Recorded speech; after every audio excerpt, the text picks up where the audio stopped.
The Jake Asman Show will begin shortly. Thanks to all these great Patreon members who help support the show. Get your SuperChats ready. Jake will be here in just a moment. If you love the New York Jets, this is the place to be.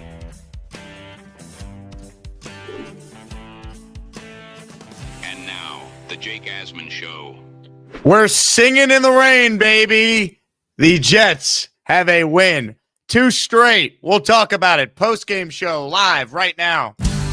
Oh my Lord. Sauce tweeted New York, it's been real. They just signed him to an extension. What? A new chapter for the Jets has started. Aaron Glenn and Darren Muji are tasked with shaping the future of this franchise. Will they be the ones to finally get it right? We will be here for every step of the journey on the Jake Asman Show, breaking down all the storylines, every game, and everything in between. Please subscribe and hit the like button below. Super Chats, baby. Cut the line. The Jake Asman Show starts right now. Here we go, Jet fans. Welcome in. Post-game show, a victory show. Second straight post-game because the Jets, it might have been ugly, but you know what? They won a football game. We are presented by FanDuel Sportsbook. A lot to talk about from this win. But hey, it's a win. And I'm not going to sit here and freak out about draft positioning on November 9th. There are so many games to be played. So if you're a Jet fan who's panicked about draft positioning, relax. Relax. There's so many games left. You watch the Saints win a game today. You watch the Dolphins win a game today. Yes, Miami beat Buffalo. Stunning, right? Things happen in the NFL. So before we do the doom and gloom about the draft on November 9th, can we not? Can we be better than that, people? Can we just talk about the game first and we'll talk about the long-term ramifications a bit later? Because you know what? We sat down today. We invest our time watching the Jets. And you know what? It was ugly. It certainly was ugly. But they won. And they won after a bye week. And they won after all the conversation around the team with these trades. What team would show up? Would guys quit? Hey, give credit to Aaron Glenn. Guys didn't quit today. Guys were ready to play. That's encouraging. I know the Browns are terrible. But you know what? So are the Jets. They need to learn how to win. They need wins. So I'm not going to poo-poo a win. It's nice to see it. Does this mean that any reservation you have about this regime is gone? No. But you know what? They came out after a bye week. They came out ready to go. They got a huge boost. And by huge, I mean ginormous boost from their special teams. And they got a victory today at MetLife Stadium on a day where before the game they honored the great Nick Mangold. And shout out to the Jets for what they did with the pregame ceremony for Nick, giving fans the Nick Mangold t-shirt, wearing the decal on the helmet. Nice touch by the Jet organization to pay homage to the late, great Nick Mangold. But look, this team's 2-7. So it's been ugly this year. But this is the second half of the year now, and I want to see this team show improvement down the stretch. Are they going to win a lot of games? I mean, look, I still don't buy it. Justin Fields is still this team's quarterback. He was awful in this game. But I'll start with the positives. The positives are they won. The positives are their special teams was excellent today. Whether it be Kene Nwanu or Isaiah Williams, each scoring a touchdown on the kick return and, of course, on the punt return. Nick Folk was excellent in the rain today, as was the punter, Austin McNamara. Special teams, game ball, they were the reason why the Jets won this football game today. Then you have the defense. Look, I thought the 2 best players for the Jets defensively today were Will McDonald and Quincy Williams. And Quincy could have completely mailed it in, right? He gets benched for this game. Still looked like he was playing a lot, though. And Quincy didn't pout.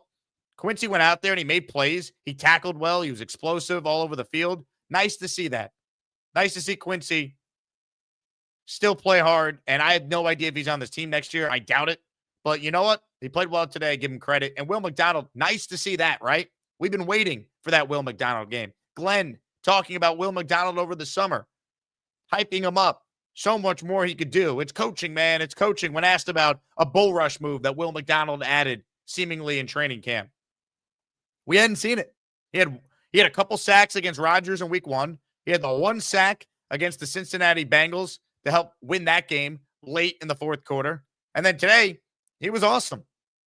I'm glad they didn't trade him. Him and Jermaine Johnson, who are also out of sack today. These guys are foundational pieces that you hope for the pass rush going forward. You know, we learn who wants to be here for next year, who's a part of the future. Like these, now 8 games to go, right? You had 9 going into today. They're hopefully going to be used to evaluate who's going to be on the 2026 Jets. It's like an extension of preseason, only the games count. Instead of who's going to make the team for 2025, it's who's going to be on the team for 2026 and beyond. But look, they won 1 game. They played the Browns. The Browns stink, but at least they won. Because if they lost, we'd be screaming about that. So if they win, they deserve credit for that. They deserve credit for being ready to go. But man, the Cleveland Browns are so bad. The way they lost, right? And the way the Jets basically got gifted this win, I think the Jets were going to win anyway. I don't think Dylan Gabriel was capable of taking his team down the field and scoring. But the back-to-back plays pretty much of the end of this game, man, where the Cleveland Browns jump off sides on 4th and 5 at the Jet 49-yard line. And then before that, you know, the penalty that the Browns player picked up, Devin Bush, right, for grabbing Jeremy Ruckert on such an obvious play where the Jets were trying to just run out the clock.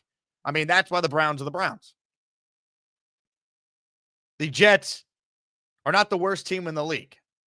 They never were supposed to be the worst team in the league. So the idea that they were going to get the number 1 pick, it never made any sense because there's legitimate talent on this team. Cleveland is worse than the Jets. These Saints, despite their win today, I still think are worse than the Jets. Tennessee, they're off this week on the bye. I think they're worse than the Jets. So Jet fans worried about the number 1 pick.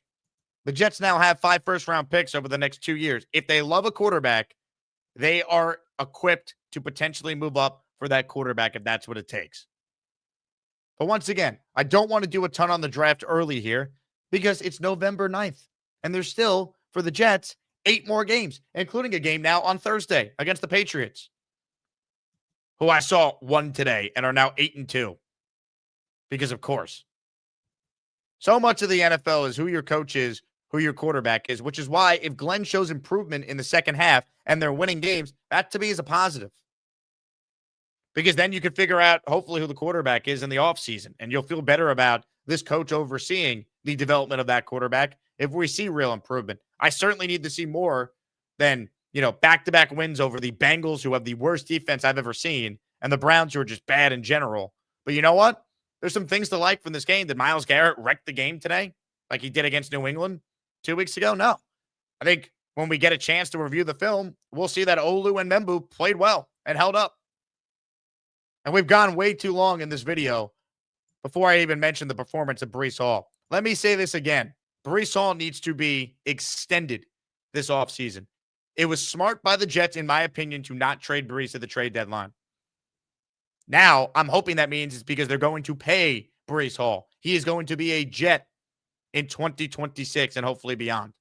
He's a really good player. And they finally threw a screen to Breece Hall. It was the perfect call by Angstrand.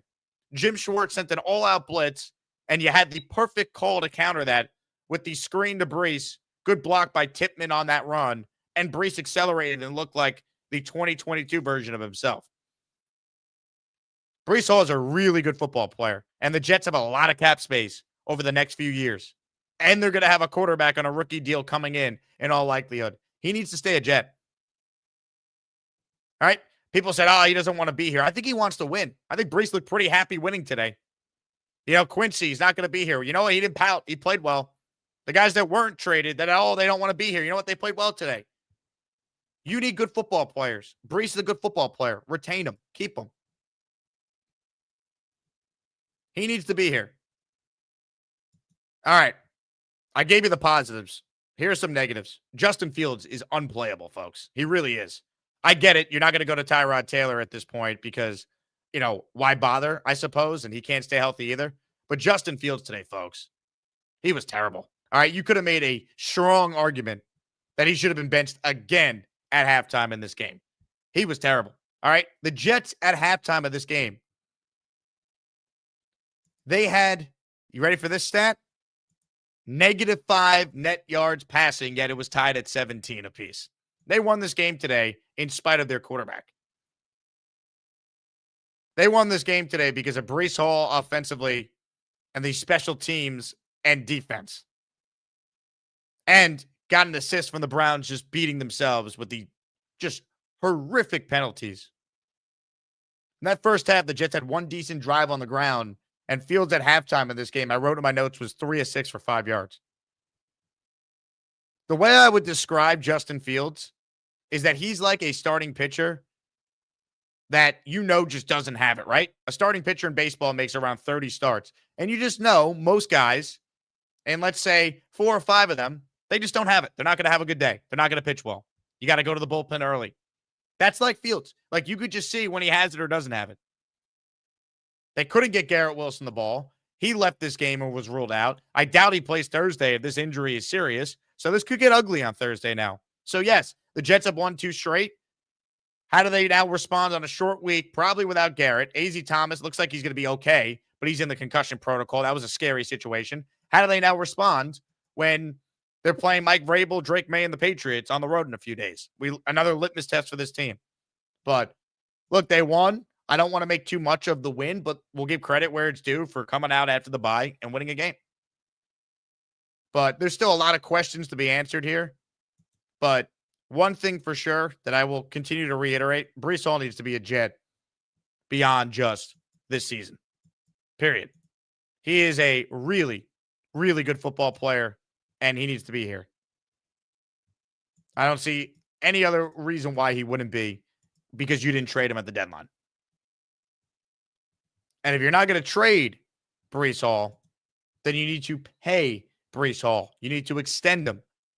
I don't think using the franchise tag is a smart use of resources. I'd offer Breece Hall a 3-year contract, around $11.5, $12 million a year, and see if that gets it done. But once again, he proved today his value. He showed his explosiveness. He was the offense today. They had nothing from their quarterback. And they're lucky they won. They played the Cleveland Browns, the only team in the league that might have a worse quarterback situation than Justin Fields and the Jets. Certainly in that conversation. Comments, questions, super chats. We'll cut the line. Jets won. So let's do a great giveaway for the Asmaniacs who are tuned in live right now. We got over 900 people watching live. He had a sack in this game today. He's the leader of the defense. A signed Jermaine Johnson jersey is our raffle prize. So hit the like button. Subscribe to my channel if you haven't, Jet fans. We want to get to 50,000 subscribers. We talk Jets for 4 hours a day, Monday through Friday. You won't find more Jets talk than you will on this channel. And make sure you gift the membership or send in a $10 super chat or higher, and we will enter you in our raffle at the end of our postgame for a signed Jermaine Johnson jersey. If you don't win, Tuesday, first show, signed Darrelle Revis football, signed Joe Klecko helmet, and a signed Wayne Corbett football are 3 top raffle prizes for the weekly Asmaniac raffle. Our 48th raffle we've done since December 1st of last year. So we are approaching the 1-year anniversary of our raffle. I mentioned we're presented by FanDuel Sportsbook. I'll get you an updated line for Jets and the Pats on Thursday. I should have had an extra $80 in my pocket, though. I bet on Sauce to have a pick today, and he had a pick. He just dropped it. I should have known better. But shout out to FanDuel for sponsoring our show. And, man, I'm rooting against the Colts, but the Falcons were just too bad today, so we couldn't get improved draft positioning by benefiting from a Colts loss out in Germany. With that, I'm going to get to the Super Chats. We will get to your calls as well. Gusbuster Umbrella Hotline. I will pin the link in the chat, but let's listen in to the head coach of the New York Jets. Here was Aaron Glenn moments ago talking with the media following the Jets' second straight win. That puts them at 2-7 now on the season. The same knee. The injuries, 2, we had Garrett. He just came back on his knee, came down on his knee, the same knee that he injured before. And AZ. AZ will be going through the protocol. All right, so this will be tough going to a short week. But when we evaluate him and see how he is, as we move forward, when it comes to the game, tough, hard-fought game. Give those guys a lot of credit, which I know Coach Stefanski, he does a really good job with those guys. And I know that he's trying to navigate through the quarterback situation he has going on. But when it comes to our guys, man, just all during the week, man, so much noise. It's really not by those guys in our locker room. Those guys just stay focused. They let everything that they just block all that crap out, man. They just go and they play football. One thing that we're trying to do, we're trying to build something. And I've said this from the beginning. There has to be a foundation that has to be set. And, man, these guys understand that. And we're trying to build that foundation and get to where it's stable. Because I truly believe is once you build a foundation, if it's truly stable, then you can sustain winning. And that's what we're trying to accomplish. And listen, we know we have a long way to go. And we have a lot of work to do, on both sides of the ball. But I'll tell you what, our special teams really gave us a spark today. And that's what we need. And that's what I talk about playing complementary football, when all three phases can go out there and play. But today was really supportive football again. And listen, our special teams did a hell of a job. So I give a lot of credit to Coach Banjo and Coach O'Day. Man, it was special to see both of those guys because both of those guys have had some issues, up to this point with Kane with some of his injuries in I3, what happened early in the season, and he's just turned himself around. And that's the power of believing in your players. And don't let the noise that everybody wants to talk about these guys, let that bother you. And just trust those guys and build those guys up and keep developing those guys. That's what we try to do. So, but tough game, good win, going into a short week. Looking forward to going against a team that's leading our division right now. So, we gotta be ready for this one. We know it's gonna be a tough one. Any questions? Can you just talk about the game Will McDonald had, just 4 sacks, and just the impact he had on your defense? Yeah, I mean he's very relentless, and he just actually said that to the players in there because he had said something to me during the week. Because I asked him where's he at, and I have a lot of belief in that player. And for him to come out and do exactly what he said he was going to do during the week is be relentless and go make plays. He went out there and he did that. And to get 4 sacks in the game, that's a huge deal. Actually, what Garrett had 5 last week, for him to get 4 this week was a true testament of him buying in. And I'm going to say this for all the players buying in. But it wasn't just buying that we have stay in also. And that's what I talk to the players about. And I give the players a lot of credit. Obviously, it was a very eventful week, trading 2 of your better players. Yeah. What does it say about your team? A distraction like that could sometimes go either way. And what does it say? Yeah. Well, I said this to you guys before, that this is a league of change, and you're never getting away from that. And that's players, that's coaches. It happens in this league, but. The one thing that we've been working on since the beginning of training camp is just being mentally tough and being able to block out all the negativity that these guys hear, all the division from within that's created by a number of people. And, man, we're going to stay with us, and we know this thing is going to turn to where it needs to turn. And the guys just locked in on what we're doing because we might do things a different way, and that's okay. And some people don't agree with that, but that's okay. We're going to do things that we feel is going to give us a chance to win. How emotional was it before the game with the mangled ceremony?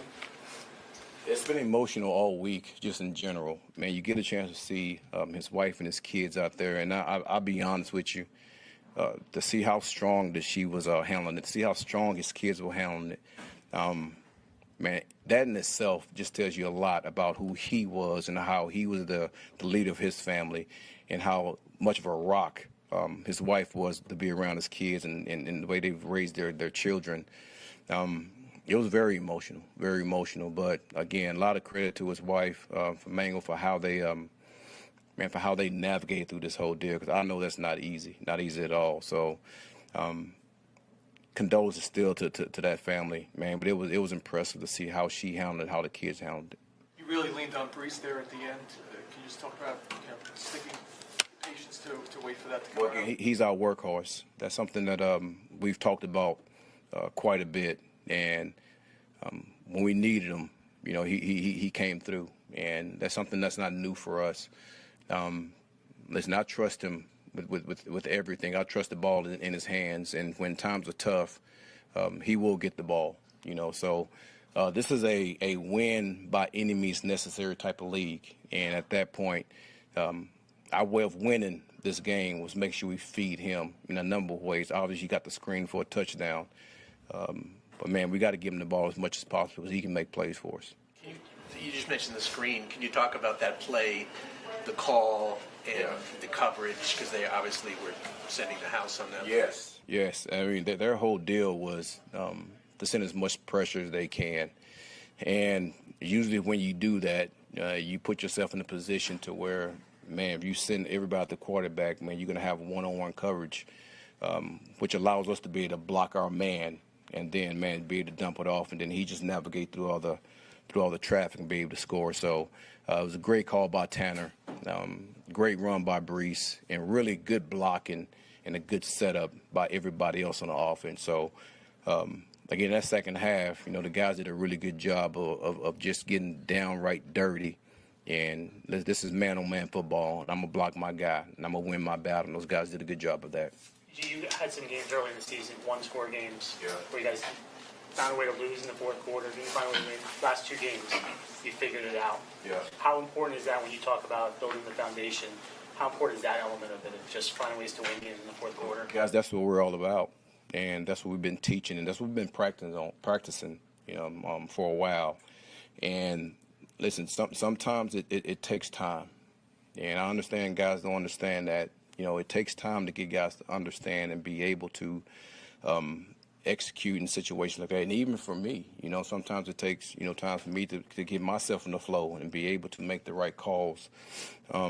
In situations where, I always talk about the last 4 minutes, either half belongs to the head coach. And sometimes you got to, it takes time to get those things down. And I think right now, I'm understanding, our coaching staff is understanding, our players understand. Listen, we're still a long way from where we need to be, but we're trending in the right direction. Couple more. You're watching Aaron Glenn's presser here. We're going to get your calls coming up if you're watching live right now.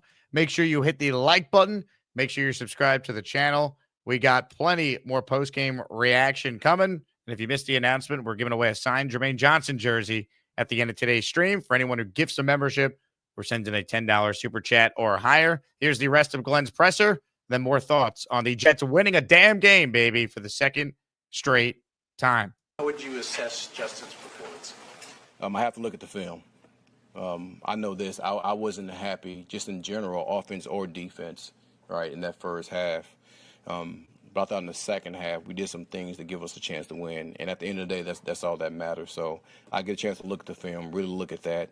And any issues that we have, we're going to work our ass off to correct them during the week and get ready for the next week. Any extra meaning for you for your first home win? Say it again. Your first home win? Man, I just want to win. That's it. I just want to win, home, away. It doesn't matter. I mean, obviously, it's great to win at home in front of our fans. I've been saying this for a while. I want to build something that the fans are proud of. And listen, I know we're not close to being that yet, but I have full confidence that's what we plan on doing. And we're going to continue to focus on that. Focus on us and focus on being a team that the fans are proud of. Thanks, everybody. Justin, All right. Yeah. we're done. All right, that's Aaron Glenn's presser. Appreciate Aaron Glenn there answering questions. No one asked him who his quarterback is for Thursday. I'm surprised. Oh, man. Once again, a win's a win. You got to win ugly. This team needs wins. There might not be a whole heck of a lot more of them. Like, if you objectively looked at the Jets' schedule, right? This was always a game we thought they could win. New England on Thursday, as the Patriots look like one of the best teams in the conference. Yeah, not feeling great about that one. Same with the Ravens game. Atlanta at home is not crazy. It's a winnable game, but Jets will be an underdog in that. Miami, I still think is winnable. I know they beat the Bills today, but that's my point, people. Like, crazy things happen in the league. So, look, they're going to lose more games. They're going to end up still having a high draft pick. Right now, it's technically 5, but not every team has played the same amount of games. Tennessee, I think, still has a game against New Orleans left. The Saints won today. The Giants, I think, are actually worse than the Jets, especially if Dart might miss some time now because he has a concussion. See the way the Giants lost today? I can't freak out about draft picks and where the Jets are picking on the 9th. The reality is this. Giants have a quarterback. Tennessee has a quarterback. If either of those teams is sitting there at 1 or 2, the Jets are in position to wheel and deal and move up if they had to. I can't worry about Fernando Mendoza or Ty Simpson or Dante Moore.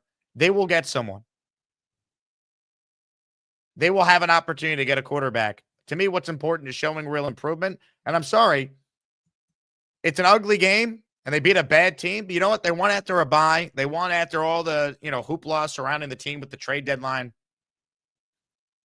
Defense played well. You're winning games because Will McDonald, who's going to be here, is playing well. That's not a bad thing. Or Jermaine Johnson, who's going to be here. That's not a bad thing.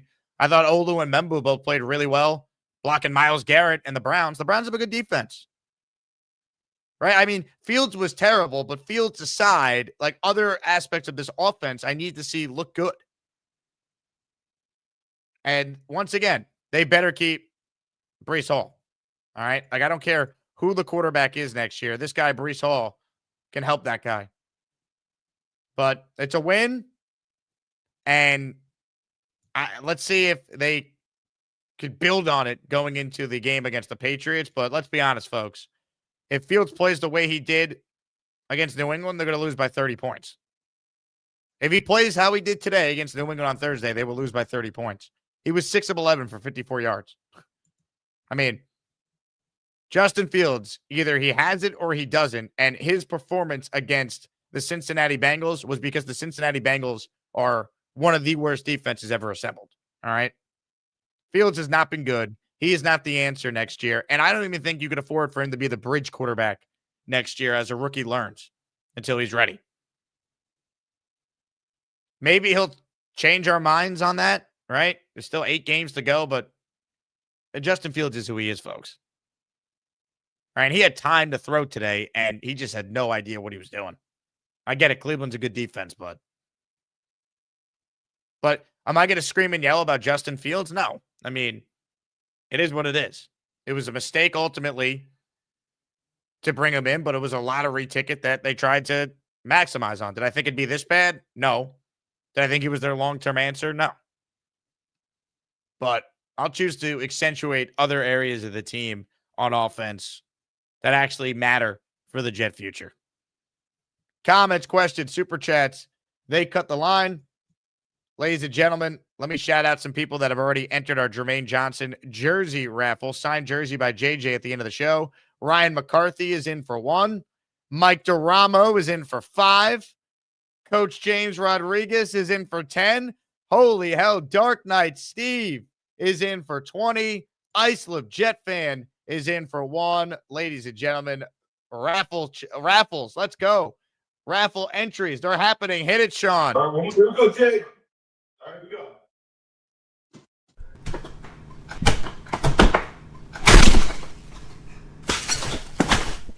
Yeah. Let's go, Jets! Let's go, Jets! Let's go, Jets! Let's go, Jets!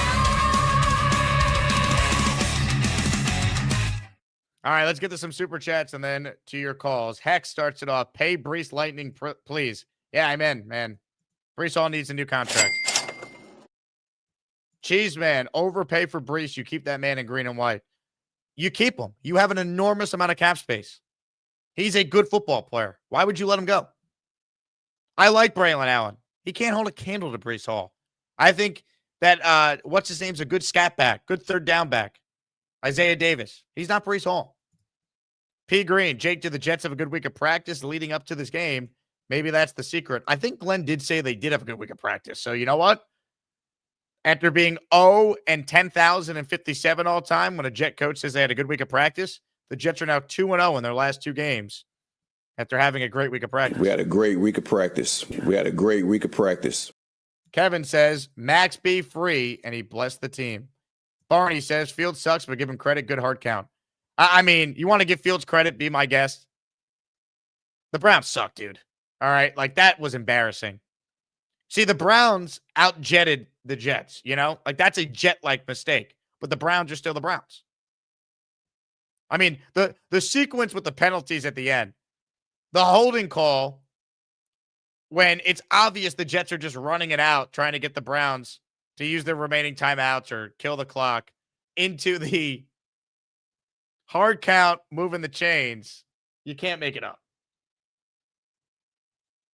Now, even if those penalties didn't happen, I don't think Dylan Gabriel was good enough to go down the field against the Jets. I really don't think he was, but we'll never know. Coach James, 2 more raffle tickets for this super chat. Jake, I thought the same thing at halftime. I actually thought they were going to bring in Tyrod Taylor. Justin doesn't have it, and he's absolutely inconsistent. We need a franchise QB, Breece the Beast. Everything the Jets do in the offseason is geared around getting a quarterback. But right now, there's no option other than either Fields or Tyrod. In fact, I would just start Brady Cook instead of going back to Tyrod. I would. Let me at least see what he is. Do I think they're going to do that at this point? No. I think we're still probably several weeks and more losses away from that. But, like, Justin Fields is not the guy. And we know this. Frankie says, we need a McDonald is good t-shirt. Will's awesome. I'm glad he's here. Glad he played like how we thought he was going to play a lot this year. It's coaching, man. It's coaching. Well, that was great to see today. More of that, please. We are not in range for a quarterback. We'll have to wait till 27. Unfortunately, it's a good win, but set ourselves back. Hey, Joe, respectfully, F off. Sorry, I'm not doing this. They're not in range for a quarterback. You have no idea. It's November 9th. Tell me which quarterbacks are definitely coming out. You know for sure Dante Moore is declaring? Do you? Ty Simpson, you know for sure he's coming? You have no idea. We're not in range for a quarterback. Based on what exactly? If the draft was today, I got news for you. If the draft was right now, right, which is not because it's November 9th, you know where the Jets would be picking? 5. Tennessee doesn't need a quarterback. Why can't the Jets say, hey, let's make a deal? Giants are at 3. They don't need a quarterback. Why can't the Jets make a deal with the Giants? Like, you don't know what you're talking about. I'm not doing the, we're not in position to get a quarterback nonsense. Once again, you don't need the number 1 overall pick to find your quarterback and fix your franchise. I'm going to do this rant a lot because it seems like anytime the Jets win a game, the tanking crowd freaks out. The last 10 quarterbacks taken, number 1 overall, Andrew Luck, Jameis Winston, Jared Goff, Baker Mayfield, Kyler Murray, Joe Burrow, Trevor Lawrence, Caleb Williams, Cam Ward. How many total Super Bowl wins do they have? Ready for this? 0. Only Goff and Burrow have even been in a Super Bowl. Andrew Luck and Joe Burrow are the only quarterbacks I just mentioned there that actually worked out for the teams that drafted them. And Burrow was always hurt, and Luck was so hurt he's out of the league. Goff and Baker both found success only after they left the teams that originally drafted them. Winston, Murray, Lawrence, Young, they have not lived up to the hype around them, not even close. Caleb, Cam Ward, complete unknowns at this point. The best quarterbacks in the league were not picked number 1 overall. Mahomes, Allen, Lamar. We got to stop with this, people. Drake May was the 3rd quarterback taken. There are multiple ways to find a franchise quarterback. You don't just need the number 1 pick, and you have 5 first over the next 2 years to wheel and deal. I'm not doing the, we're not going to be able to get a quarterback. I don't have it in me, man. All right. If you want negativity, you can find a different show because we keep it real around here. We'll be critical when we have to be, but I'm not going to be critical of the Jets for winning a game today. How we root has no control over it anyway. Kale writes in, man, press conferences sure do run more smoothly after wins. Let's just keep building a foundation and evaluating who's going to be here next year. Jets. That's the right approach. Jose in the raffle for 2. Stop the slander. New regime, first draft, pretty good. In-season pickups and trades, check. Trade deadline, 3 first-round picks, check. Improvement on penalties, check. Team looking better, check. Jose, if you want to be positive, God bless you. Could we see it against some better teams now? Right? They beat the Bengals and the Browns. So, no doubt, there is certainly some things to feel good about. And the draft, I think, is one of them. Membu's play this year, for sure. But we got to see a lot more, man. I mean, the Browns suck. The penalties, yes, there's definitely improvement there. Coming out after a bye and actually showing up, that's a real improvement. I'll give Glenn credit for that. I don't care if they're playing the Browns. The Jets could play anyone off the bye, they'd lose in the past. They were 1-8 off their bye week the last 9 years. But we got to see more. But hey, you want to be positive, that's fine, but we're not going to stop calling it how it is on the show. There's no slander. It's called keeping it real. Tyrone says, good win, Breece Hall. Glad we kept him. It's Patriot week. Let's effing go Jets. I'd love to stick it to the Patriots on Thursday. Do I think it's going to happen? No. But I'd like to see it. Peter Storrs in the raffle for 5. Special teams kick butt. Give Breece the money. We need a quarterback. What is Tyrod's deal? Is he hurt still? Do we have a receiving core left after today? It's okay. We got Breece, the D, and the kick return unit Thursday night, baby. Yeah, you're going to need a quarterback to win, though, Thursday night, Peter. You just are. I mean, I don't know what the status of Garrett's injury is. Hopefully he's okay. But, I mean, look, you could make a compelling case Glenn should have went to Tyrod Taylor again at some point in this game. Did I think he was going to? No. But I worry about his feel for the game because, I mean, Justin Fields is terrible. All right, he stinks.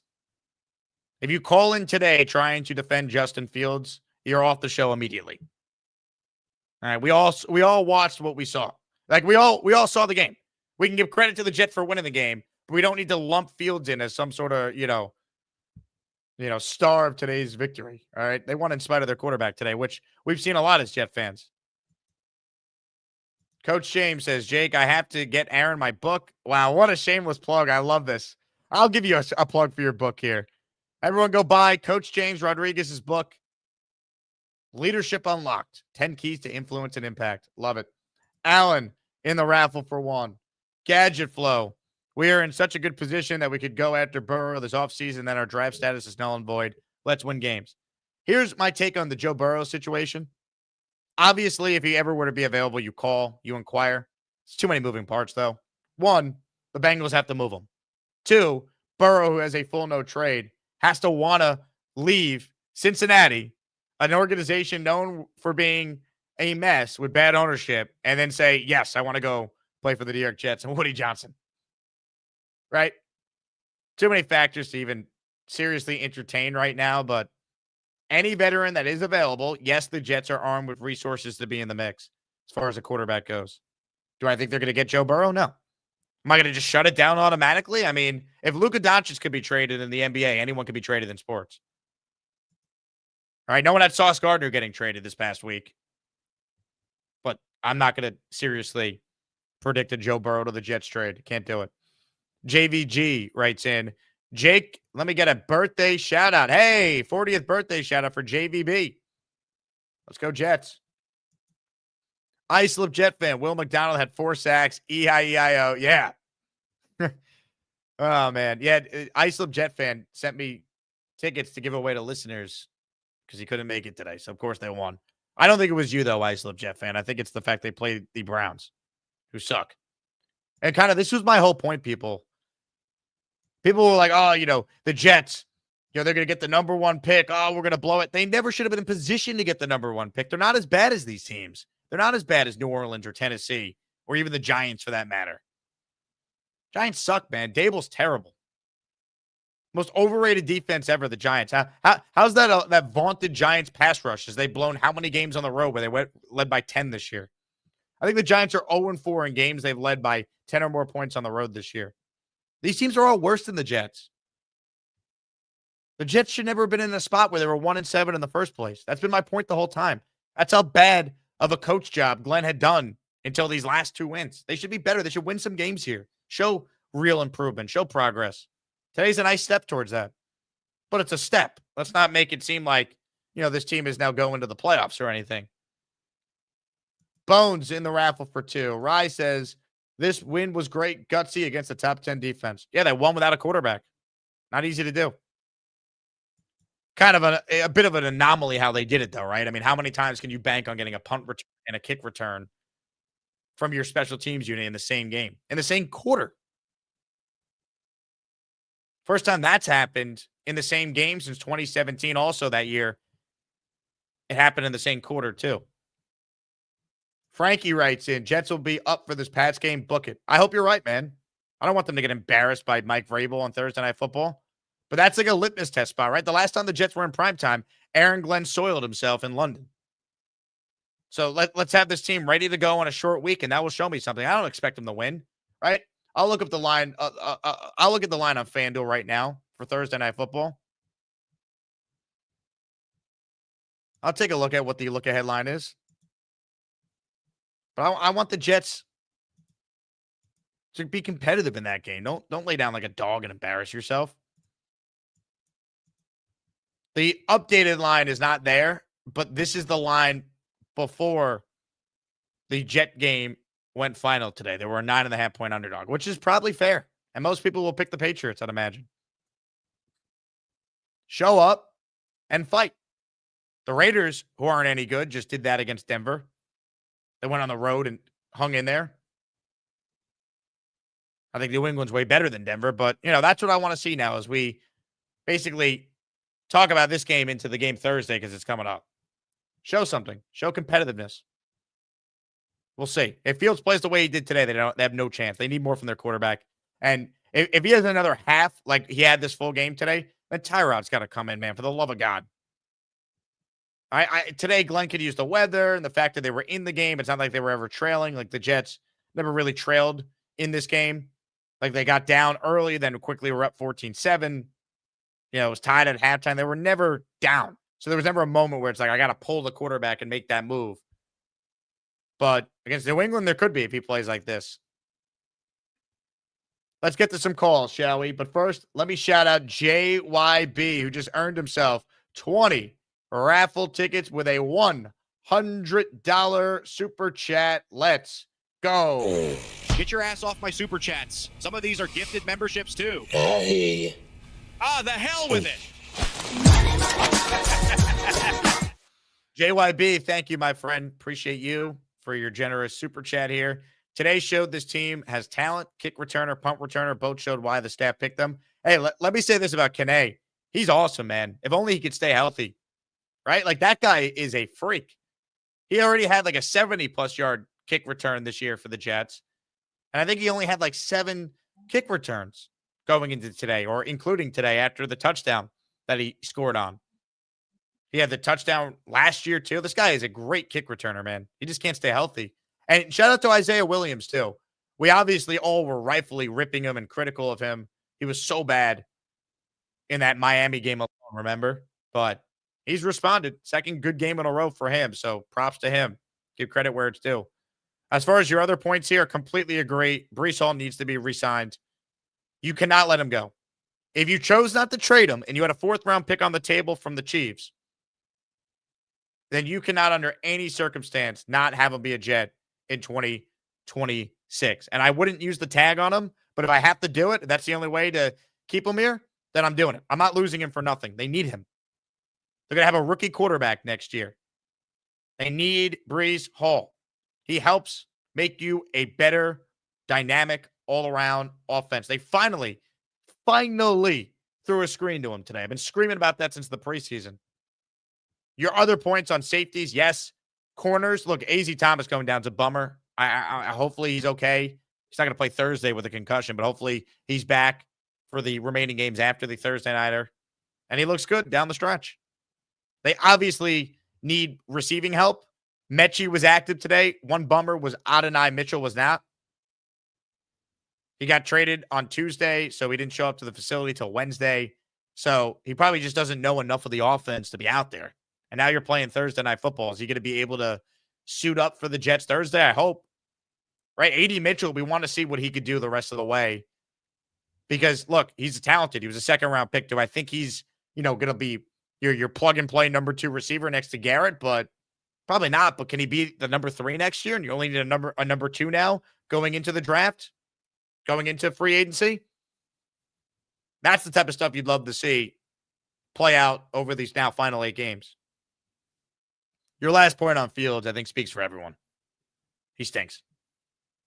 He stinks. I mean, we could call it for what it is. He's not the answer. He's not going to the Ring of Honor. He's not leading this team to 11 wins. He's bad. He's bad. And it makes the Jets look horrible that they said that they're going to be the ones to coach him up. And they can't coach Justin Fields up at all. He's never really played this bad, including his rookie year. He had the great game against Pittsburgh. He had the great game against the Bengals. He was okay against Miami, and all the other production was in garbage time that we've seen from Fields. Awful in London, awful for the first half before he got benched against Carolina. I mean, he is what he is, folks. Rye with the super chat. Baker Mayfield, free agent. No, he's been extended. He's not going anywhere. Tampa's not letting him go. I think they're going to redo his contract again. All right, let's get to some calls, shall we? Gusbuster Umbrella Hotline is the place to be. Stay dry with Gusbuster. You're going to need a Gusbuster umbrella if you're outside today. Code Jake25 for 15% off and free shipping on orders over $99. That's Jake25 for the year. 2025. Jake 25 for 15% off and free shipping on your orders over $99. Go to gusbuster.com, and that's where you could use the promo code. To your calls we go. First up today is Black Gypsy. Mr. Gypsy, what do you got for us? Yay. Ugliest win ever. Like, win, baby. Let's it's a go. win. I'll take my wins, bro. Ugliest win ever, but I'll take it. So, funny enough, right? So, Fields does stink, right? I agree. I'm not a Fields fan. You already know this. But at the end of the third quarter, with 2 minutes left, right? They ran an option offense. The end of that quarter, with 2 minutes on, when everybody goes back and watches tape, it's an option offense that they run, and then they throw that screen pass to Breece out of that same option offense. So that's an actual offense that can be ran, that Fields can semi-run. He still doesn't know when to hand the ball off in the option. There were a couple plays today where he made the wrong read on the handoff, too. He just stinks, bro. But that's the only way, because they're going to start him anyway, right? Like, if you're going to start him, that's the offense from that section of the game. The rest of the game is horrible. Engstrand tried, but like Fields, I now blame it on totally Fields. He's just not there, bro. I think like there's days where he's just not there. He's just not it. Like your analogy was perfect. There's some pitchers that can come in within the first 2 innings, like, yeah, he's done. He's not the guy for today. We need to put him on the bench. So in my opinion, it's Brady Cook time, bro. Like today is like, he had 5 yards in the first half of the game, bro. -5 net passing, which at first you're like, really? But then you remember the Denver game and you're like, yeah, that sounds right. I've seen this before. That's 60 yards, I think, for the whole game, maybe. Like, that's nuts, yo. Like, come on. Like, the Fields experiment is over. He should be a backup. Like, if it should be Brady Cook time. Like, Brady Cook's Gabriel outplayed Fields by like a mile today, bro. And Gabriel sucks. Yeah, he's so bad. Thanks, bro. Oh, God. Like, so you know what I was thinking too? I'm watching this game. I go, how bad is Shedeur Sanders in practice that in this game they're not going to go to him at any point? Going to use him exactly. Like, and everybody's like, we could beat New England. Like, listen, Gabriel today scored points against our defense quite easily. Like, he didn't struggle to do this. Like, he followed whatever the playbook was, and if he could make the pass, he actually made it. He missed a lot, but he put up points against our defense. Like, so our defense is like, I love seeing sacks stuff. That does make me feel a lot better. Like, you're getting sacks that can change the game. But like at the court, it's bad, bro. The QB, I never thought Fields could be this bad. I never imagined he could be this actually bad. Like, never. I never thought he was good. I did not think it would ever be this bad, which concerns me because I understand what you're saying about Engstrand. Some of the things they want to do, you can't with him, but it's like he's probably going to be the offensive coordinator for the rookie they draft next year. So I would like to see some real improvement from Fields down the stretch. And also, like, if Fields is not going to be here because he's this bad, right? That means you're now going to have to invest in a different bridge or veteran to come in that has to play in case your rookie you take in the top 5 is not ready to play.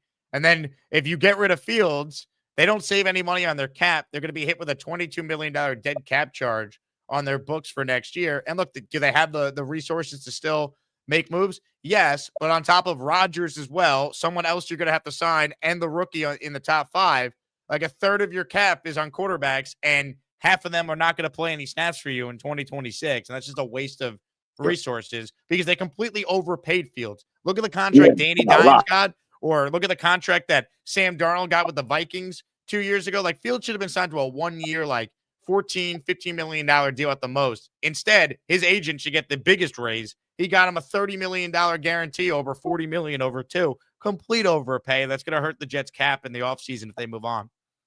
So from what I saw in that little bit of the end of the third quarter, right? If I'm Engstrand now, Fields is this bad. I'm going to run him to death. I'm going to run him till he's injured and he can't play anymore.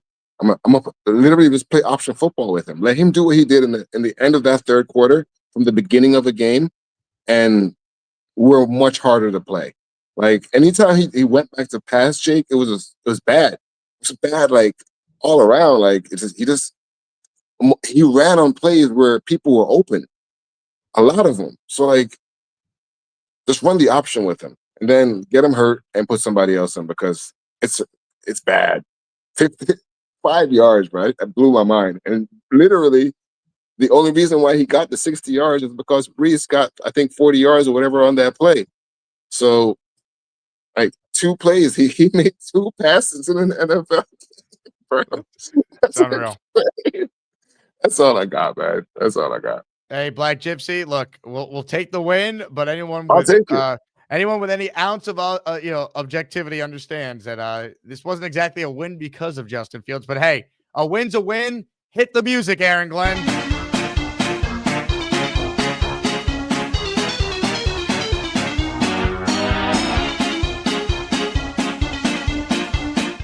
Let's go, baby. That's 2 straight wins. We'll take it.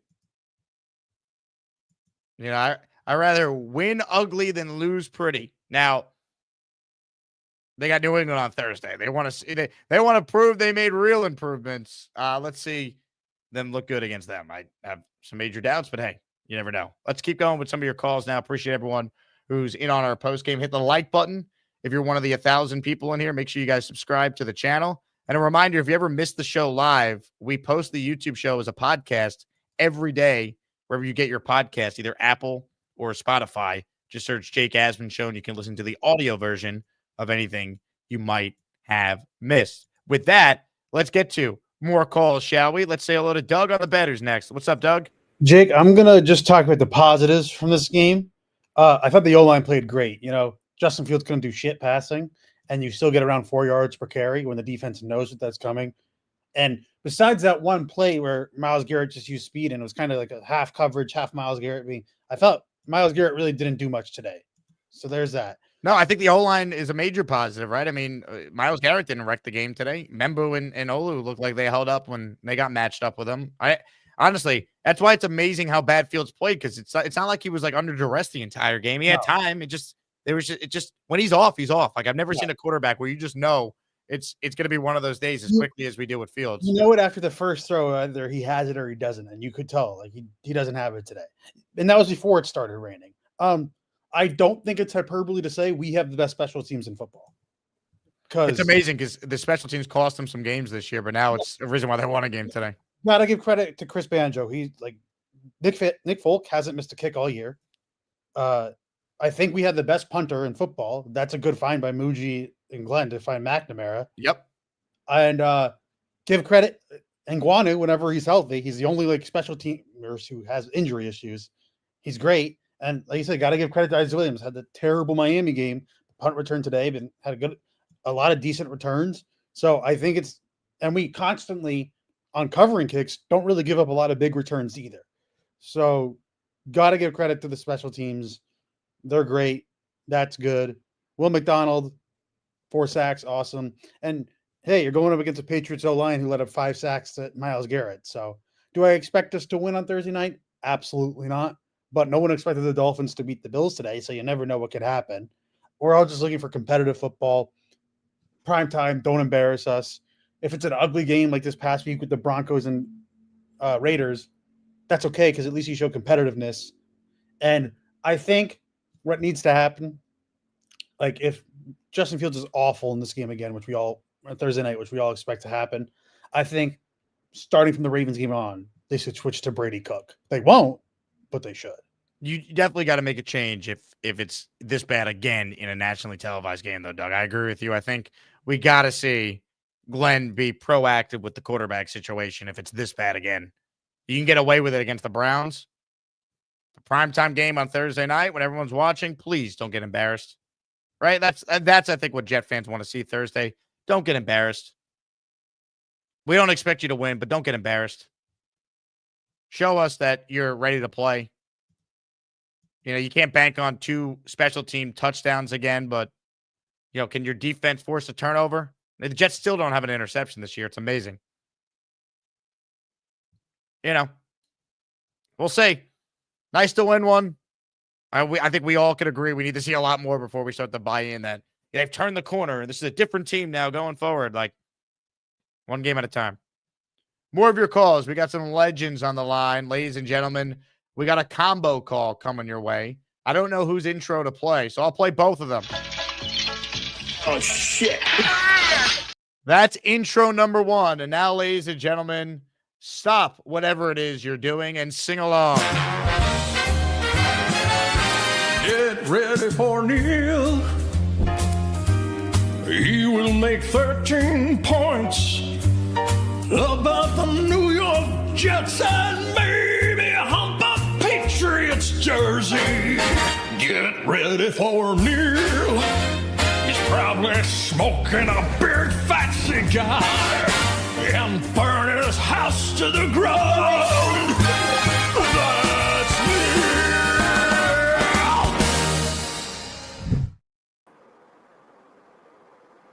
Jake? Peter? I am so glad we won the game, but no thanks to Justin Fields. Oh, my God. I got to ask you, first of all, on some of his handoffs to Breece Hall, if he just held on to the ball and took off, he would have got 15, 20 yards. He doesn't do it. He is such a disappointment. They're not using him correctly at all. They're using him as a pocket passer, and you cannot use him as a pocket passer. He absolutely stinks. He had 12 yards today passing. Forget about Breece Hall's run. He had 12 yards pass. You cannot keep him in the game. You either got to go to Tyrod or you got to bring this kid in, Cook, and give him a shot. This guy's no good. He's just no good. He doesn't run. He's totally useless. If you're not going to run with him, you have no shot whatsoever. I've had it with him. I want him out. Where's Neil? Slide him in here. There he is. Right I was watching the game with Peter Castro, Neil. We need to hear all about it. Oh, man. First of all, kudos to Joanne. His wife made a beautiful pasta dinner. We just got off the table. I was able to eat my dinner since we won. Usually when we lose, I can't really keep the food down. You had dinner at 5 o'clock? Yeah, we didn't eat all day. We had a couple snacks. We had a rigatoni with meatballs, ricotta cheese on the side, some nice fresh Italian bread. What else do we have? What do you call those things? We're going to eat. The artichoke. Artichoke. And we're getting a little scatofalo, we call that in Italian. Artichoke, stuffed artichokes is the second course. After your show, we're going to have the artichokes. I love it. Anyhow, I got one thing. This is the irony of the whole situation. I'm looking at Justin Fields, okay? He has had 3 games this season. 3 games, which is 12 agonizing quarters of football, where he has had a total of 35 yards passing. In 3 games, 12 quarters. Buffalo, 27 yards passing, minus 10 against Denver, and 12 yards today if you take out the Breece Hall run for 42, because that was basically a handoff. Do you understand how bad that is? How do you keep him? That is the most embarrassing statistics. Jake, I swear to God, a high school football player, anybody that we've had quarterbacks, Trevler, any of the worst quarterbacks that have ever strapped a helmet on for the New York Jets would be better than Justin Fields right now. I swear to God, this makes Zach Wilson looks like a Hall of Fame quarterback. I can't believe what I watch. Not only that, Jake, this is a guy that ran for 1,000 yards. He has only had 3 runs over 20 yards this entire season. A 43-yard broken play. You remember that on the 4th down. And he had a 27-yard run against Buffalo in the second game of the season. After that, he has not run. All he has averaged is 4 yards a carry. Jake, it's embarrassing. I've been surprised how little they have designed plays for him to run. So I'm with you, Neil. I think it's been they haven't used him properly. I also think there's times when he's like elected to not take off and run. Of course not. He's actually told the coach, there's no doubt in my mind, after the concussion, he said, listen, I'm not throwing the ball. He might have said this before the season ever started. That's why they try to make him a pocket passer. Well, then he shouldn't be out there because the whole point Right. of having Fields was to have an offense that utilizes his strength. If he sucks. doesn't run, he's worse as a thrower from the pocket than Zach was. Oh my God. If Zach Wilson had the time that he has, if any quarterback had the time he has, they would be making mincemeat out of the and guys are running open. Guys are open all over the field. The only guy that wasn't open was Garrett because they were focusing on him. But guys were wide open all over the field. And it's just, to me, it's just beyond the scope of I can't even comprehend how he's going to be on the field again Thursday. I mean, if Aaron Glenn doesn't just go with Tyrod on Thursday as to start the game, we're going to be down 2 or 3 touchdowns. He's not going to do anything against their defense because I'm going to tell you something. Any good defensive coordinator is watching this tape, and it's the same shit over and over and over. RPOs where he hands it to Breece every single time. They did one jet sweep, Jake, in the game, and what happened? We got 15 yards on the jet sweep. Did we do another jet sweep the entire game? No. We did that same stupid end-around bullshit that got us a 10-yard loss and ruined the play. Hey, look, Tyler Angstrom gets a big fat F from me on an offensive play calling in this game. I don't give a shit what anybody says. I'll argue that to the grave. He stinks. Justin Fields is a horror show. Worse than Zach Wilson. I swear I couldn't believe it would ever come out of my lips that somebody could be a worse quarterback than Zach Wilson. But I am saying it right now. Jake, that's a third of the season, 3 games with 15 yards of passing. Wrap your head around that number. It's impossible. Neil, Peter, well done. I don't disagree with any of that, but at least you two saw a win together. Isn't that what it's all about? Listen. What happened to Sauce Gardner? He dropped 6 today. He dropped a pick that would have won me money. I'm not let me tell you something, Jake. Sauce Gardner today single-handedly lost that game. He was supposed to cover London in the right side of the end zone. That was his little section, and he ran to the middle of the field. He got pushed around on rushing. He gave up a lot of short passes. He got an F today from me. I watched every snap of him, and he absolutely stunk the house up.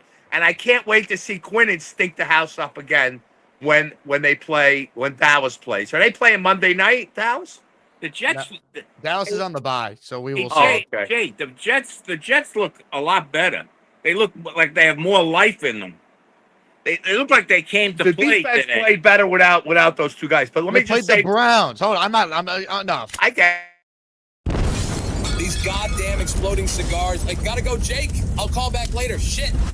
The defense played. They played the Browns, man. The defense sucked against the Bengals. Sauce didn't play in that game. They could have used them. I mean, Dylan Gabriel's worse than Fields, although Fields played worse than he did today, and the Jets still were able to win because they got 2 touchdowns on special teams. Come on. I don't know why people can't, you could think Sauce Gardner is overrated, fine, but when you start talking about him being a bad player, that's where I think people are just out of their minds. I think it was a great deal to get 2 firsts for Sauce. I'm taking that trade any day of the week. But, obviously he's a good football player. Otherwise, a smart organization like the Colts would not have traded for him. You know what I mean? He's a corner. By the way, Stevens got beat today for a touchdown. Oh, Brandon Stevens, he's been the best player since insert week by whatever silly, PFF step we want to just pull from. He's been better. He's not Sauce Gardner, though. We don't need to pretend like he is. I hope A.Z. Thomas is okay, comes back and plays, because I want to see him get reps and develop, see if he can be, our other corner next year. Or do we need to now sign someone who's going to be way worse than Sauce is in free agency? But I agree with trading Sauce, but I don't think we need to disparage the guy. He was a really good player. Maybe he was never a great player, but he was still a really good player who was on his way to being a second-team All-Pro this year. Tom in the raffle for 1. Thank you, Tom. Dan writes in, HM team scored 27 where they didn't pass for 60. Oh, how many teams scored 27 points? I don't know. I'd imagine what the Jets did was pretty historic in that sense. I thought the Jets were about to maybe be the first team to ever lose a game where they scored a punt return touchdown and kick return touchdown in the same game. I thought that would have been in play today, right? I think a lot of people out there probably did too. But the Browns are worse, right? That's my whole point. The Browns are bad. The Saints are bad. The Giants are bad. The Jets were never supposed to be in the top 3 conversation. And if Glenn improves as a coach down the stretch, they won't be. But it's good that they have draft capital to be able to move up if they want a quarterback. And there's going to be more than just one quarterback available. And often the first quarterback taken doesn't even end up being the best in the draft class. We've seen the Jets have a high pick and not hit on the quarterback. It's so much about who the player is, yes. And then obviously all the other factors like who the coach is, the environment they're in as far as the talent around them. People, look at the recent history. First quarterback drafted. Look how often that player does not even end up being the best quarterback. And in the case of 2019, Kyler Murray's not even that good. He got benched. They could say he's hurt, fine. Jacoby Brissett was going to remain the starter there.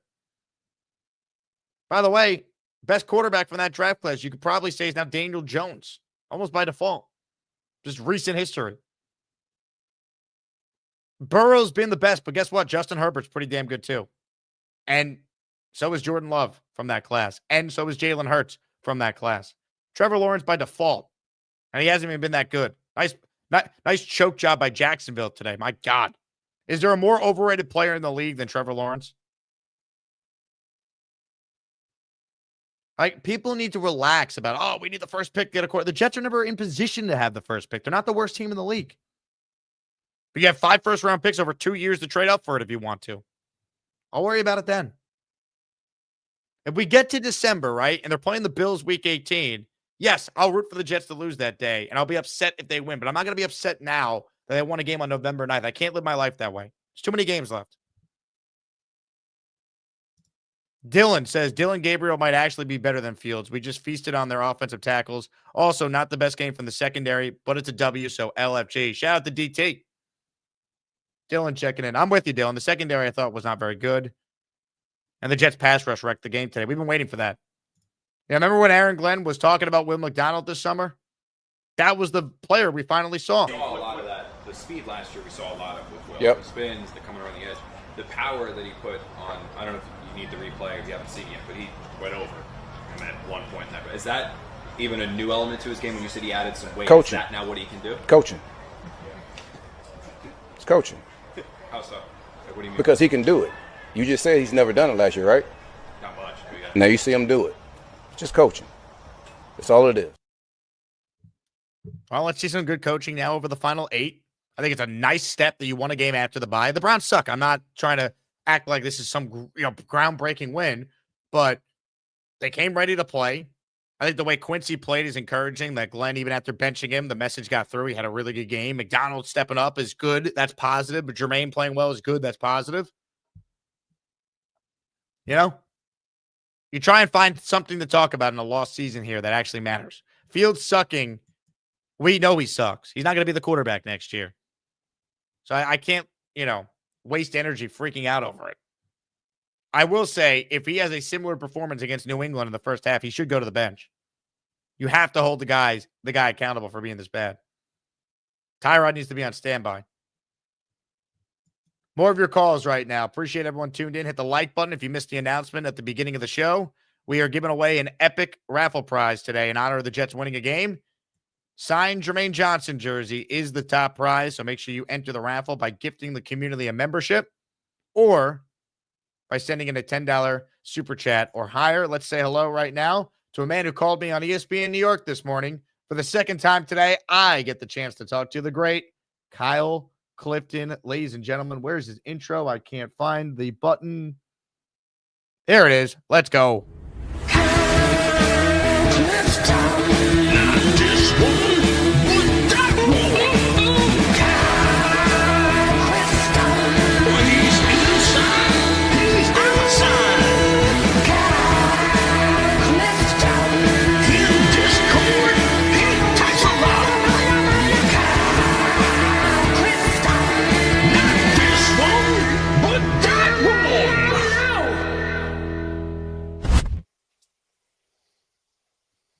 A win and twice in one day? You lucky dog.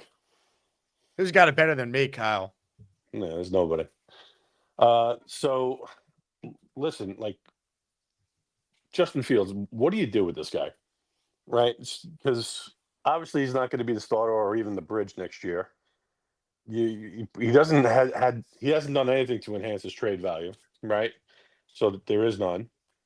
Do you look to put like a void year on to spread some of the damage out and keep him at the back end of the roster, or like try and make some sort of third string specialty player out of him? Like, you're kind of stuck with him, right? He's gonna be on the team next year. I don't see them eating that money to have all that dead money going towards quarterbacks. Could they eat some of the money and trade him to a team that will give them something? That's what I was thinking too. Is like maybe They attach. Can they eat money, attach a late draft pick, and dump them so the cap hit is a little less, and thus they have less of a $22 million straight up dead charge on their cap? Because I think that's where this is headed. I don't want Justin Fields to be in a spot to have to play next year, because the guy they're drafting is going to be a completely different type of player than how Fields at his best would play anyway, in all likelihood. Like, Mendoza's not Justin Fields, and I want a legit veteran mentor there for whoever the quarterback is that they take in the first place. Yeah. Also, are we sure that Will McDonald's going to be here next year if, Glenn is remaking this team in his image? We know he likes, the larger defensive ends, and he doesn't seem to be the NASCAR specialty, pass rushing specialty type to me. What we've seen from McDonald is that he's a tremendous freak athlete who can make spectacular plays. He's made them a couple in special teams over the years. But when he gets his sacks, they come in bunches. And they come, for a team that is behind, or they come against bad teams because we're equally bad and we're playing, at their level, and it's kind of a level playing field. Like, he kind of needs to be on a team that's playing with a lead where he can just get sacks and bunches and help teams put the game away. Like, if someone came to us and said in the offseason, here's a 2nd and a 5 for Will McDonald, wouldn't you do that? A 2nd and a 5? Yeah, I mean, there's 1 year left on his deal, right? Yeah, I probably would, but I would need to have a pretty good feel for am I gonna be able to get a legit replacement for him that's maybe more of an all-around player, because what he does is still very valuable. Like, he's still a really good rusher, and ideally you are playing with more leads next year where he is there to help you close out some of these games. I have to think about that. No, he's exciting, and he seems to be a good kid. And it's just a matter of, let's see how he is over the next 8 games, right? Let's see him be more consistent, because he really had done nothing until since week 1. He had the sack at the end of the Bengals game. Let's see how he looks over these next 8. I don't think he's going to have 4 sacks every week, but can he be more impactful in some of these games? Then maybe I probably wouldn't trade him. I want to keep him, and I want to keep Jermaine together, because they're going to need to rebuild the interior of the D-line, and linebacker is going to need to be rebuilt. Like, I don't know if I want to make another hole that I got to fill if I don't necessarily have to. The one thing I'll say is today was a little bit of fool's gold with the 2 returns. Like, we know it's the Browns. The penalties at 7 is still a little bit higher than I would like. You'd like to see 3, 4, 5 rather than 7. Obviously the quarterback play was putrid. Garrett went out. The defense was kind of giving up the points. But still, a win is a win. That's why you're getting the orange wall background in honor of our fallen foe, the Factory of Sadness. And have a great rest of the show, Jake. I'll talk to you soon. Kyle, a win is a win, which means we have updated the dance.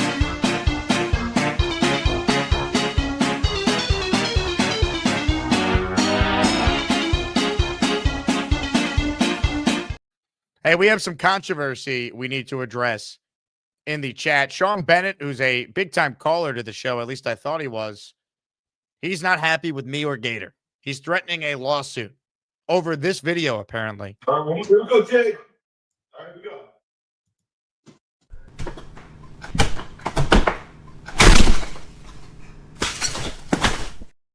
So Sean was upset that when he was on hold, I didn't go to him right away, but I always tell everyone watching, we go in order of people on hold out of fairness.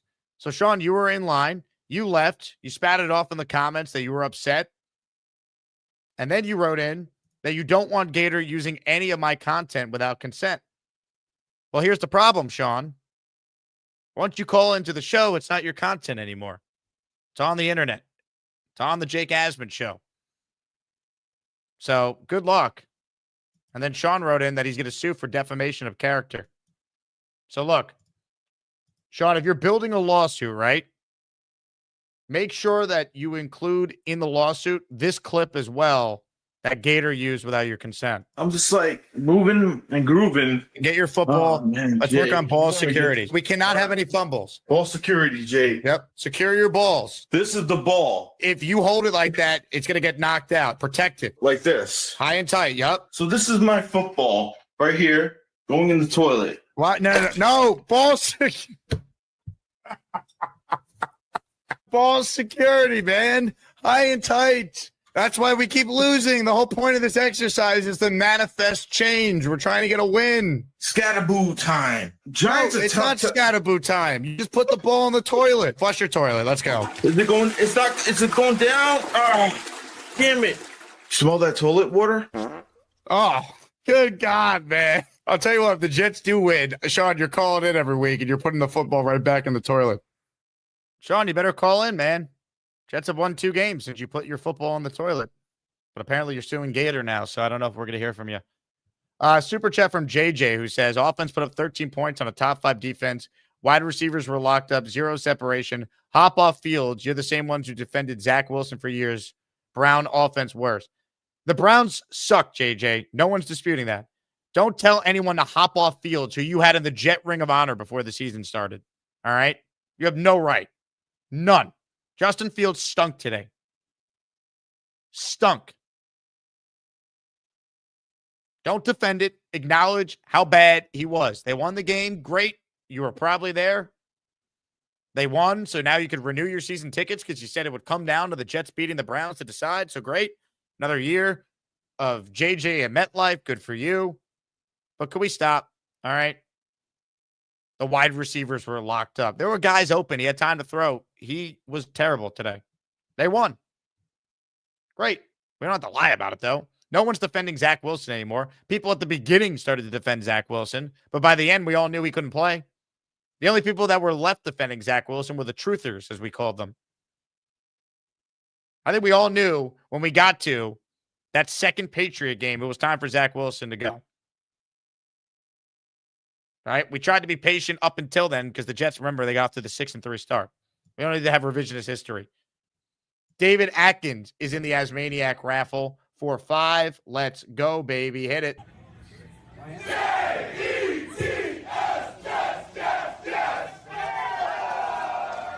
John with a super chat. Out there in the rain with other true Jet fans, you could see a real positive change on the sideline. Time for your negativity to end.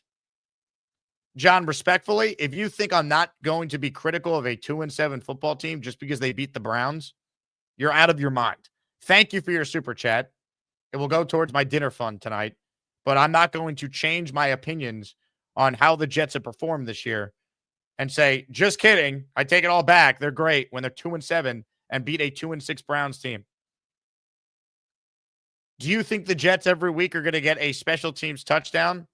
2 of them? If so, then yes, there's a real positive change if every week they're guaranteed 14 points because of their kick returner and punt returner.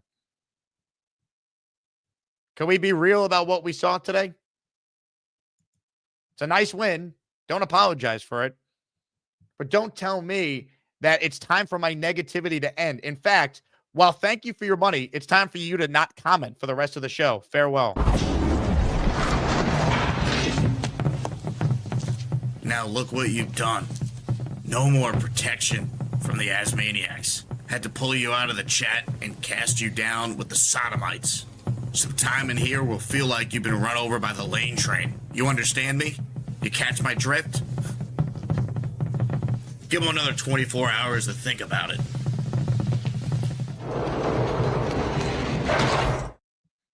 People, let's be excited about a win, but can we be rational? Come on. All right, more of your calls right now. Let's say hello to Rob, the Jet fan. Hello, Rob. Hey, Jake. Sloppy win, but a win. And, it's kind of hard to sit here and just root for them to lose. I mean, I can't sit here and, Too many games left. Like, it does, Yeah.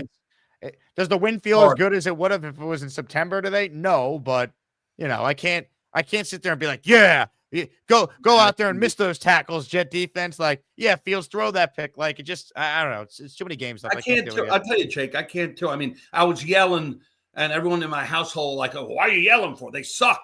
I was like, I know, but I mean, I just can't. I can't do it. I can't do it. No, we love them. We hate them because we love them. Jake. Too much of a fan. But you know what?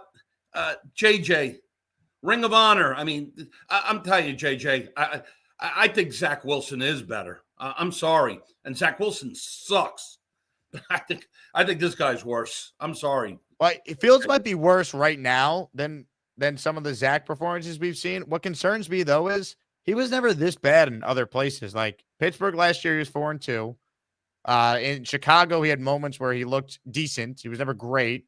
But he's had some games this year, man, where he's like unplayable regardless of like any level of professional football. He's never been that bad. That to me is like, I don't know what the deal is there. That concerns me from a coaching standpoint. How they said they were going to get the most out of him, and they've gotten the least out of him out of any of his coaches so far. Hysterical, right, Jake? But let me tell you, Jake, I think that we signed the wrong guy. I don't think we should have signed Sherwood. I think we should have signed Quincy. I think Quincy's a better player, and he looked really good today. For a guy who got benched, I mean, he looked really good today. I was really impressed with him.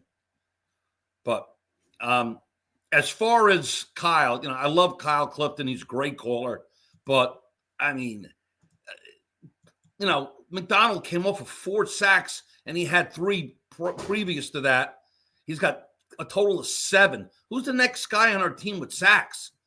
I mean, the next guy is what, like 2? I mean, I would not be talking about trading him or getting rid of him for a 2nd or a 5th round pick because he's not great against the run.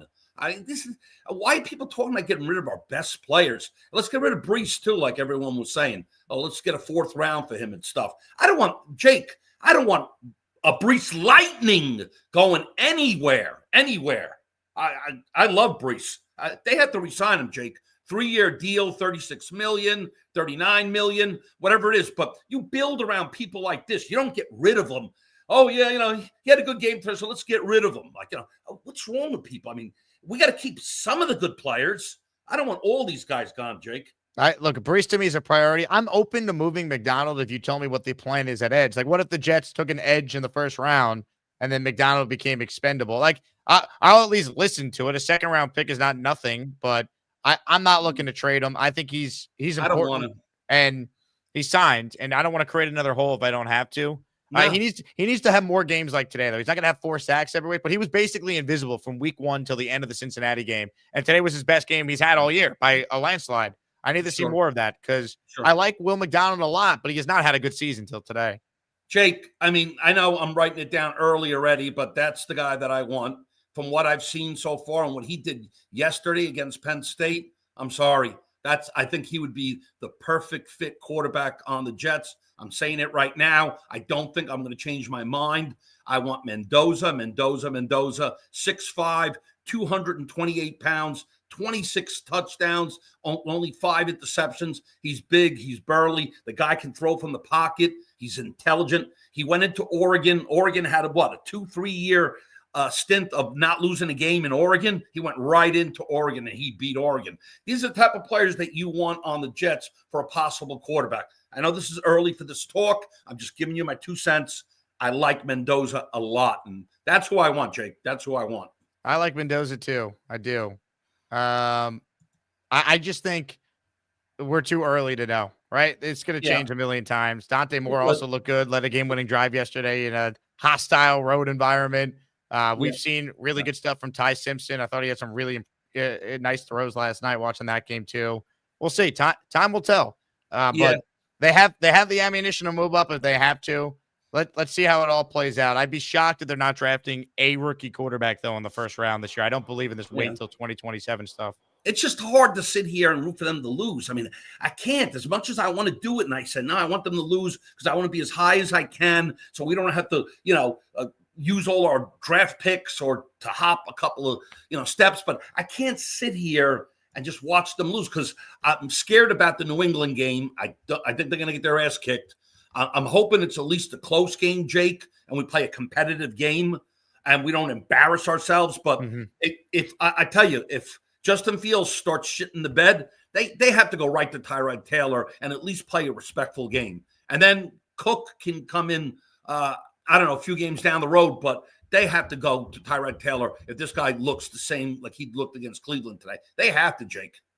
I agree, Rob. I agree. I mean, we have another first half like Fields had today. How do you not go to Tyrod? Right? Especially if it's a close game again. Like, come on. I'm with you. Ladies and gentlemen, he says he was going to sue Gator, so I'm going to put Sean on right now and find out what the latest is. Sean, are you still suing Gator for defamation of character? You guys felt the oldest trick in the book, man. I was fucking around with you guys the whole time. You know what I mean? Were you? Trying to see how far you guys would probably, follow through with my little bullshit, allegations. But you see, it's like tactics 101. You know what I mean? Yeah. Are you a spy, Sean? The psychology. Do you work for the FBI? No. The CIA? I wish I did. You seem to know a lot of tactics. No, you know what I mean? I played my little part, Sometimes, it's just for jokes, for, the gags. And get this, I'm not even sober when I'm doing it. So imagine if I was sober doing this, I'd be a fucking genius. But basically, with this game today, yes, they won. They won. Hoorah, hoorah, hoorah. All right, here we go, Jay. All right, here we go.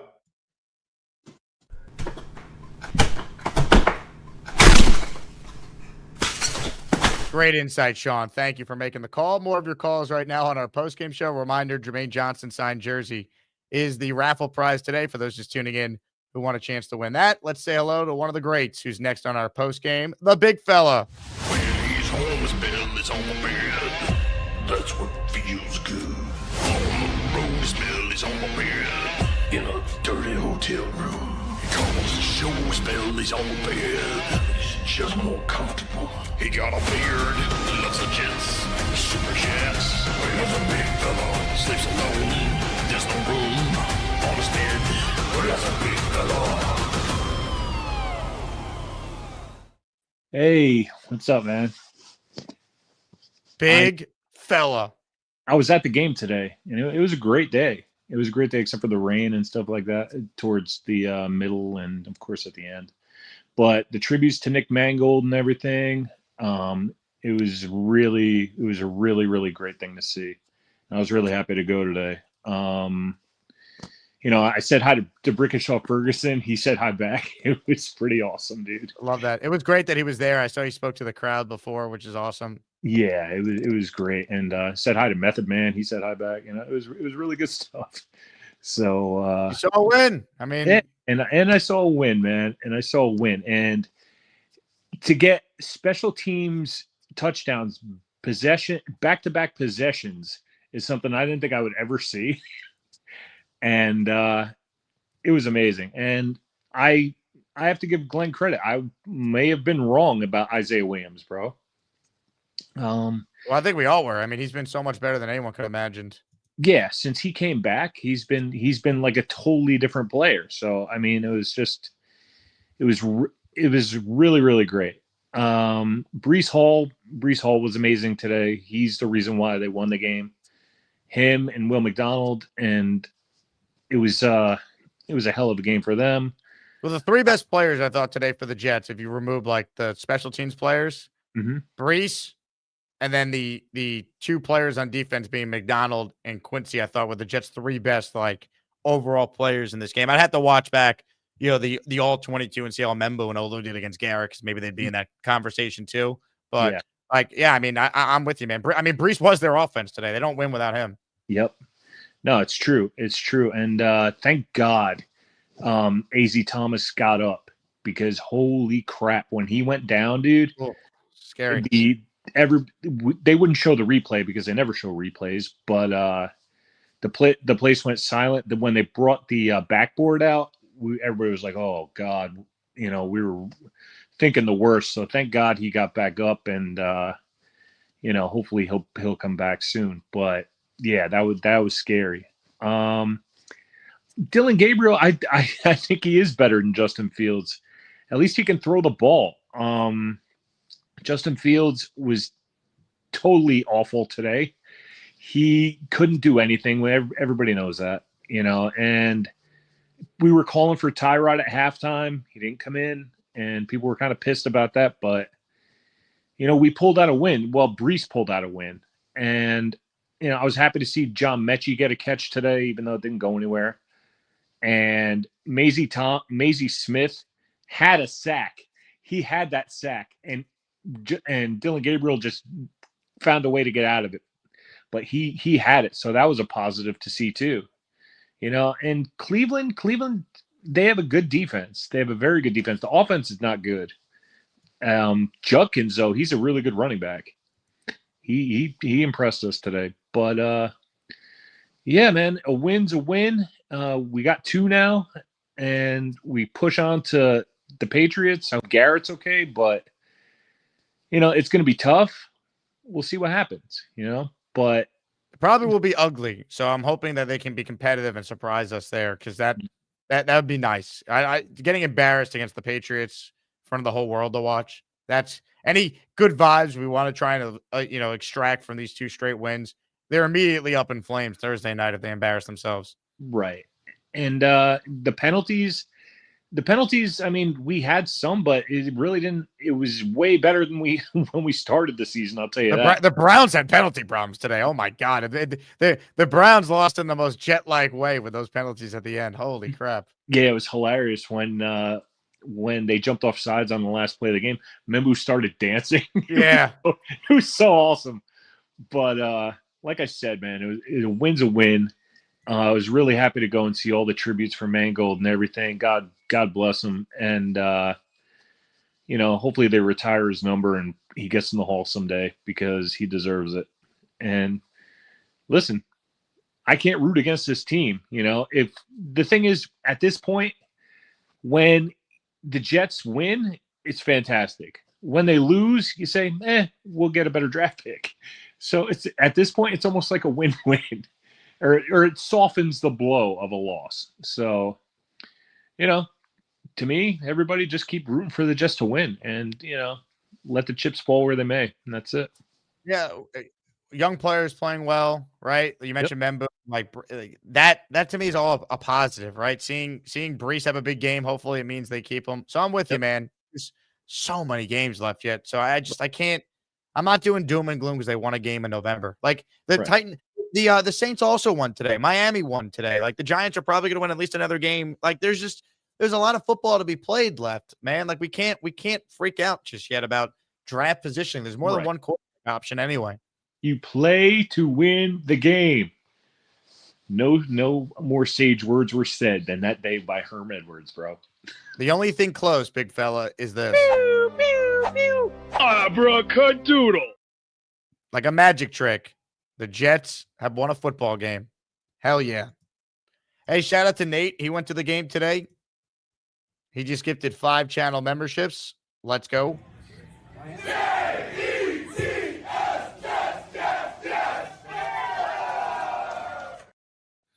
A win for the New York Jets. 2 in a row. They said it couldn't be done. Well, guess what? It has been done. And joining us right now is this guy. Let's go, Jets! Let's go, Jets! Let's go, Jets!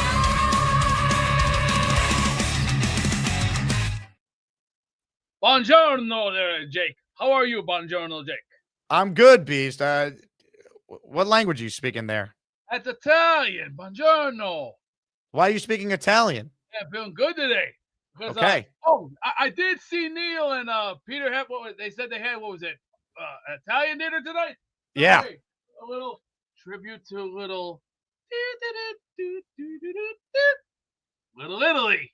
Hey, Neil just texted me that he says, as a tribute to him, can you run around your attic with the flag? First, let me just say this. Justin Field stunk the bed. He did not look like he had a very, very good performance. Very not so good. He's more like a third string. I think he should be more of a running back than a quarterback, because right now his standards of him are very not there. I don't see any potential in him for next year. I think it's time to say dump the chump.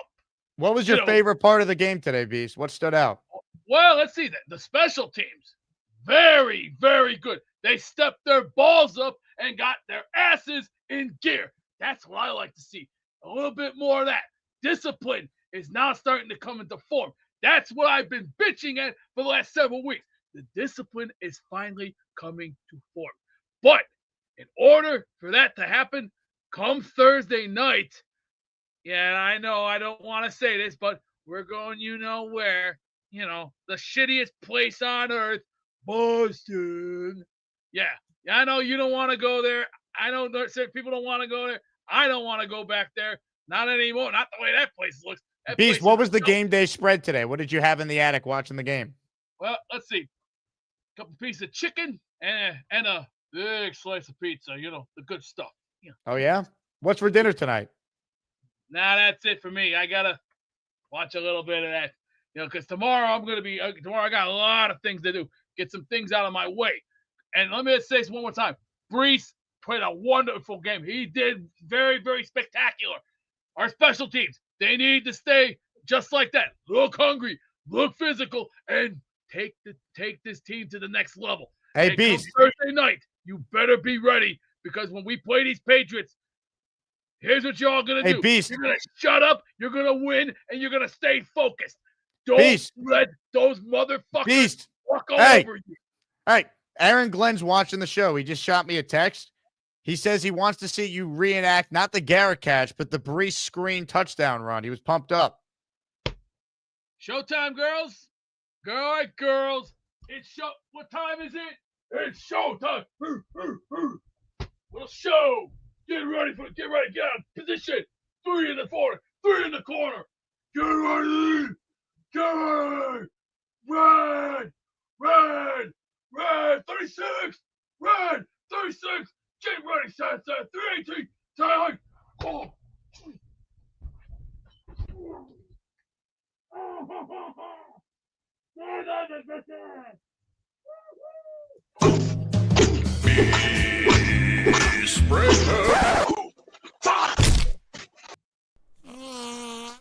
Nailed it. Also, big fella, did the shirt you sent Beast, is that the one that has Gabagool in the back? 6'6" with Gabagool on there? Man. On a day the Jets special teams was special, so was that special call from Beast. Unbelievable. Mike says, ask Beast how Sauce played. Hey, Beast, how'd you think Sauce played today? I heard he pretty much stunk the bed pretty ugly.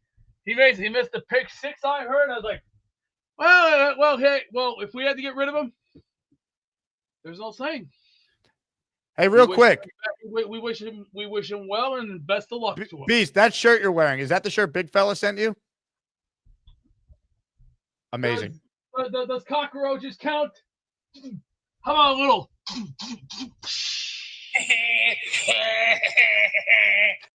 I don't know what cockroaches has to do with your shirt. Big Fella says, this is the shirt I sent. Big Fella, amazing. I'm giving Big Fella a raffle entry for that alone. Brilliant. All right, more calls. Let's say hi to Frank, who's next. What's up, Frank? Oh, man, Jake. I just want to start before we get into the game. I love when people comment, stop being negative. There's very little to be positive about at 2-7. What games are you watching outside of the Cincinnati game, which was a feel-good moment because Nick Mangold had passed. You won that in honor of him. You won today when they did the tributes. But what games are people watching where there's something to be positive that the Jets did? And for JJ, I want to know who your drug supplier is because you're clearly high. Justin Fields hop off of him. What has Justin Fields done through this part of the season that said, wow, he's better now than he was last year with Pittsburgh or any year that he was with Chicago? Justin Fields is horrible. And you remember 2 weeks ago when they beat the Bengals, I told you I was not a Justin Fields fan. Didn't want him on the team this year, but I gave him his props because he played a good game. But people who defend him are worse than the ones who defend Zach Wilson because Zach was at least drafted here. Once we were done with him, you knew we were done with him. Chicago didn't want him. Mike Tomlin, who's an excellent coach, didn't want him. He had taken scrubs like Mason Rudolph and the litany of quarterbacks they had since Roethlisberger retired and got to the playoffs. He didn't want Justin Fields. He went to a washed-up Russell Wilson. So I hate people who say, oh, hop off of Justin Fields. He's not that bad. No, he is that bad. Now, I do want to say special teams showed out. I love the fact that they didn't get rid of Jermaine Johnson or Will McDonald at the trade deadline. I would like to see Breece Hall back here on a 3-year contract.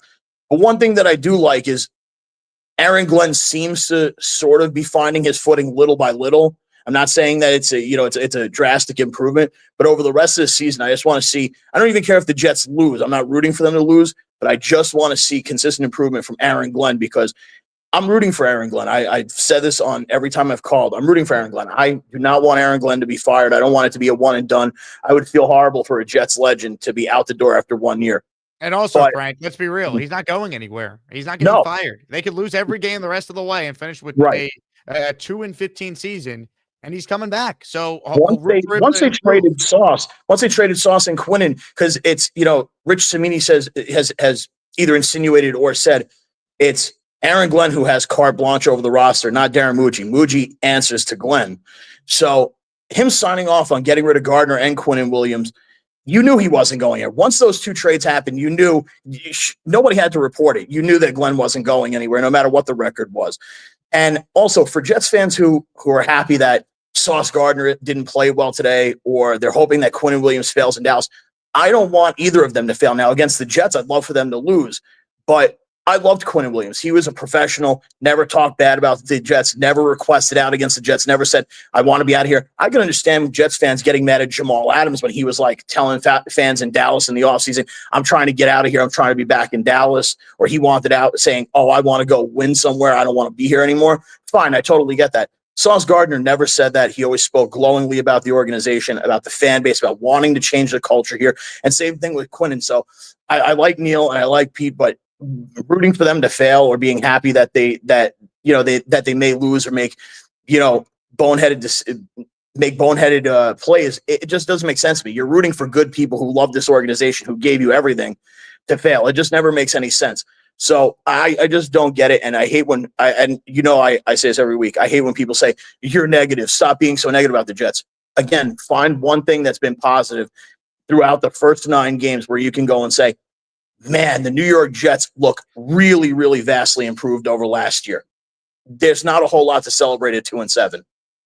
That's why they need to keep winning games and hope that the young players play better. You want a positive? The offensive line is a real positive going into next year, right? There's some good players on defense we're excited about that are going to be here. McDonald playing well is a good thing. Jermaine playing well is a good thing. But I agree with your overall premise, Frank. Like a win over the 2-6 Browns. Anyone saying, oh, don't be negative anymore. Like, come on, man. We could be real. We could be excited about the win and also acknowledge that we got to see a lot more than being the Browns. All right. I mean, they won the game today in spite of Justin Fields. That's not sustainable against most teams in the league, especially any good team, which eventually I'd imagine is the goal for the Jets, to be a good team. More of your calls. Derek is next on the show. What's up, Derek? Oh, shit. Wait, am I on? You're on, Derek.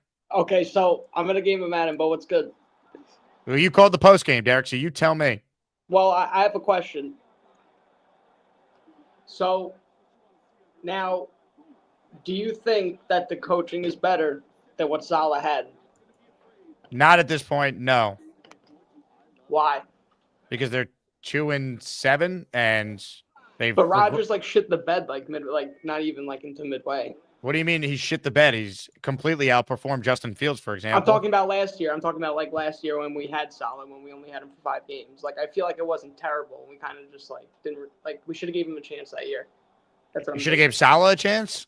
We should have let him finish this season and then. Yeah, I mean, obviously it was a mistake firing him at 2 and 3, but it wasn't. Aaron Rodgers didn't get him fired. That was a Woody Johnson decision.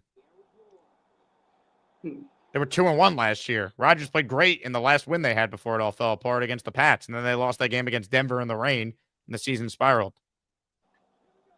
Well, do me a favor, Derek. If you're going to call the postgame show, maybe put the Madden down for 5 seconds so you can make a point and have a conversation. Yeah, I'm gonna rank him. All right, I'm here. Thanks for the time. Now look what you've done. No more protection from the Asmaniacs. Had to pull you out of the chat and cast you down with the sodomites. Some time in here will feel like you've been run over by the lane train. You understand me? You catch my drift? Give them another 24 hours to think about it. On behalf of everyone out there, I want you to know I apologize for that horseshit last call. I apologize. I'll take you behind the scenes. This guy, Derek, is in the private chat saying hi at 5:30, then let me join at 5:32, then 6:01 he wrote yo. And I go in order to be fair to people that wait on hold who want to make their points. So if we come to you, Derek, maybe be ready to make a point because I take a lot of calls. And that right there was one of the worst calls I've ever seen. And the only way to try and cleanse how bad of a call that was is to give you Aaron Glenn talking to the team after the win. Wanna fly? Man, you talking about that was good again, fellas. Yeah. Good again. Challenge you to come out, man. And this is how we gotta be. This is exactly how we gotta. And it's not always gonna be pretty. It's not. But we got up. We got up. Game ball. Game ball. 4 sacks.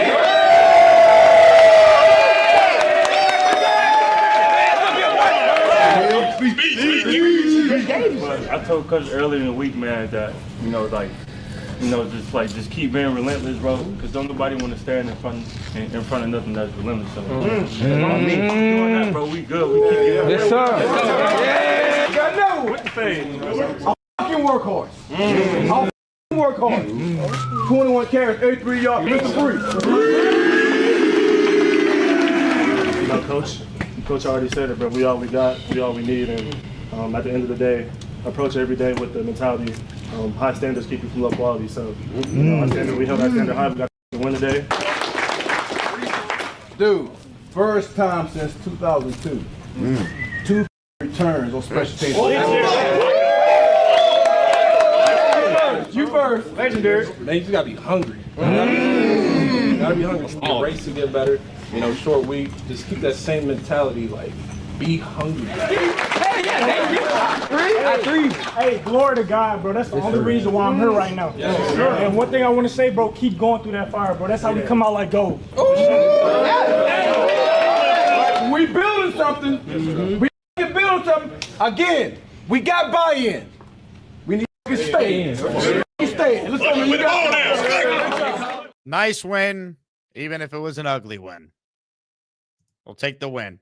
Can they build on it? Because that's the real question. You beat the Browns. No one's going to be talking about the season turnaround. But you know what? You beat New England on Thursday. We got something. If you want to believe. Keep improving. Still a lot of games left, man. 8 games to go. Miami won a game against the Bills. Oh, it's impossible. No, they did. Last week, Carolina went into Green Bay and won. And then Carolina lost today to the Saints. Like, crazy things happen, man. You want to show real improvement. Let's go out there and give New England a game, and you steal it, all of a sudden, whoa. But, look, feel-good moment there for those players and the coaching staff. Let's hope we see more of those type of speeches because they're winning games. Hey, huge super chat from our guy, Kyle Clifton. At no point did I say the Jets must trade Will McDonald. I said AG prefers big defensive ends last year of his deal, inconsistent, can't stop the run, no lies detected. Then I said what might the comp be? Glenn's making the team in his image. More guys are going. They traded Sauce.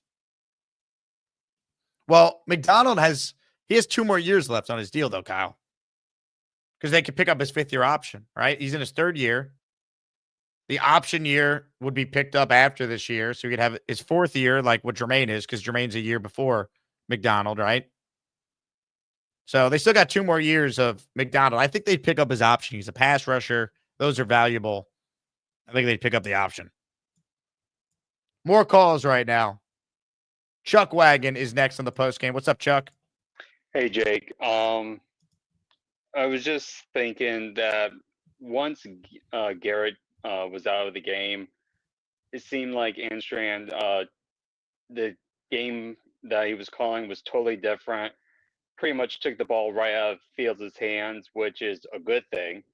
But it just seems like in Cincinnati and in this game, without Garrett, for some reason, the offense is just totally different than what it was. And it took Garrett Wilson to be out of the game for them to just run it down Cleveland's throat. And that's the main reason why we won the game, is because we were able to run the ball and control the clock in the second half.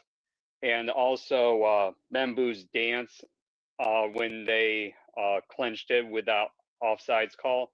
Great dance. So that was really nice to see. But again, going back to the offense, it just seems like night and day when we don't have Garrett, that it's like we just changed the script and it just runs different. I know you have a couple of experts and all that. Maybe they may be seeing the same thing when you talk to them on Tuesday and Wednesday. But Jake, do you feel like that there's just a total difference when Garrett's not in the game on the offensive side?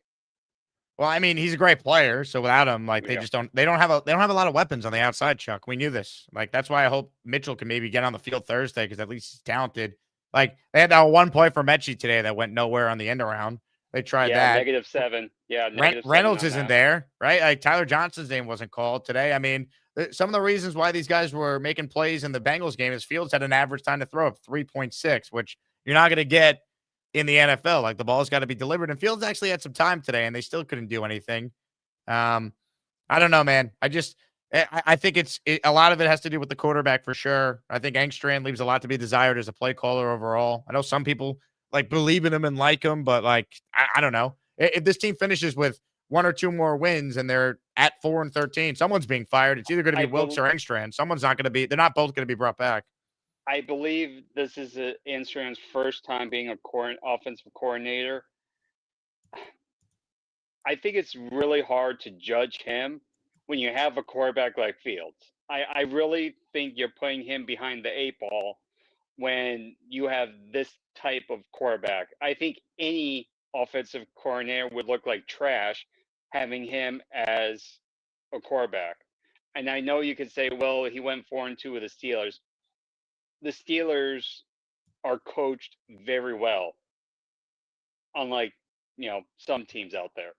But I just think that if he had just an average quarterback, then we could see how much we can say Anstrand is the problem or he's really good. I just think having a bad quarterback really puts the screws to him, and it's not fair, in my opinion, when you have that bad of a quarterback. Yeah, that's fair. But I also think, like, if you know what your quarterback is, you call more design plays that suit the quarterback's strengths. Where are the design runs for Fields? I still don't think they use enough RPOs, quarterback keepers, play action bootlegs.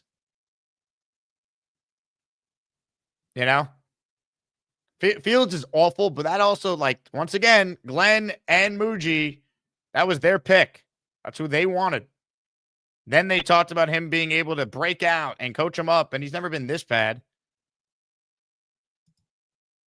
Fields finally threw an interception today, so we could stop with that stat. The Fields truthers who don't actually watch the Jets, they're just box score hunting, trying to argue that Fields has been good. Oh, he hasn't thrown a pick. It's like, are you watching these games? They don't throw downfield. And that interception he threw today, I have no idea what he was thinking. I mean, you threw it right to the guy. Tom wants to know who the top receivers are in the draft. We need it badly. There are several wide receivers the Jets could potentially add in this draft. It is a, stop me if you've heard this one before, a good wide receiver class. So there'll be a guy they could get. Who the top guy is, I don't know. I've heard so many different things already. More calls on our post game. Ladies and gentlemen, it's about time we've heard from this guy in a post game show. It's time to say hello to the one, the only, the V-Man. It's time for another V-Man call. Hopefully he no sleeping. Adios mio. What's up, Jake? How are we doing? V-Man, happy Victory Sunday to you. Happy Victory Sunday. Unfortunately, I wasn't able to watch most of the game. I was actually out at brunch for my mother's birthday. I got the second half. Well, you saw a hell of a half then. Yeah, no, it was good. I'm surprised that it is so weird to see the Jets on the other end of fooling a team on a fourth down. It is so bizarre to see that. It's like usually it's the other way around. You see the Jets line up, and the other team's not gonna actually run a play on fourth down, and they're dumb enough to buy it and dupe themselves into a false start. But to see the Jets be on the winning end of that penalty is astounding. It's amazing that they were not the team that had the back-to-back penalty sequence that the Browns had. The Browns outjetted the Jets. Yeah, no, it's incredible. I mean, that's the second time I've seen the Browns outjet the Jets in recent years. V-Man, what did you have at this brunch though? What type of alcohol? I just had a Pilsner. Really? Yeah, that was it. No Bloody Mary? I'm not a vodka person. No mimosa? No. I just wanted a beer. I'm not that big into cocktail mixes. Like, I'm not a big cocktail guy, It's like I generally drink my liquor. It's like I drink it on the rocks. I'll have like a rum old fashioned or a mojito if I'm by a pool or by the beach, I'll have a mojito. But if are you happy Breece wasn't traded so your jersey display is good for at least the rest of the year? Yeah, I'm happy for that. I was surprised that was the only one that didn't get. I was surprised. It was like the other trades shocked me. But you know what? It's bold, and I gotta give him that. And I was gonna go comment on Rob's talking about for Fernando Mendoza. He's a Cuban. The Cuban. I was gonna say, the thing is, and what was the ethnicity of the last Jets quarterback to make the playoffs? Mexican. Latino. Okay. Is there something to it? So your theory is the Jets need a Latino quarterback to end the playoff drought. I like it. Yeah, the best part is we can steal Victor Cruz's salsa dance. You can totally steal Victor Cruz's salsa dance whenever the Jets win. Do you do a good salsa dance, V-Man? Would you like to demonstrate? No, I got 2 left feet. I was born without rhythm, unfortunately. No, you got plenty of rhythm. No, I trust me. I do not.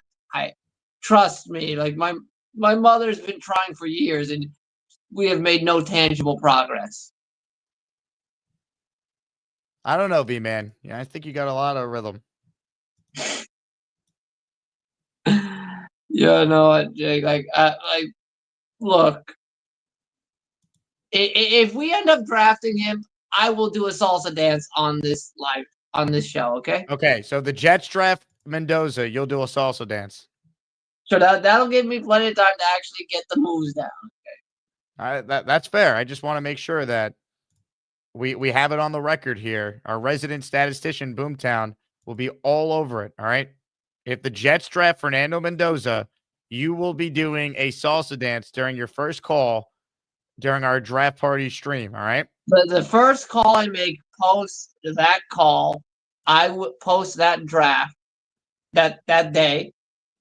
I will do that, okay? All right. I believe you. I know you're a man of integrity. Yeah, no, I promise, yeah, no, it's like I gotta sit here and say I think besides that, it's incredible to see to see the Jets got two special teams touchdowns, punt returner and kick returner. It's nice to see the pass rushers getting home, a lot of it's a work in progress team. It's unfortunate what we're seeing, that we're sitting here in November, it's 2 wins, but we're Jets fans, we're used to it, so. Well, V-Man, smoke some victory weed in the Jets' honor, all right? All right, peace. That's the end of that V-Man call. Now he can go back to sleeping. More calls right now. Uncle Chrissy is next. Hello, Uncle Chrissy. What's up, Jake? How you doing? Uncle Chrissy. That's right. So this game was weird, man. It's like I never felt I never watched a game when we won and I felt like we lost, except for that Rams game. It just, I don't know. It didn't feel exciting. You know what I mean? So I was watching a game and my wife was looking at it and looking at the records and she was like, oh, so they're worse than us. And in my head, I'm like, no, we're both dog shit. So the first quarter when we both had, or when we had the first, the special teams touchdowns and shit like that, she was excited. The kids were excited, but at the end of the day, it's like, I don't know. It just doesn't feel the offense just was lackluster. You know what I mean? I don't know if that's a word. But They still don't have a quarterback, Like, it's I like know. we wanted to be excited after the Bengals win because of how the offense played. Oh, it feels good to be able to find it. But, like, yes, they won, but how they won is not sustainable against most teams in the league. They won in spite of their quarterback. That just doesn't happen in the NFL. I mean, I have some stats that ESPN Research put together. This is the least amount of net passing yards the Jets have had in a win since 1973. Net passing, they had 42 yards. In 1973, week 5, they beat the Patriots, apparently. They had 0 in that game. Like, it's just how they won today is not sustainable if your quarterback is that bad.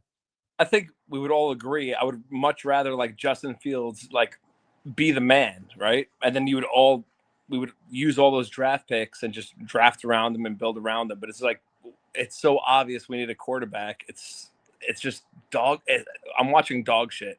You know what I mean? And Allen's calling into fucking Boy Green show saying he's watching the Patriots game. I'm not watching, dude. No one's watching a Patriots game. If you're a Jets fan, he's not a real Jets fan. No, he's a fraud. Don't mention his name. He's a fraud. Allen is not a real Jets fan. He never will be. That's what blows my mind. Is like I have Drake May on my dynasty team. I'm not watching the Patriots. I'm watching the Jets. I'll watch them if they get their ass kicked, or it doesn't matter, man. It's like you're a Jets fan. You're watching that shit. You know what I mean? It's like, oh, man, he. I don't know. It's just annoying. It's unfathomable. But talking to my kids, man, I was like, "Are you happy with the win?" And even my 11-year-old Cameron was like, "Yes and no." And I'm showing them clips of Mendoza, that freaking last drive. Man, that was like something.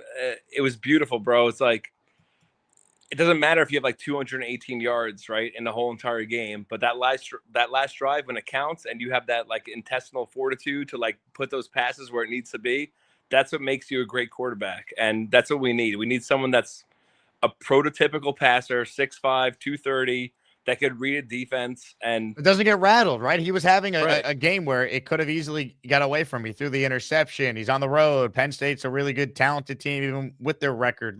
That place is going crazy. A chance to spoil Indiana's perfect season. And he stepped up and had a drive for the ages here. Here's some of his best throws, by the way, from that game here. Let me see if I could get it to play. Not everyone's obviously seen the last one here, which was sick, but he took a shot on this here.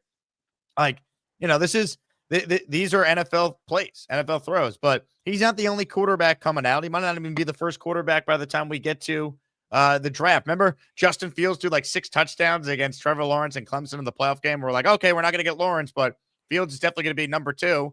And Fields, forget being number 2. He wasn't even the 3rd quarterback that was drafted that year. So these things change a lot, but that was the first full game of Mendoza I watched, not a quarter here or a half or just highlights. And I came away really impressed. I thought he made a lot of NFL throws. So I get why Jet fans want him, but we got a lot of football still to be played. And if they have to trade up, they can. They have the ammunition to do it if they really want him that bad. For me, college football is like so hard to watch because you have very good players versus players that will never make the NFL. So it means like nothing. So look at Matt Leinart, right? But when you watch him, I want to see him versus Alabama versus the playoffs. I mean, I think that would be a very good matchup for Jets fans. And I was talking about it on Nick's show earlier today. It's like you got to watch something that you're interested in. But anyway, bro, you have a good one, and go Jets. We got to get the number 1 pick. We have the draft capital move up, but it'd be better if we just had it. It would be. And if Tennessee doesn't get it, though, or Tennessee gets it, then at least you can make a deal with them. What you don't want is like New Orleans to get it, and they're like, we're taking Fernando Mendoza no matter what.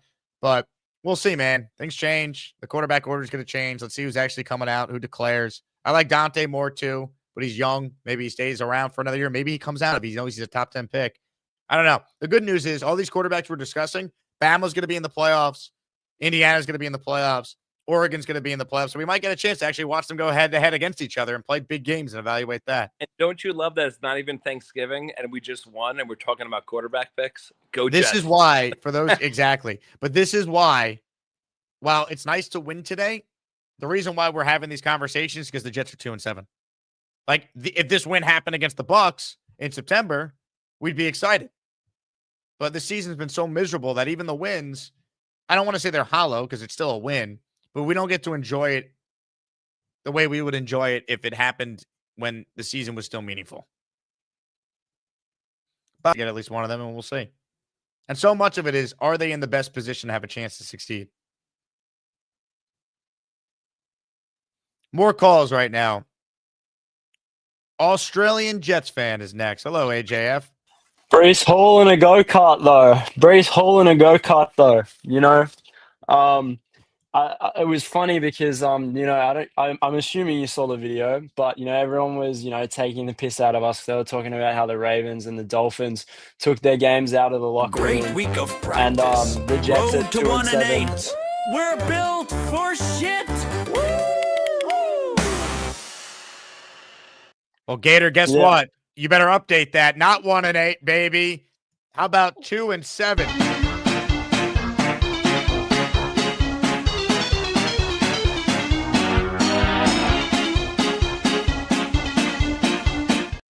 Anyway, suck it, Gator. Jets won today. Go ahead, AJ. Give Breece Hall a fat bag and as many go-karts as he wants. I want this guy on this team, and if you're not dumb, you want him on this team as well.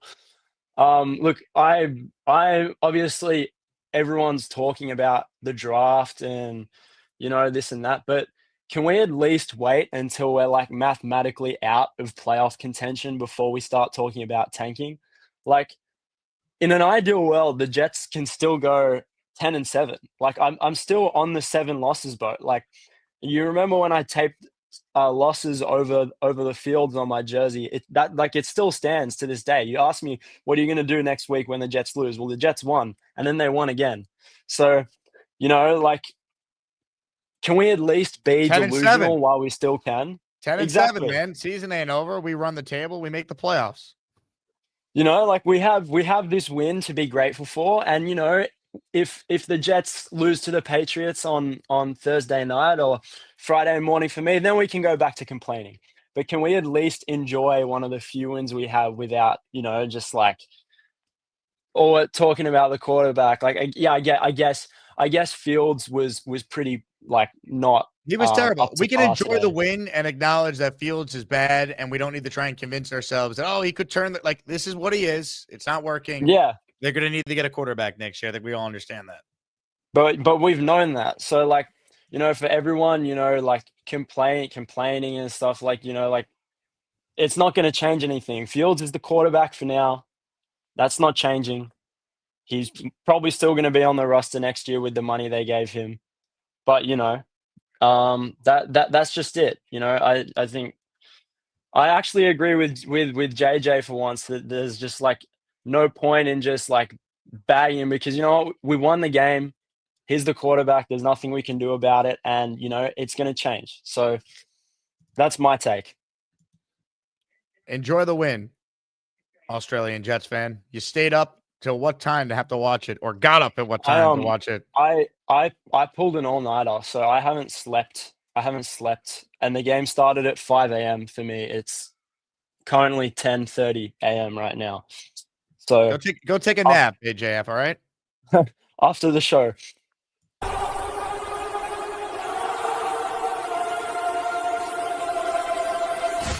Let's enjoy the win. See, that's real commitment right there. Australian Jet fans are diehard. Pulled an all-nighter to watch Jets Browns. God bless. Ryan's a diehard. He was in the rain today, as was my guy Lou B, who was sending me videos in the crowd today. On my way to New England Thursday, I'm soaking wet. Hey, whoa, Lou B. Lou B. Calm your freaky down. Justin is so bad, fans were screaming for Tyrod. I would be too if I was there. Fields played bad enough where if Glenn benched him at halftime, it would have been justifiable. I don't think he did because he didn't want to create a quarterback controversy with the game being tied and a short week. So I think he was going to do everything in his power to not bench Fields. The same cannot be said if Justin Fields looks horrible Thursday in the first half against New England. Which, let's be honest, is very possible. Maybe Woody needs to come out and say if we could just complete a pass, it would look good again. Maybe they'll get Fields motivated for prime time. Chris, super chat. I could care less who finishes the season, but Fields can't be the bridge. What exactly would the rookie quarterback learn? Professionalism only goes so far. I agree. You got to sign a different bridge. I agree. I don't know who that guy is, but you need to sign somebody. It can't be Fields. You know, maybe it's Jacoby Brissett, a free agent, someone like that. People will say Mac Jones, he's on a 2-year deal. Can't be him. You know, Kirk Cousins might be washed, but someone like that. Russell Wilson is washed, so no thank you. The options are slim, but I think you're going to have to add someone to that room besides Fields, and then you'll have a veteran. Or maybe, I don't know, maybe you keep Tyrod, but Tyrod's always hurt, man. Matt Smith or Flacco. Yeah. Gardner Minshew. Is he a free agent? Someone like that. All right. So we had Derek on earlier. He had one of the worst calls ever, but he privately messaged me here. I was very nervous. Apologies. My dad watches the show. So, Derek, I'm going to give you some redemption here because your first call was not great. Redemption for you, Derek. Do you have what it takes to have a good call on the post game? Derek is next. Hello, Derek. Hi. I just want to say that was very bad, so I apologize. Hey, Derek, do you have a camera? I'll let you finish, but do you have a camera? Yeah, I do. There you go. So, and shout out to your dad. I appreciate your dad watching the show. he watches every day. Like What's your dad's name? Mike Frazier. Shout out to Mike Frazier. But what I was saying was, it's very hard to get excited for the Jets. I was trying to figure out something to say, and I was trying to figure out why I couldn't figure it out. It's hard to get excited. We're 2 and what, 6, 7? 2 and 7. Yep. Crazy. And obviously, you know, Glenn is starting to look better, as we could tell. I mean, we lost to the Dolphins. How do we lose to the Dolphins? Tua can't see the middle of the field. He's made of glass. He's good. You know, he's better than I'll ever be, but he can't see the middle of the field, and we lost with Sauce. If he was in that game, I don't know if he was. He was, but that wasn't even their worst loss. How about the game where they just completely no-showed the Cowboys for most of that game? We're down 23-3 at halftime. Did Dak even have a good game? I didn't even watch that one. Yeah. Derek, appreciate the call, my man. We got to work on Derek's calls there. we got to work on it. Might I recommend, Derek, you write in some points in advance to reference. He brings up the Miami game from September and then says, I didn't even watch the Dallas game. He said, Glenn showing improvement, but then brought up, how did we lose to Miami? We're a little bit all over the place there, Derek. If you want to give credit to Glenn for these last 2 wins, that's fine. But then he also gets blamed for the 7 losses. I don't even think Glenn needs to win on Thursday night. If this team doesn't get embarrassed, I think that's not bad, all things considered.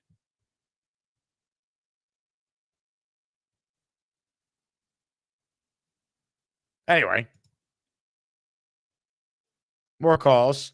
Ladies and gentlemen, JJ is next. Before I bring on JJ, let me talk about our giveaway. It's a signed JJ jersey, Jermaine Johnson.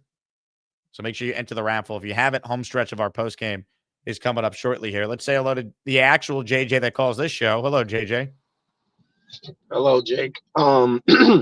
Excuse me. I think today was a complete team victory. The offense scored 13 points. The special team scored 14 points. Defense had some key plays on 3rd down, 4th down. That's a complete team win. So when it comes to Aaron Glenn, is he getting better in front of our eyes? I would say so. We looked like a better football team after the bye week. And that's something that we haven't seen. I'm not defending Justin Fields at all. But what I will say is when you watch this game and you have 0 separation, they're not getting open.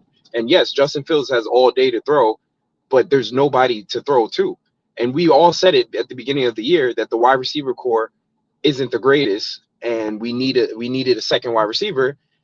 It's so surprising to me that our offensive coordinator Tyler Anstrin changes up the whole game plan after Garrett Wilson gets hurt. And even last week, the game plan looks completely different with Garrett Wilson out of the game. And I think that it's a little strange that he doesn't start the game with feeding Breece the ball. Like, if we would have just fed Breece the ball in the first quarter, second quarter, the game would have looked a lot different. But with that being said, I mean, Justin Fields made some huge plays with his feet, with his legs today, and you guys can't discredit that from him. Do you think he played a good game today? No, I don't think he played a good game, but I don't think he had any – like, he's not set up to win. When you have nobody to throw the football to, I don't understand what more you guys want from this guy. Like, and then y'all talk about, bench him and put Tyrod Taylor in. Tyrod Taylor came in the game. Garrett didn't play in that game, and he was able to throw the ball successfully. Yeah, because the game plan against the Bengals was heavy Breece. In the first quarter and the second quarter of this game, we weren't seeing Breece touch the ball that much. Like, it wasn't just Breece in that game. He spread the ball out. He made plays in the passing game. They were down. But they called play action in 17-3. They had plays like that designed today too. He missed throws. Listen, I'm not defending Justin Fields in terms of that he was a great quarterback today and oh my gosh, you guys need to get off him. All I'm saying is we're acting like the guy has weapons to throw the football to.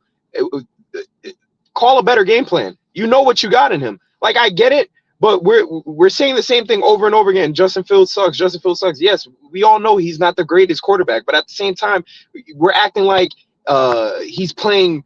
We're acting like he's a different Justin Fields from when he played with the Steelers and from played with the Chicago Bears to with the Jets. He's a different Justin Fields. He sucks now, but he didn't suck as bad with Chicago and he didn't suck as bad with the Steelers. So what does that tell us? I mean, if you compare his rookie year to Zach Wilson's rookie year, who was the better quarterback? It was Justin Fields. Now you got people in the chat saying Zach Wilson was better than this. If you look at what he did last year with the Steelers, he was a lot better player. Now all of a sudden he's doing terrible, and then we're just acting like, the Jets don't have anything to do with this. Call a better game.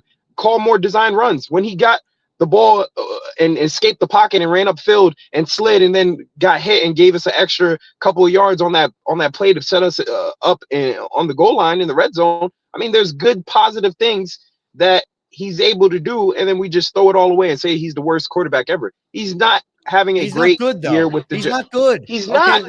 But we could debate this. Is he better than Zach? Who cares, man? He's not the answer. And I do agree. I don't think the coaching has been great with some of the play calls. But, man, he's just not good. And at times they do call the right play, and the quarterback can't execute it.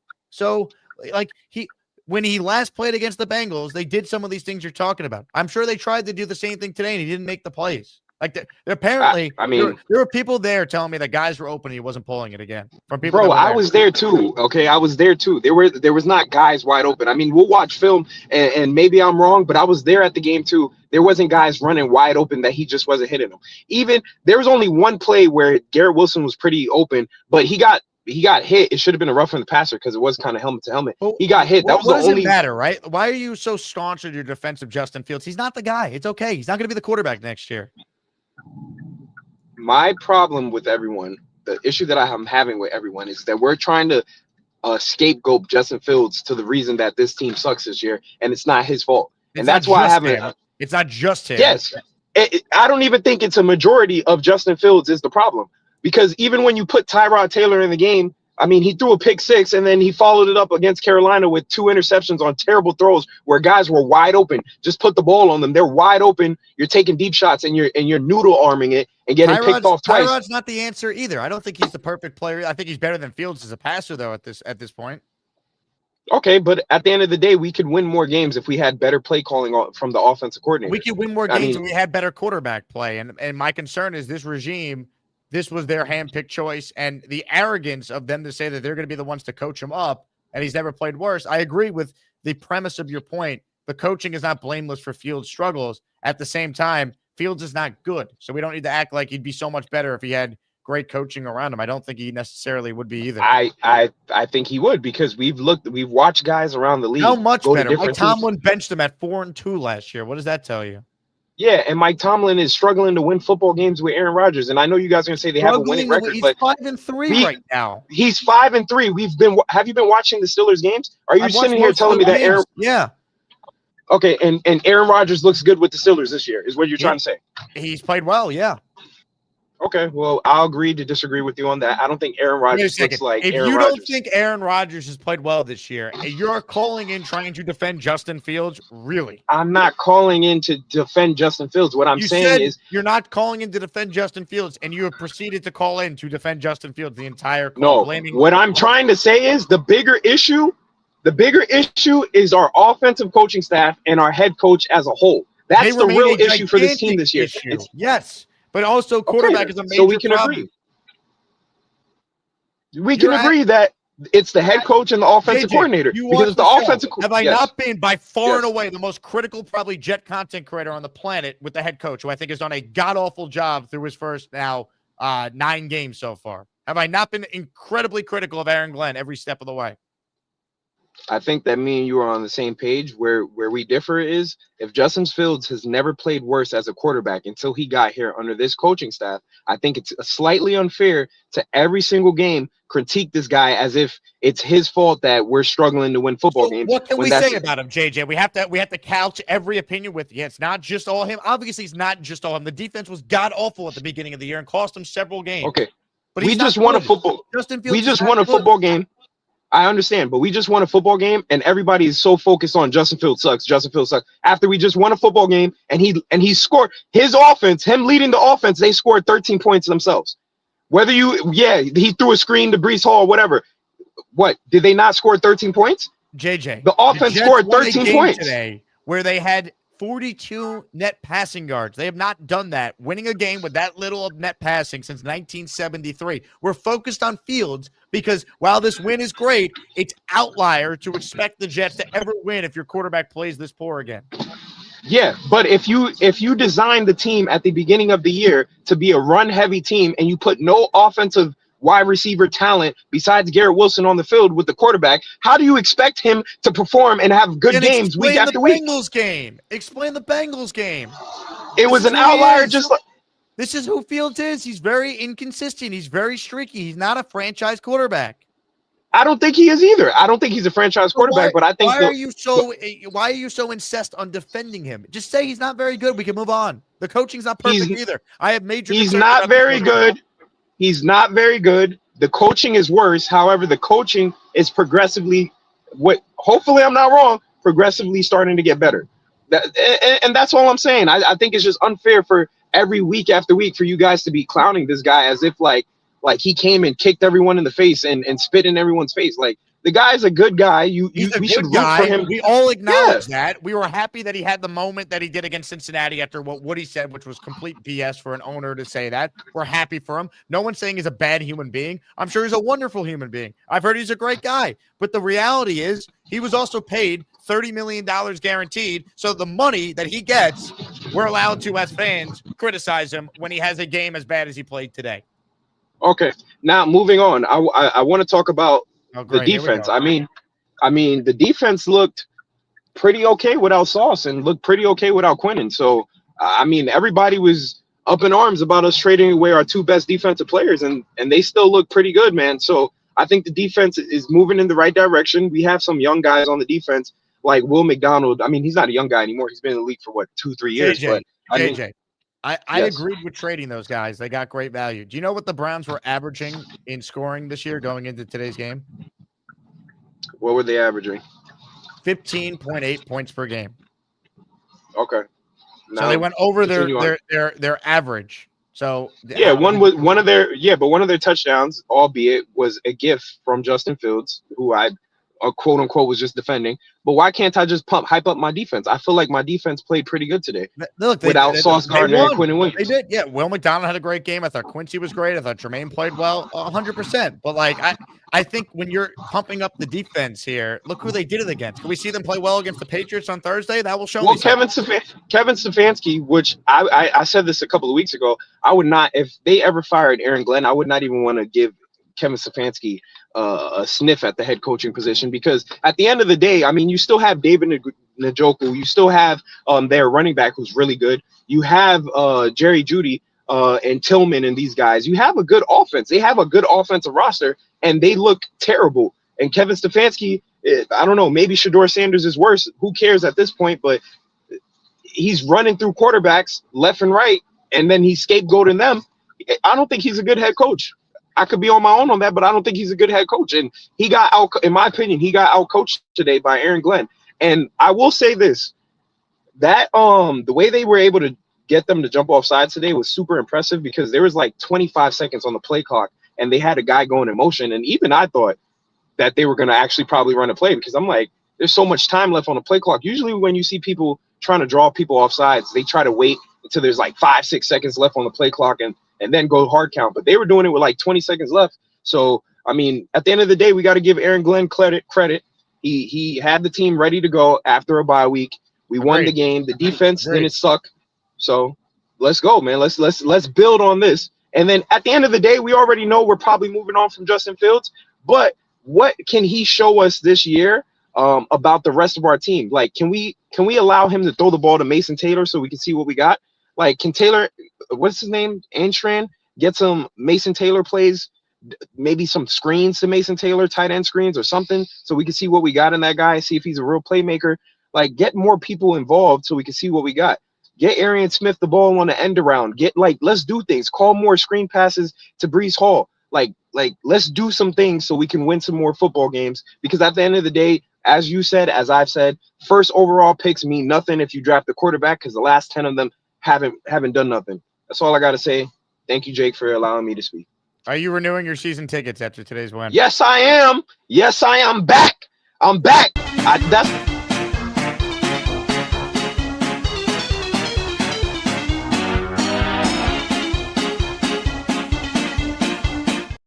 Let's see them build on it Thursday, JJ. Glenn gets credit because they won. That's how this works. And they won after a bye, which that does matter to me, because we know the Jets' history off their bye week. But now you're playing the Patriots, who are 8-2, and they're building on Thursday. You want to prove that these last two wins aren't a byproduct of playing the awful Bengals? Really awful Bengals defense. But, like, their defense is historically bad, okay? Like, this Jet offense today, they were so bad. 42 net passing yards. Right? And they put up 502 yards of total offense against Cincinnati. Like, you can't make it up. Let's see how they look against New England. Fields has to be better or they don't have a shot. NY in Atlanta with a 14-month Asmaniac super chat. We need to pick Ty Simpson to break the Joe curse. We need a Bama QB, perhaps, to do it. I see the logic. Felix says, what's up, Jake? Another win. Defense played solid again this week. Fields isn't the quarterback for us this year or next year. We need to sign Breece ASAP. Fields is not the answer. All right, he's a good guy. If he's going to start Thursday, which I anticipate him starting, I hope he plays well. But he's not the guy. It's okay. We can acknowledge that. NY and Atlanta is in the raffle for one. Big Guy is in the raffle for one. Reminder, Tuesday we have the weekly raffle. Sign Wayne Corbett football, signed Joe Klecko helmet, and our grand prize, the signed Darrelle Revis autograph football. The Jermaine Johnson signed jersey is the raffle at the end of this stream. So make sure you enter if you are just tuning in. Shout out to the over 600 of you that are watching live right now and the thousands upon thousands after the fact.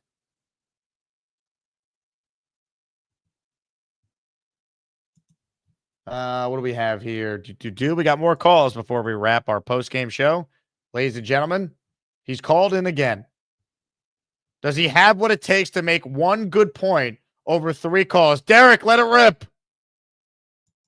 The answer is obviously no. No, he does not. He has no good points.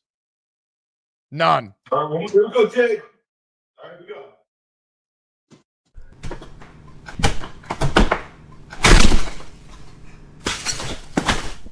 Sad.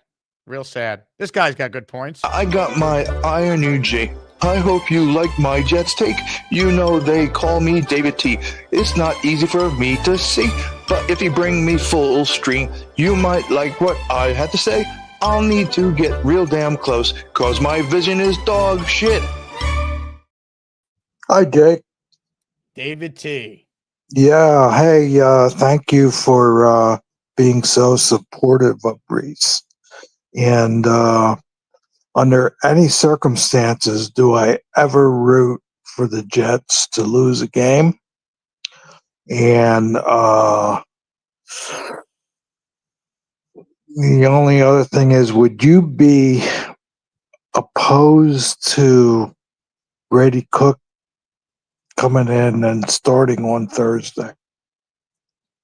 I think in a short week, that's tough to do.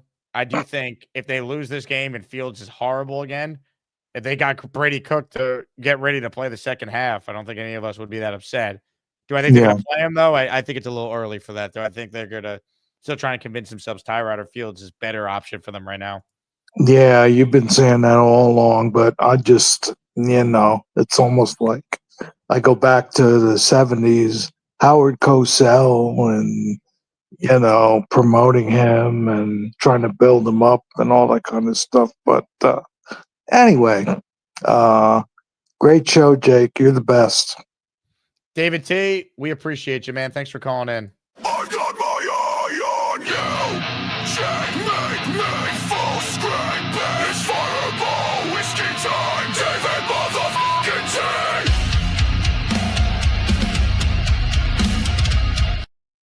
Top Cat says Glenn won't do it. We're stuck because they paid him. They're trying to justify that money. I mean, what he said.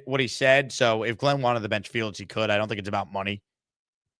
I think it's if they benched Fields today, do you want the quarterback controversy with just a couple days before New England on Thursday? Glenn's not going to name a starter again. And you know what? Because Fields played awful, they actually could go to Tyrod Thursday and maybe surprise people. I don't know if New England's going to be so afraid of Tyrod Taylor on Thursday night, but if they prepare for Fields on a short week and then they throw Tyrod out there, there is maybe that competitive advantage that Aaron Glenn is searching for. I don't know. Cheese Man in the raffle for 2. Derek needs to call back in and close the show. You got this, kid. I think Derek is stage fright. I think that's what's happening here. Hey, JJ, what piece of advice would you give to Derek if he calls in again? Don't say anything. Your best call ever, JJ. Thank you. More calls right now. Ryan is next on our postgame. Hello, Ryan. How was the game today? You saw a sweet victory. Yes, sir. That was an amazing victory. Stood there in the rain. It was terrible. It was ugly, but a W is a W. The special teams, 2 returns in a row, the kickoff return and the punt return. It was amazing to watch in person. I'm just hoping we could at least salvage some wins this season, but going there today, I had a couple with me. First time ever going to a Jets game. They had a great time. The rain held off for a little bit. Tailgate was awesome, and the win just topped it off. It was a big win, even though Justin Fields did look ugly. The offense was putrid, but a W is a W. So I'm happy with it. It's nice to win, even against the bad Browns teams. They A be win's a losing, win, they be and complaining, so they get credit when they win. I That's mean, how it goes. it would have been a terrible loss in the rain, but everybody was rallying together. It was ugly, it was wet, but to walk, it's just can't beat it. It was a great day to me. I enjoyed the win. I hope we're on the road to a couple more wins. F it. I'm 10-7 until you tell me less. Hey, as long as they can still go 10-7, Ryan, why not? Just keep winning, baby. Do I think the Jets are going to go 10-7? No. But I'd love to be wrong. I say it all the time. I'd rather be wrong if it benefits my team than right for the sake of being right.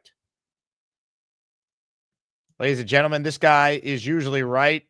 He's one of the all-time greats. A man that we call South Ass is up next. Hello, South Ass. Yo, what's good, Jake? What's up, South Ass? Shit, man. Ugly win, but it's going to be hard to evaluate these new guys with Fields. I mean, we know what Wilson is. We kind of know what Taylor is. Definitely going to be hard to evaluate any receivers with Fields because he can't process a goddamn thing, It's a great point because if you can't run your offense with him at all, how are you evaluating Mitchell and Mechie and seeing if you have anything with those guys? Yeah, we could deem him useless because, I mean, you can make a point. Garrett Wilson's useless with him at quarterback. I feel like he was. I want Garrett Wilson to keep his 1,000-yard streak, and if he's hurt, and now when he's out there, Fields can't get him the ball. I don't know if he's getting over 1,000 yards. I think when he's out there, he's like, I got to get my boy the ball. And I feel like he presses, or maybe, I don't know what it is. When he's not out there, obviously he still sucks, but he was a little in that the Bears game. What was it, last week, Bengals game? He was able to at least, I feel like, calm down. Like if I'm playing quarterback and playing Madden and everyone in the headset's like, yo, I was open last play. Yo, you should. It makes it way harder, I feel like. And I don't know if that's what's going on between him and Garrett, But either way, he just, I don't know. I don't know why they don't go to someone else. I get it because Breece wouldn't be. A lot of people aren't talking about. I think Breece wouldn't be half as effective without Fields as a threat, obviously, to run. But he reads it wrong half the time, anyways. Like he could have probably had 100 rushing yards if he read some of those read options correctly. So I feel like that's been a problem all year with him, where there's a lot of yards out there, and he's not as aggressive running as I thought he was going to be. Like I thought that was the whole point of signing him, that he was going to be aggressive and they were going to design the offense using his legs. We just really have not seen that at all. Yeah. Like I think Black Gypsy said the RPO offense was definitely. I don't know if it's the formation they're in or pistol, whatever it was, but it's freeing up the run more, and it was a change from the first half. But you can't run that against a team that could score points. We didn't score any points with that offense, really. What did we score? 3 points? Like I think maybe 1 touchdown. So two special teams scores. I'm thinking it's going to be a blowout. I'm dancing around the house, and we go into halftime with the greatest field goal fire drill I've ever seen in my life. Only against the Jets. That was amazing. I was watching the game with my brother today, dude. He was like, what? I'll go. I can't even be mad like that. I don't know how the Browns got that off in the rain and all that happening. That was crazy. Insane. If Will just laid on him for 1 more millisecond, You're right. Yeah, I didn't think of that. Yeah, that's it's good to go in Monday with a win. Don't know if it means anything. Probably get smoked on Thursday, but hey, the Jets could give us something. I don't know the last time they've done this. A win on. Well, actually, you know what? The last time they did it was last year. The last time they had back-to-back wins when they won. You drinking Sunday. any Henny? Well, if they beat New England, I'll bust the Henny open. But they won against the Titans on a Sunday, then beat the Pats on a Thursday. We had a victory Monday and a victory Friday. 2 wins in the same week, which is just not something the Jets do. Plus a 2-week victory week with the bye week. That's right. We partying all November, baby. If they beat the Pats. F draft position. If you tell me we could beat the Pats in a nationally televised spot. Yeah, I'm always down for beating the Pats. Shit, but Yeah, I don't know. I don't know why they won't bench. I was screaming to bench him, even though it was a tie game. It's like that's when you make the even high school football. I feel like they make the switch, try to spark something. I get you're not losing, but yeah, I don't know. They won. We got out jetted today, jumping off sides. Whoever said, "Oh yeah," I would have thought they're gonna run the play. That was dumb. I think that was JJ. There was anyone who jumped off sides on that play is shot. There's no chance they're running a play there. So I don't know what the fuck he was talking about there, Yeah, but you wanted to give Fields credit for the hard count. Like, come on, man. That's one of the dumbest plays a defender could make. The I quarterback don't even. It was all it the could be Peyton motion. Manning. They don't get credit. Like, come on, man. Like, the Jets are not running a play there. Know the situation. Like, Stefanski just threw his headset down because he's like, I have the dumbest team ever. Like, he knew. He's like, what if we do? Like, that was insane. Yeah, it's crazy. I watched Mendoza. I set alarms to watch Mendoza, Simpson, and the Oregon QB. Oregon QB, I didn't really, I don't know, one game. Mendoza was, I don't know, up and down. I feel like he didn't pick up the blitz a lot. He got sacked a lot, But Yeah, but he was down some key players, and he threw the pick okay, I late. don't know that aspect. Yeah. Mendoza, to me, that was the most impressive performance if we're just talking about yesterday, because I like the comeback. Well, things that are tangible to Sundays, right? Some of the tight window throws, dealing with adversity. Deep down the middle. Yeah, I mean, he led a Deep game-winning quarter. drive with under 2 minutes, with no timeouts, and he got sacked on the first play of the drive and still responded and threw some rifles to move the chains. I thought that was one of the more impressive college drives for a quarterback I've seen. That's why he's the Heisman favorite, and right now he probably would be the first quarterback off the board. Only thing that scares me with that drive is like half those catches don't count in the NFL, right? A lot of them are one toe tappers. Yeah, but I don't worry about that. I just, to me, it's more about like the accuracy on the throws that was impressive and the poise in the ball. Like you got the catch that the Indiana player made was amazing in the end zone. Moore or whatever. Yeah, like look at this. Like this is the throw right here. Moore obviously made a great catch. He got look at how where he threw it. Like he got hit here. And Shane Falco split in half. Yeah, and look where he put it though. He put it only where his wide receiver can make a play in the end zone here. Like this is an NFL throw if I've ever seen one. No, for real. And the throw leading up to that too was as well. I think one on the sideline to the tight end was like a good catch in a contested window as well. So he has enough mobility. He looks. You think he's escaping some of them edge sacks in the NFL? He looks. I don't know if he's slower than Goff or fat. What do you think? Faster than Goff? His comp is Jared Goff. I've heard. I think Mike Tannenbaum told me today he reminds him of a young Matt Ryan. If the Jets drafted a young Matt Ryan, it'd be the best quarterback we've ever had. It'd be amazing. Yeah, Matt Ryan was a great player. He won an MVP. Yeah, Breece Hall's a stud. We gotta just feed the beast, man. And I don't know why Isaiah Davis is in on third down. I mean, I think they're getting a little too cute with that as well. He was in on a lot of the third downs. Maybe I'm overcounting them, but I am a pothead, JJ says, South, you're an idiot. I was giving the OC credit. The OC credit. Sounded like you were given credit for them, like getting them to jump off sides when I think I could have told my Pop Warner team. I think Robbie could have told Port Jervis, hey, don't jump off sides, and they wouldn't have jumped, So I don't know why there's any credit to be given there. That's basic football. But hey, you're a season ticket holder. You know more than us. South S, all the love.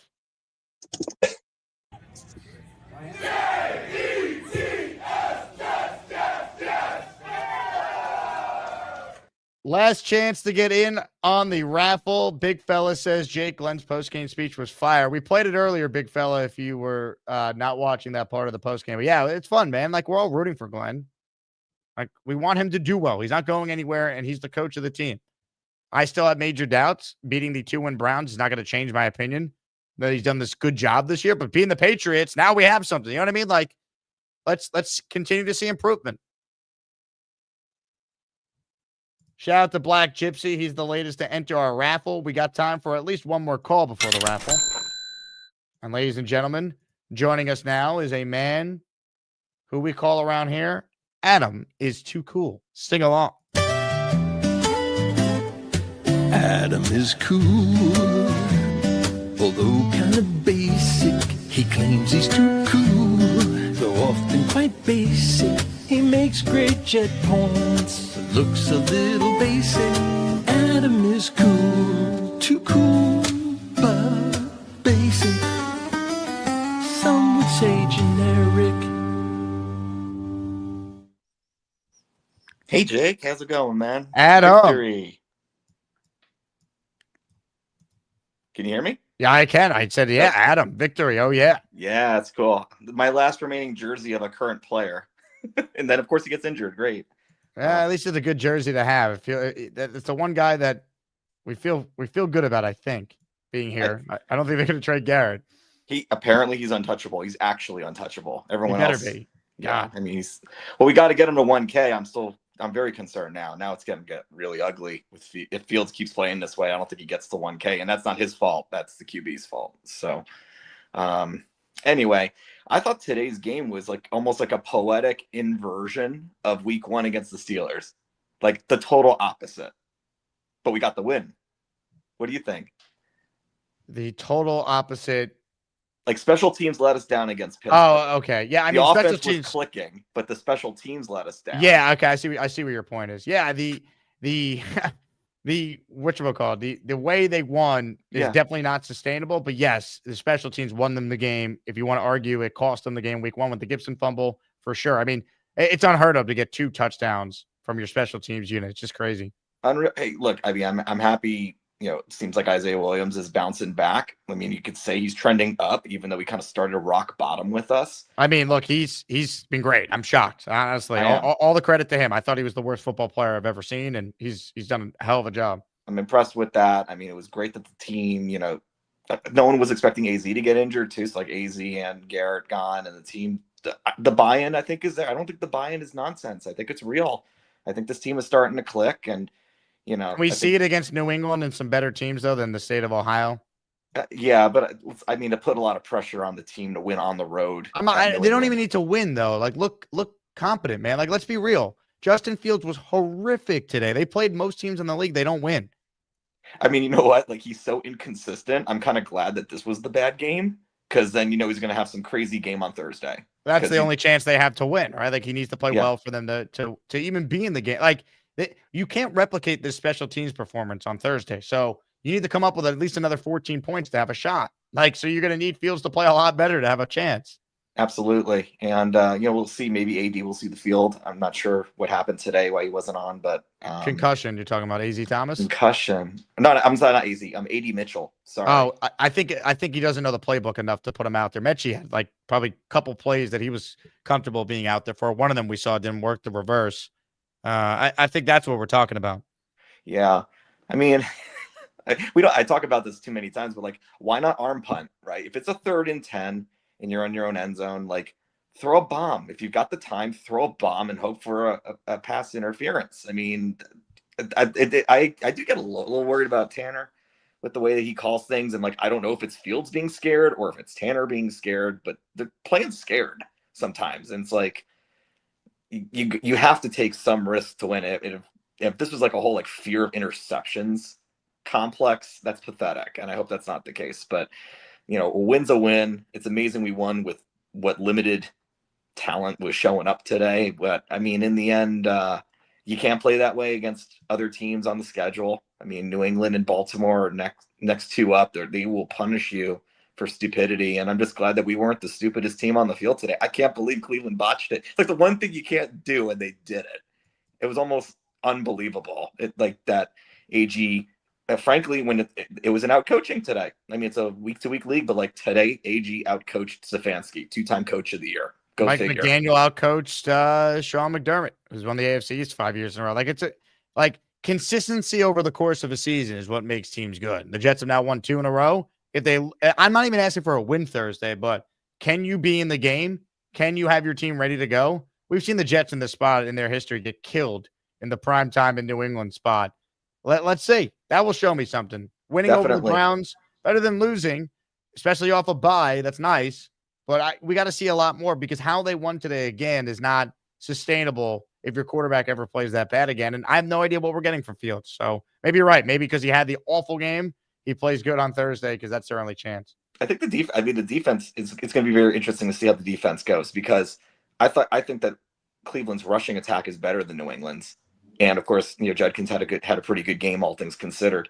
Mhm. He was definitely getting his yardage. I don't think New England's run game is as good, so that'll be interesting to keep an eye on. And I think Drake May, being a very good runner and just a very good quarterback, is kind of quarterback we kind of wished Fields could be when it was all said and done. Practicing against Fields is probably a good thing, but let's not talk about practice right now. But there's not much time for practice. Maybe that's a good thing. Like, not much time for practice. Just take this momentum of a very gritty win into a road game where there was not 9.5 underdog sounds perfect. Like, that's exactly where we want to be. We'll see if it stays at 9.5 or if the line moves when FanDuel updates it. But yeah, I mean, look, show a pulse, Adam. I'm with you. No one's going to pick you, but that's an opportunity to really showcase yourself in front of a nationally televised audience. The last time the Jets were on national TV, Aaron Glenn coached the worst game I think any of us have ever seen from a Jet head coach, the game in London. Is there improvement? Because if he's not getting fired and he's not, let's see improvement. That's what we're all rooting for. South Ass says, raffle me? Burn that SI, that sauce SI I sent you. I would never do such a thing. But you're in the raffle, South End Auto Detailing. Hey, Lou B, I see you're on hold. But I don't see a camera, but I'm going to try it anyway because Lou's the man. Lou, you there? Lou? Lou who? He's not. But I'll tell you what. We don't have Lou, but we do have someone that I think this audience is ready to go wild for. Someone that is respected, someone that is feared, and someone that, quite frankly, you could say is absolutely beloved. Ladies and gentlemen, the Lane Train. Hi, how are you? Breece Hall. That's good. Hi, Jake. Hey, Lane. I'm back after a long week after really not feeling well. These allergies and I didn't feel right, so that's why I haven't been calling in. Oh yeah, so the real reason why I want to call is that rid of Sauce Gardner and they got rid of another player, Did they? It's Sauce Gardner got traded. Was that only him, or did they get rid of somebody else? I heard Quinyon Williams was traded too. Yeah, I know. So yeah, I mean the Jets came out today And they did what? and they won. So Jets won. So they came outside and then they won?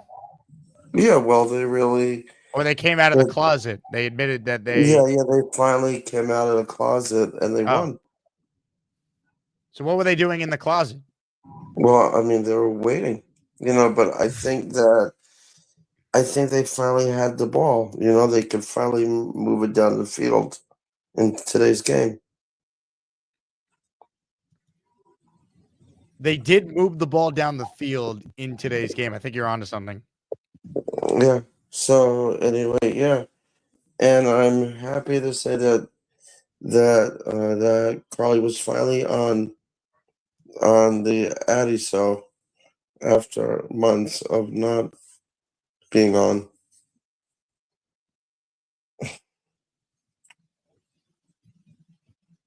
You there? I'm sorry. I'm here, Lane. How are you? Yeah, so that was good. And yeah, I mean, going into week 10, it's like, honestly, no, I'm talking to I'm Greg Asman, so. And so I I mean, honestly, I mean, I don't know if the Jets make it to the playoffs, Jake, but I'm Greg Asman, so. So I'm Greg Asman, so. And yeah, oh yeah, that was mommy. Yes, he's doing well. Yeah. Mama Kerner. So, Mama Lane Train. yeah. So anyway, yeah, I mean, all right, so the Giants today, I don't think they did that well today. I think they suck. Yeah, I mean, honestly, I have a bad feeling about going into week 11 for next week because the Jets had a bye week last week. The Jets play on Thursday. Yeah, and they play again on Thursday for week 11 versus who do they play? Trying to figure out. They play the Boston Redcoats. The Boston Redcoats? Is that a new team? Expansion team. The Boston Redcoats. I would have to look that up because I never heard of it before. Me neither. They just added them to the schedule. I was surprised to see it. Yeah. Yeah. And what else? It's been raining a lot now. It's going to be very cold, this whole week coming up.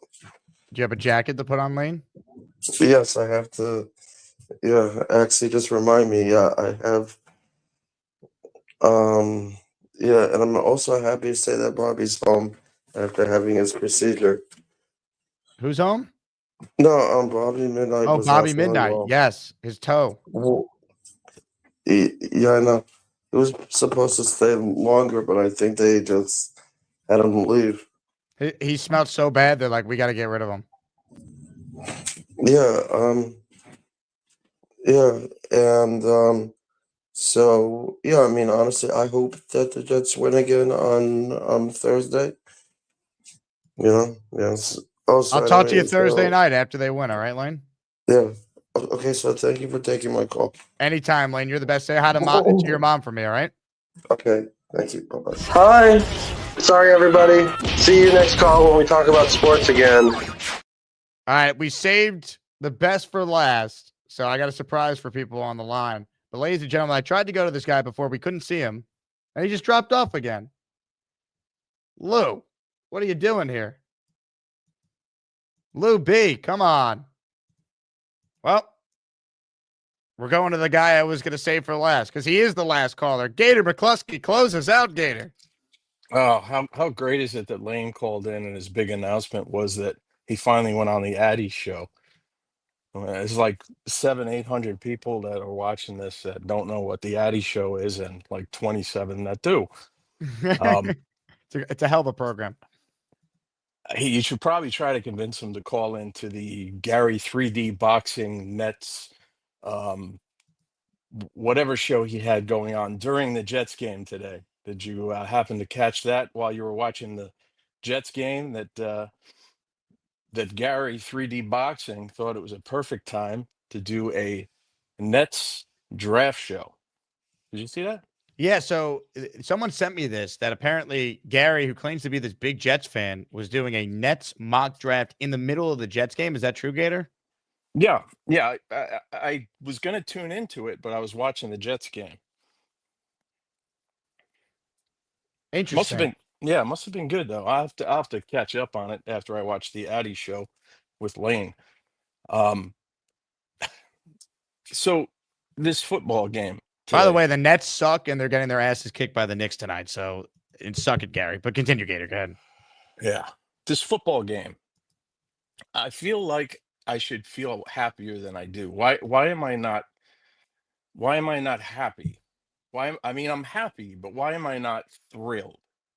I don't I think it's because they're 2-7, and it's like we've seen this, the wins, and we want to point to things that they could build on, but then there's no carryover year over year. We've been beaten down with so much losing that by the time you do see some wins, they feel hollow because they're so late in the year, and we've already I've started talking about the offseason and the following year. That's why, man. I don't feel great about this win, and if they lost, I wouldn't have been that upset either. I would have been okay, they lost, and we'll take a higher pick at the end of the day. If you don't have confidence in the coach and you don't have a quarterback, it's tough to really be excited, right? That's the thing. So, there's a lot of people out there that don't believe in Fields. You shouldn't. He's not the guy. And I'm very skeptical of the head coach, even with 2 straight wins over these Ohio teams. I got to see a lot more. So I think that's definitely part of it. If they won an ugly game in September, we'd be thrilled. But it's November, and they were 1-7 going into the game. Yeah, I think they need to throw us a bone. I think extending Breece would make the fan base energized, especially coming off of that performance. You know, um, but I am going to go back to something that I said several weeks ago when I tried to evaluate the poor start. And at the time, I had said, you know what? If we can just get to the bye and treat everything before the bye as preseason and treat everything after the bye as how we're going to see if this team can reach an improvement level week to week. And I'm trying really hard to do that. And if that's the case, we're 2-0 and we're looking like we've got our penalties under control. We're not sloppy like we were in the first 7 games. We're seeing improvements from basically the coaching staff overall. So I'm trying really hard to let that be the mantra from here to the end, is that we're 2-0. We had a shitty preseason, but let's forget everything prior to the bye and see how they perform in those final games and judge them on that. And maybe, just maybe, we'll have a winning record after the bye. So 10 Okay. games post bye, they're 1-0 post bye. If you want to look at it like that, Right. Yeah, Yes. that's a good way to look at it. You know, can the Jets show real improvement down the stretch here? I agree with you. I think another reason why you feel the way you do, Gator, it's not like they won with the quarterback play. They won in spite of the quarterback. So it's like our biggest problem still remains the quarterback spot. And it's not like you have anything to grapple onto. Like, hey, maybe Fields is showing improvement. It can be the bridge while we draft someone. But it's like they won a game that you never win with a quarterback playing that poor. Like, it's the first time the Jets have won a game with this little net passing since 1973. Like, it just doesn't happen. They got a historic performance from their special teams to mitigate the historic ineptitude from their quarterback. And it took the Browns being the Browns. The Browns stink. They're 2-6. Yeah, but we all said that their defense was stellar, and we did put up, I mean, I know that we put up the special teams points, which really don't count against their defense, right? Yeah, I mean, 27 points, subtract 14 of the Jets' total points because, the special teams gave you 14 of them. Sure. Yeah. But, and I was also looking forward to see A.D. Mitchell, and I didn't get that. So I think maybe next week, but I am looking forward to seeing little pieces of these new guys to get excited about next year, So hopefully every week we get a little something, we get a little bone. What do you think the chances are that Breece can sign, prior to the season ending? Is that something that won't happen?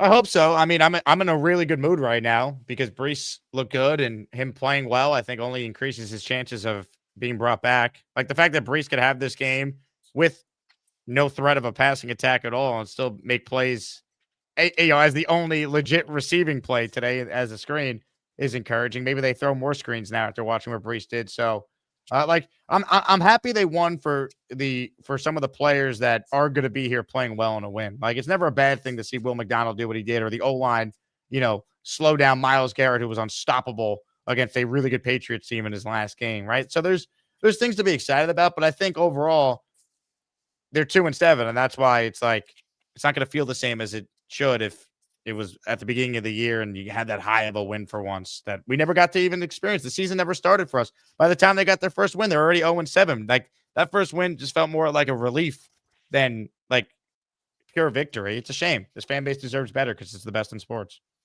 Yeah, you want to end the embarrassment. You don't want us to be a joke. I mean, honestly, after the trades we pulled off for the first time in weeks, I went out wearing my Jets hat because I felt like even if somebody gave me a hard time because of our record, I felt like, okay, well, everybody in the league knows that the Jets won the trade deadline. There's no doubt about that. You know what I mean? There's 32 teams and nobody came close to us. So anybody that's really in the know in terms of football, they'll appreciate the Jets hat at that point. Like I had so many people call me and text me, "Oh my God, you guys killed it," and we did.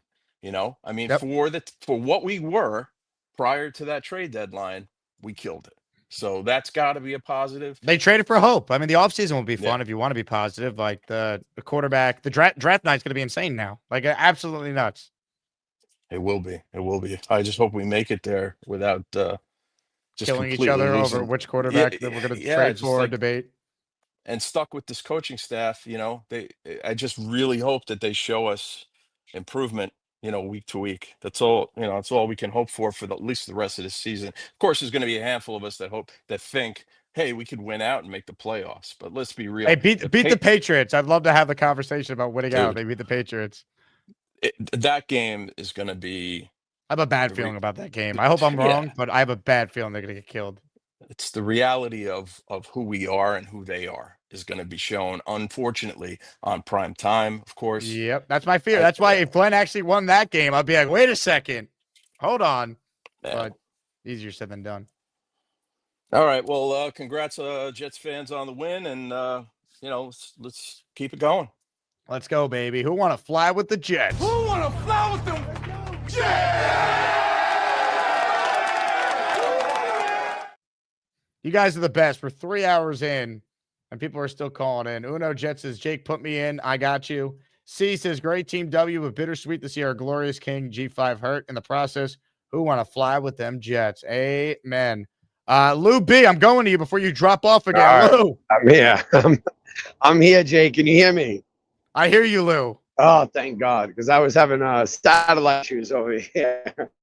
On my way home from the game, it was crazy, obviously. And I can't believe that they can't change this quarterback out. It is so horrible as a fan to sit there and watch this guy play. It's horrible, Jake. It's horrible. Please tell me why they can't change him. Why? Look, I think the reality is today, because they were not trailing, right? They were playing either with a lead or they were tied. I don't think Glenn wanted to pull the plug until he absolutely had to, because he's loyal to the guy. He's going to think back to his last game where he did play well. And I think with a short week coming up, maybe he was thinking, I don't want a quarterback controversy when we have only, 48 hours to get ready, put a game plan together for New England. So I think that was part of it. But if he has a half like that on Thursday, and you told me you're going to that game, right? Like, we better see Tyrod Taylor come in. Yeah, we were screaming for him. He heard me. I was like, start warming up. And Fireman Ed's to my left. He gave them the business again today. He was going crazy on them. But I just can't, as a fan, like, to sit there and watch Justin Fields have under like 20 yards. It's just so crazy to me of why they can't go. Like, can they pick somebody up off another practice squad? Or, obviously we have Brady Cook, but come on, Jake. I mean, they have to count tomorrow and say, how many yards did he get? Justin Fields, you're talking about? How many passing yards Yeah. did he have? Well, net passing, he finished with 42. Total passing, he had 54. It's crazy to be subjected to this as a fan, to sit there. And the reason why Tanner doesn't get more creative, and you've seen he did a few trick plays, because he knows Justin can't throw it. That pick was so bad. I was like, oh, here we go. Justin did every single thing he could to lose us this game today, basically. And not on purpose, but it's just so crazy for them not to make a change. And the locker room, I saw Garrett Wilson getting so mad on the sidelines again. For them to just keep on going like this and not making a change. And I don't think Tyrod's the change that they need, because if they had confidence in him, they would have put him in already. And obviously Brady Cook is Brady, but can't we just like pick somebody up? A bum would be better. A high school kid could be better. Just throw the fucking ball. Sorry. Just throw the ball. I know. Look, he drives you insane. I used the analogy earlier. It's like a starting pitcher that just doesn't have it, like just not his day, or a reliever. Some guys just like, he's got no control. It's going to be one of those outings. That's kind of Fields, man. Like, if he doesn't get in rhythm early, it's not like he can find it late. Like, he's either on or he's not, from what we have seen. And you knew early he didn't have it, and we were just waiting to see. Yeah, would they make a QB change? It would have been justified if Glenn did it. I think because they were tied at halftime, he didn't want to do it, but he's not going to get that luxury on Thursday if Fields is playing like crap. He's going to have to make a change.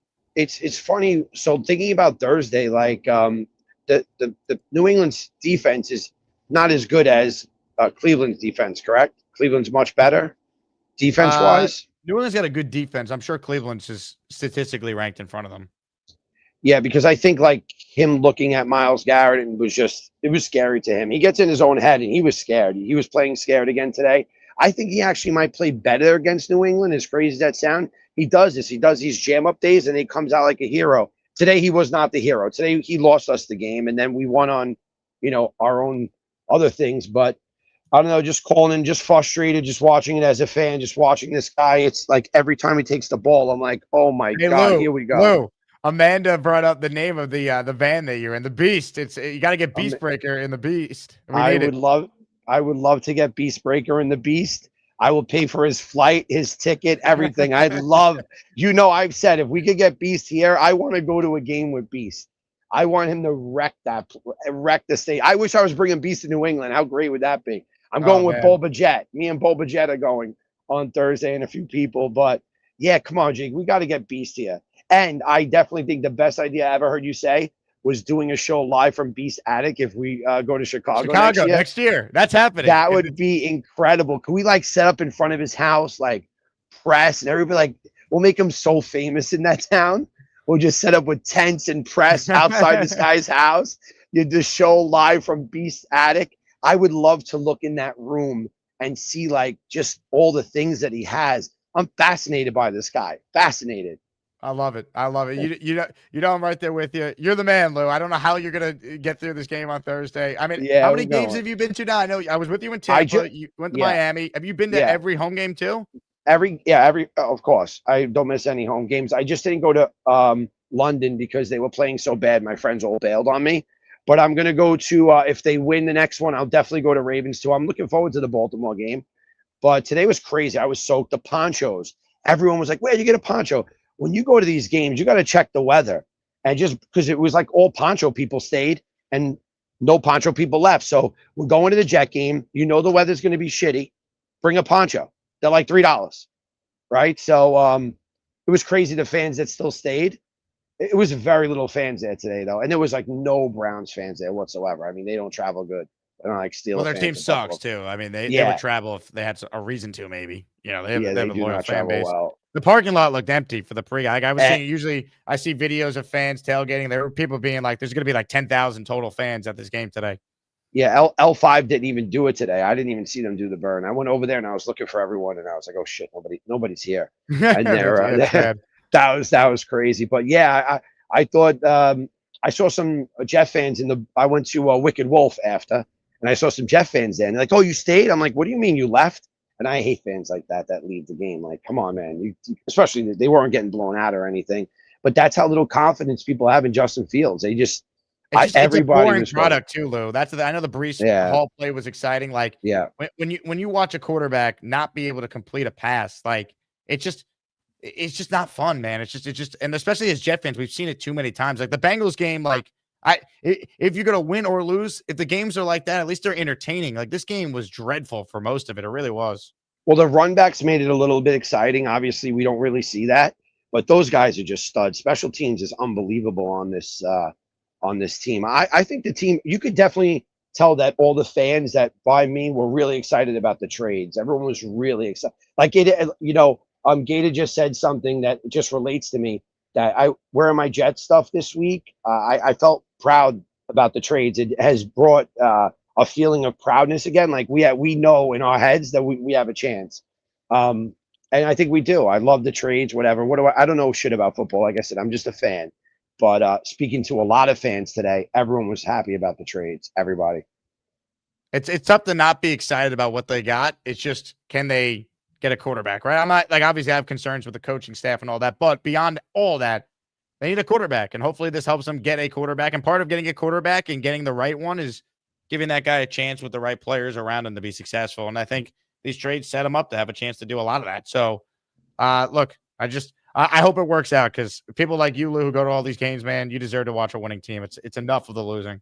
What do you think about Trevor Lawrence? I heard someone saying, would they take 2 picks? What do you feel about Trevor Lawrence? I think he's very overrated, and he makes a lot of money. And I think if he played in a different market that's not Jacksonville, I mean, the criticism and scrutiny he would face would be a lot more than what it currently is. I would like to see a veteran out there and us go get a rookie And obviously, you know, I was watching the college games yesterday. I think Mendoza looks like it's natural to him, and Ty Simpson looks like he has to learn it and trying. He's like trying to be that. They both look great, but I think we need a veteran and a rookie. Obviously, Justin cannot be our veteran. If Justin is a veteran, our guy next year, I don't know how I can. That's when I may not go back. I can't watch this guy anymore. I agree.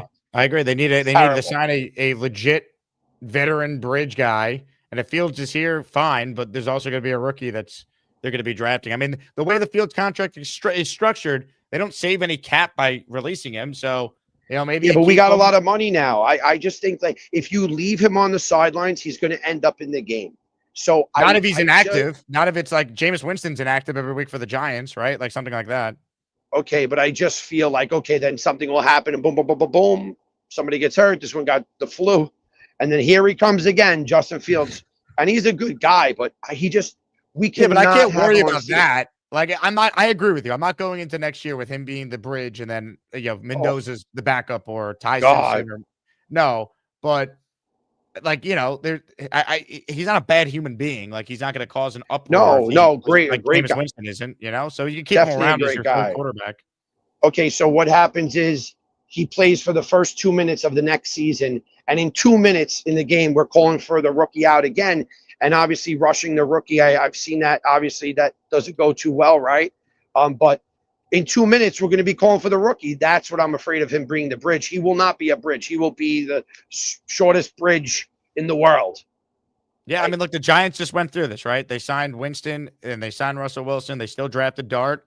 They made Dart the number 2. People were like, like, what if Russell Wilson gets hurt? Dart's going to have to come in. Dable couldn't wait to play Dart because he knew he was his best option anyway. So, you know, hopefully if they go to the rookie next year, it's because the guy's ready and not because of fan pressure. But I think he'd be bad for the team, man. I just think keeping him on the team would be an option, and we just don't need that option. We'll take a kid from Rutgers, anyone, a high school kid, a Lindbeck kid, anyone but this guy. It's terrible. He doesn't even throw. He's so scared. He's just standing there, and I'm like, oh my God. And everybody, all the fans around us are just like, they are cursing him to, like, he hears it too. That's another part of it. He's hearing everyone saying, you suck, Justin. And that doesn't help this guy. Like, he had about 50 people screaming in his ear that he sucks today. Well, he hears it more on days like today when there's less total fans there because it's not loud. So, like, the loud fan voices pierce through and you could hear it on the sidelines. Yeah, but all right, well, that's all I really had to say. I think Justin's a great guy, but I think he just shouldn't be on this team no more. They need to do something, please, now, not just to win, just so I can watch the game. I want to see. Garrett was so mad, and I saw him like trying to hold himself, but he was viciously mad today again. I mean, they threw to him like once or twice. I mean, maybe 3 targets total, and then he got hurt too. So I don't even know if he's going to play now Thursday, which is going to be a huge problem. God. The hospital balls, man. I know. Look, I know. It just they got the win, lose, so enjoy it because I don't know how many more we're going to see, and hopefully, you know, by the grace of God, you somehow see a win Thursday. God bless you for going up there. I'll be there. Have a great night, Jake. And Jet fans, love you all, man. I love all the Jet fans. That's it. Lou, you're the man. Lou B checking in. Great call from him. All right. Got time for one more call. I'm shocked this guy called in. Usually he doesn't call in after any win because he ducks the chat. Ladies and gentlemen, a warning must first be issued. Warning! Warning! Allen alert! Shit's about to get ugly, folks. Warning! Allen alert! Hide the children! Hello, Jake. How are you? First of all, congratulations on another meaningless win. And here are my comments. First of all, why are you congratulating me as if I'm like thrilled that they won? Congratulations to every Jet fan for another meaningless win. I appreciate it. Here's my 2 comments. So when you watch the games, are you sitting there and like if Justin Fields gets sacked, are you like, yeah, let's go? I'm indifferent when it comes to this team right now. Again, these wins mean nothing to me. Beating a garbage Browns team did nothing for me. Did you cry when you went to tankathon.com after the game? I did not cry. I was laughing because the Saints and the Dolphins won today, which was hilarious. So they would have been at the second pick. So here are my couple of comments. Justin Fields can get cut post 6-1 and it would save him $10 million. Okay. So I think that's what they're going to do. You cannot bring him back. I listened to JJ's calls. He's hilarious. I don't even think he believes the bullshit after a while, but you cannot bring him back. You just can't. He's not an NFL quarterback. I would take anybody as a bridge. I'd take Jacoby Brissett for $5 million. You could pay $5 million. You save $10 million on cutting Fields. That's fine. Fields cannot be the bridge to a rookie quarterback going forward. He's a horrific football player. Now, this is where I disagree with you and a lot of the Jet fans, okay? The Jets have 3 2027 first-round picks. So let's say the Jets pick 5th, okay? I am not touching any of those picks in moving up for Fernando Mendoza. No chance. Fernando Mendoza is a good quarterback. Fernando Mendoza is not a franchise quarterback where you're trading future assets in a draft that could be historic for a guy who might work. That's where I have a problem with a lot of the Jet fans because they're like, oh, we got to go in for Mendoza and give up future picks. No. If he falls to us, perfect. If Ty Simpson falls to us, perfect. I am not trading future assets for Fernando Mendoza. I'm just not doing it. Well, what is the trade? You say you're not trading future assets. What if it's one first-round pick in 2027? The Titans have the number 1 pick, and the Jets have the 5 pick. The Titans could ask for 3 ones. And the Jets wouldn't do it. Okay, then you're not going to get Mendoza. So who's going to get Mendoza then? Why would the Titans take him at 1? They're not going to. Because I think there'll be a team to go up to get him. I don't think the Jets should be the team. You think a team would trade 3 first-round picks to move up for Fernando Mendoza? They would. I'll tell you one team that might. The shitty team we played today, they might. You think they would trade 3 first-round picks when they just traded away 3 They traded away 3 first-round picks to go up or not to go up to trade for Deshaun Watson. You think they're now going to make a similar type of risky move and do it for a rookie who's been unproven? Yes, I do. Because not they have 3 first-round picks. What do you think the Browns are picking? Hold on. They have 2 number 1s this year, and they would trade somebody else. Yeah, I could see them being that desperate. I could see Stefanski being that desperate. He's going to get fired. He's not even going to be there. If he gets fired, I could see the new coach doing it. No one is trading up 3 first-round picks for Fernando Mendoza. He might not even be the first quarterback off the board by the time we get to April. I'm fine with Mendoza. I'm not trading any future picks for him. None.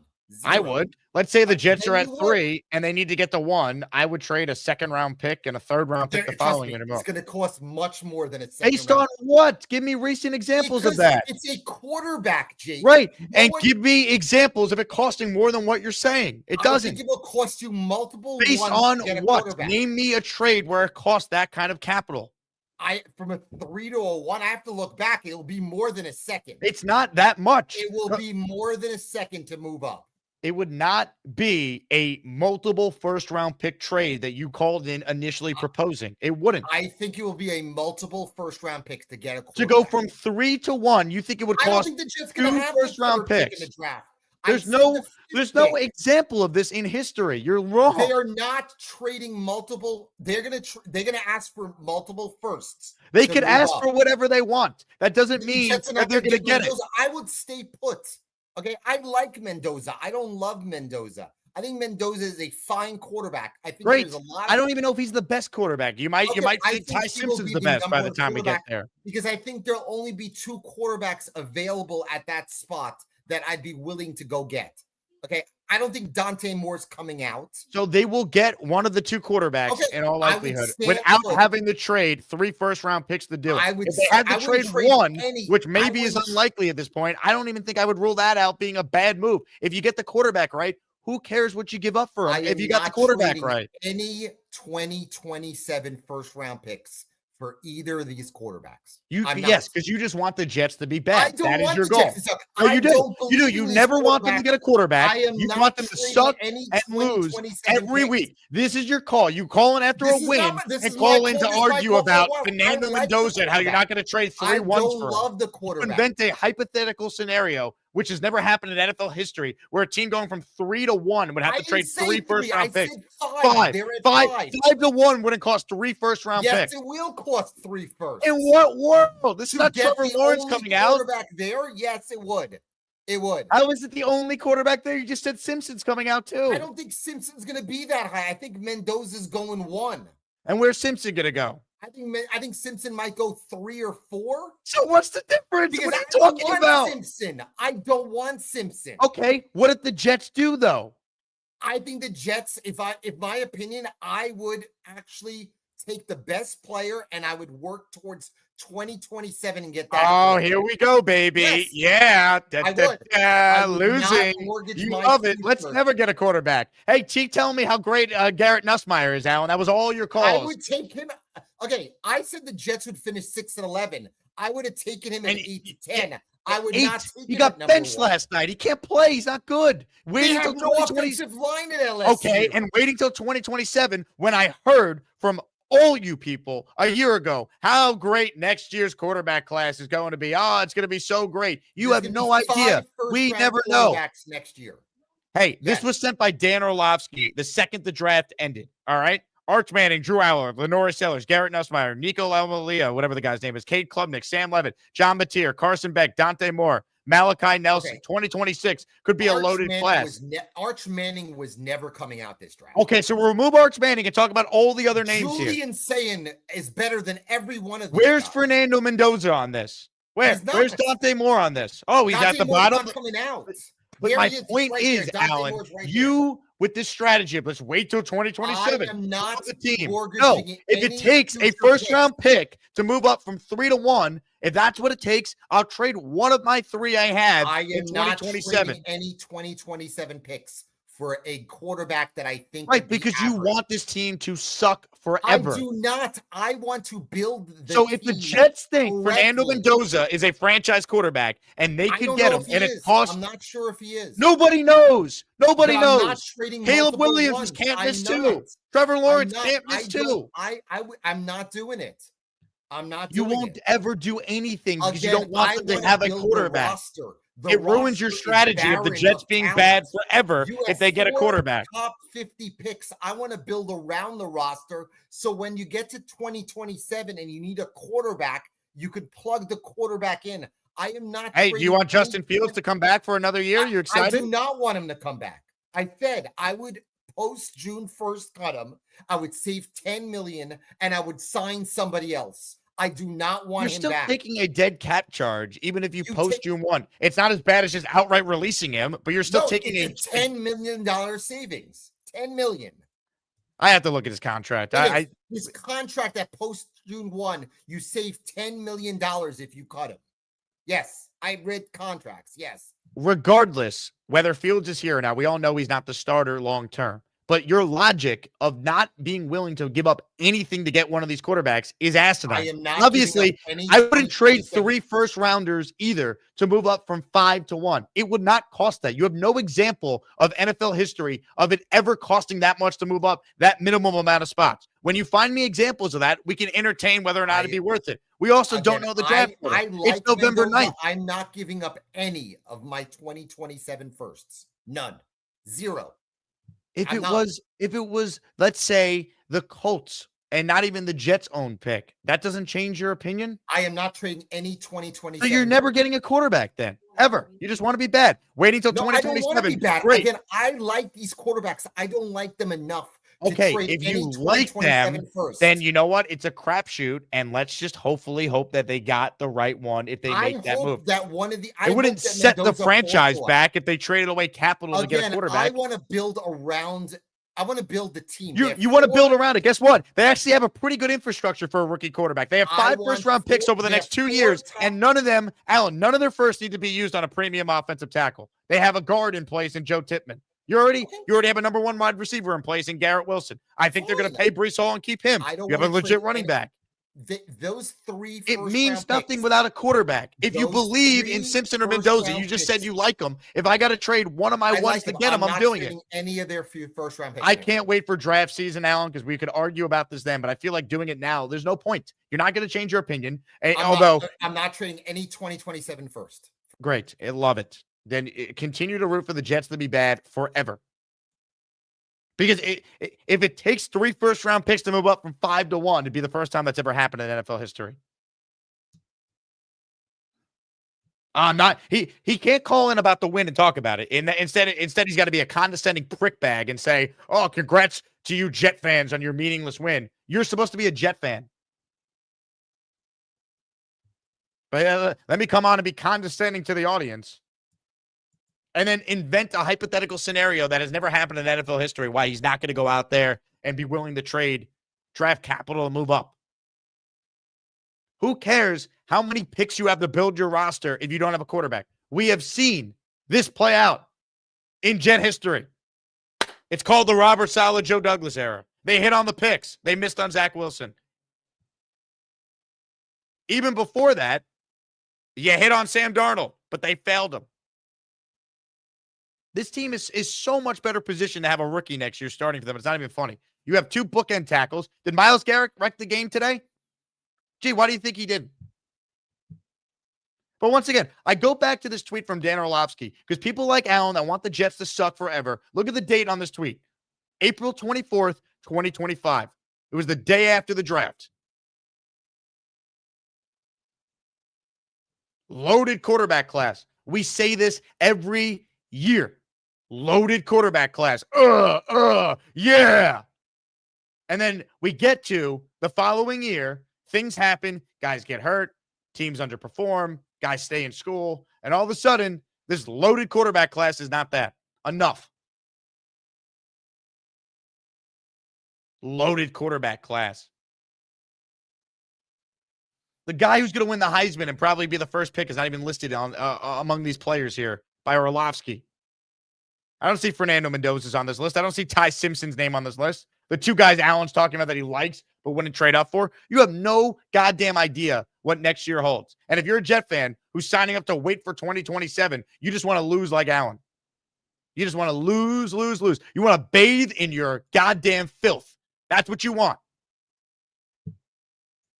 Nick is up next. Hello, Nick. Jeez, man. I don't know how I follow that guy.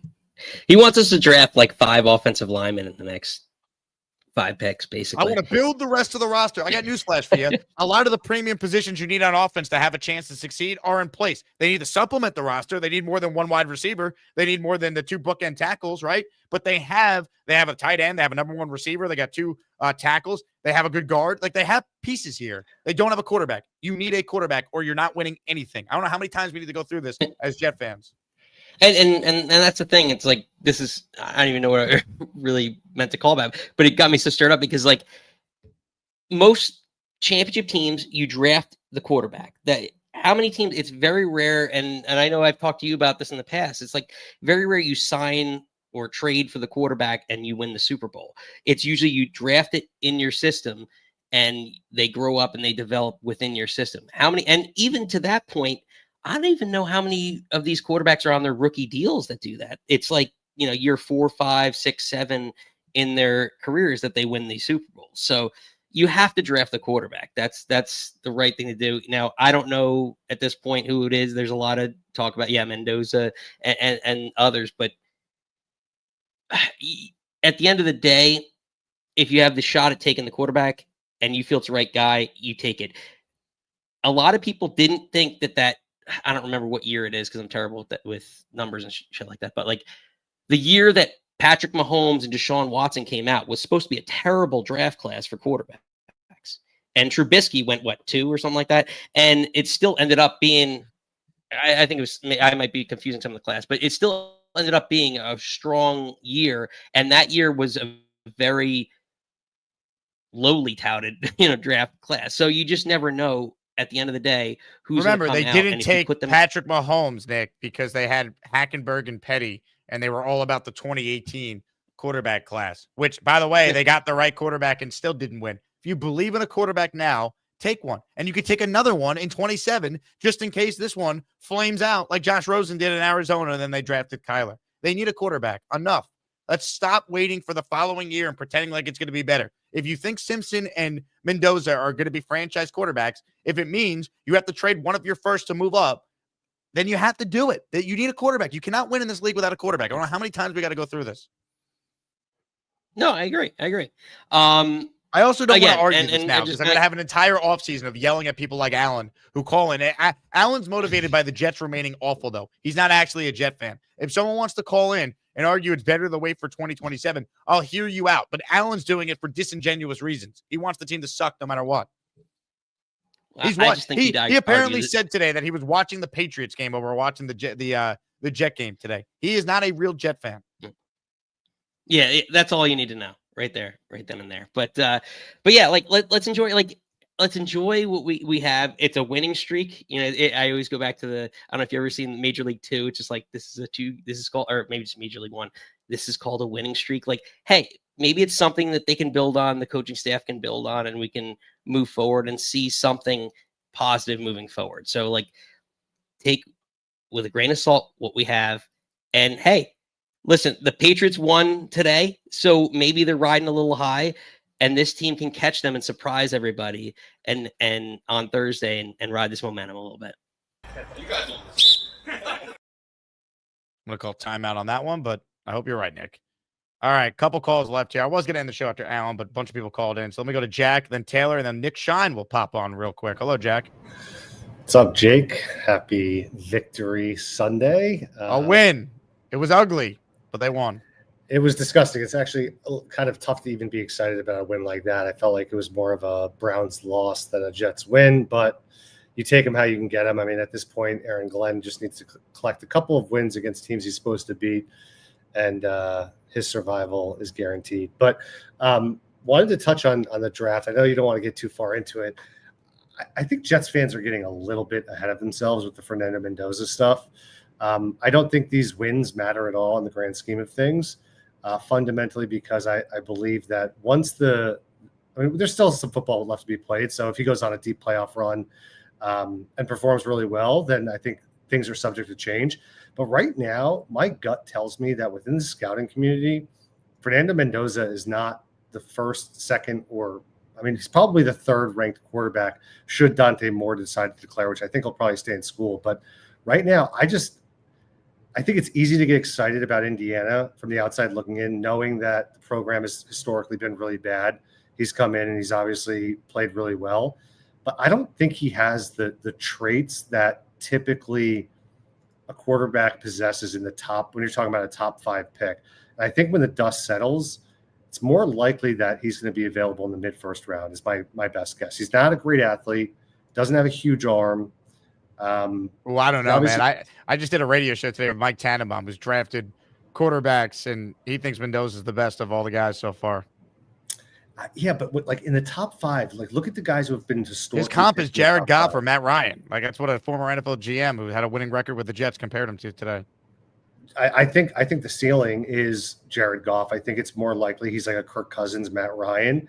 But I think the floor is like a Mac Jones. I think his physical ability, he's like Mac Jones plus is what I think. I think a guy like Kyle Shanahan would love Fernando Mendoza. But I think when you get into that territory, you need to be like have a special superpower, and maybe it's just processing ability. Yeah, I think accuracy is a superpower. Look at some of the throws he's made this year. I've watched every throw he's made. He's got the arm strength. He's got good pocket awareness. He's got good mobility. It's not great, but it's like he reminds me of like Goff or Alex Smith or like those guys were number 1 picks. Yeah, and I guess my challenge to everyone is like when you look at the Goffs, the Kirk Cousins, the Matt Ryans, it's 0 Super Bowl appearance. I'm sorry, zero Super Bowl wins across them. Burrow went to a Super Bowl. He's like a pocket guy. Who? Joe Burrow. Yeah, but Joe Burrow is on a different level. Like I know that Ryan should have won a Super Bowl too. They had the greatest collapse in the history of professional sports, arguably. Yeah, no, won an MVP. If he's Matt Ryan, we just drafted, a 15-year starter. Like that's a no-brainer. I mean, look, my personal opinion on this is that if you're picking in the top 5, like you need to pick a guy who has traits that are like all world, like Patrick Mahomes. Yeah, but Mahomes wasn't picked. It wasn't even picked number 1. Right. So I totally understand that. I'm saying you want to have traits that are similar to that if you're picking in that arena. Like the last thing I'll mention on Fernando Mendoza is like go through his who he's beaten. Like it's Oregon. That's it. Like there's been nothing else. Like, don't tell me Penn State. Penn State's awful. They had a backup quarterback in there, and Good Illinois talented was though. That's a tough not place good to either. play when weren't they down their number one player too, their number one receiver in that game, Indiana? Yeah, I mean, but like Mendoza did nothing until the final drive. Like, the final drive was great, but up until that point, like I watched the first half of the game too. He threw a touchdown pass. He had the nice scramble for a touchdown. He had the throw. Like this throw right here was in the opening, not this one, the second one here. This was in the first half of the game. This was a rifle here. I think he had 110 yards up until the final drive. Like it wasn't a perfect game. He's had better games, but I think the last 2 minutes of that game without a timeout to drive down the field at Happy Valley when it's still sold out, Penn State fans are going crazy trying to end Indiana's perfect season. Like that was an impressive drive. Like he's the favorite to win the Heisman right now. He's a really good player. No, look, I think he's a very good quarterback. Who would you take? Who would you take then? I think Ty Simpson's tape blows him out of the water. Like, So they took Simpson. I'm good with him too. We'll have an entire offseason to debate it, Jack. So I'm expecting plenty more calls of you to talk about the latest with this. Absolutely. I just think the last point here is like when you look at Ty Simpson's ability to layer balls in between the linebacker and safety, he's almost everything he does is downfield. I'd say 80% of what Mendoza does is within a 10, 15-yard radius. And that's like ideal for a West Coast system. And that's why, like, if a Kyle Shanahan or a Sean McVay is paired with him. Tanner Engstrand, who had golf in Detroit.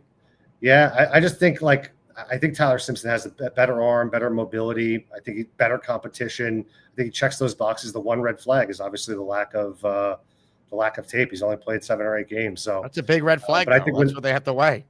I just think when the dust settles, I think Ty Simpson will be the clear-cut number one. I think Mendoza, I don't want to go on a limb yet until I see the end of the season, but like right now, I think he could be available late first round, and he could possibly. Oh, no way. Jack, I appreciate you, man. I'll tell you what, you get to co-host the show with me the day after the draft if Fernando Mendoza is in the late first round available there. If it's only him and Simpson that are clearly coming out, like we're talking about two top 10 picks. There's just such a desperation at that position. Anthony says, well, Burrow only started one full year. Now, Burrow started the previous year, too. He didn't become Joe Burrow till his last year. I like Simpson, too. I don't know, man. I think you're nitpicking Fernando Mendoza a little bit too much there. I mean, these were some of his best throws yesterday. Penn State's got a good defense. There's a reason why they were ranked number 2 before they lost to Oregon and the spiral happened. All right, this show's about to be 4 hours, which is hard to fathom. I'm going to squeeze Taylor in. Coach, I don't have time to get you. I got to do the raffle here. And then I promise Nick Shine will pop on too. So Taylor, let it rip. Hey, Jake, I'll be quick.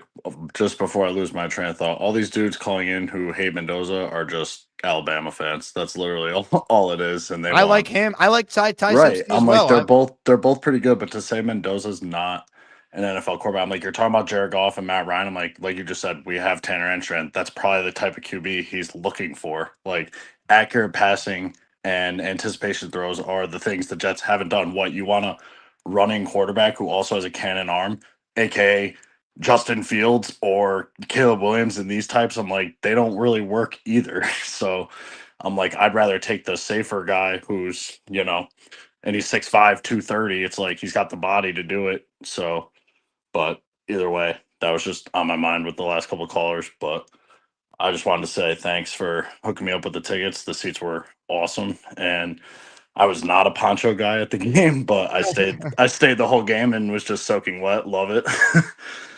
Well, I'm glad the seats are good. Thank you to I think I gave away 16 tickets to as Maniacs. So, and they were all donated by other listeners. So to everyone who donated for someone like Taylor to go to the game and see a win, we got true Jet fans in that building today. So that's what it's all about. It was awesome, and I got to bring my dad, who probably hasn't been in a game in like 5-6 years. So it was cool.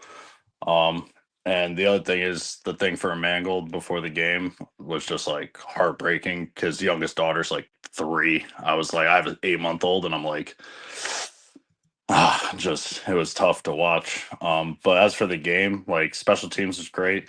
The O-line looked really good today against a really good Cleveland Browns front. Like that was consistent the whole game. The defense also like played hard. The team looked in it, and not like progress from the coaching staff, but at least like the messaging isn't lost in a 2-7 season. They're motivated, and come to play. But they definitely need a couple more players on defense. And that's why in the draft I'm like, listen, if you have to move a 1 next year in 2027 to get a QB, like you have to. I'm like, you have another first later to take, whoever, and then 2 seconds. And it's like you're probably going to take a couple defensive players with a couple of those picks and a receiver and the Amen. linebackers. Build the like Allen's take before they got me. Oh, build the rest of the roster. Well, Sauce Gardner and Quinton Williams were part of building this great roster we've had the last couple of years, but because we didn't get quarterback right, we never won anything with them. If we take one of those ones next year and it helps us move up from 5 to let's say 2 to get Fernando Mendoza or Ty Simpson, that's why you make these deals. You need a quarterback. Like that's the whole point. And if they have a first round grade on one of these guys, get them. That's why you make the deal in the first place. That so you can develop a winning culture and not have to worry about sliding too far down where you can't get one of the quarterbacks. And they're crazy if they think we're waiting. Like if Darren Muji is at an Indiana game scouting Fernando Mendoza, and probably will do the same with Ty Simpson and a few of the top quarterbacks, like they're clearly looking to draft a quarterback this year coming up because they know the clock's ticking. And that's why you want wins in the rest of the season. You need to see the coaching staff develop. And then next season, you can't be a 3-14 team. I'm like, because if they are, Aaron Glenn should be fired.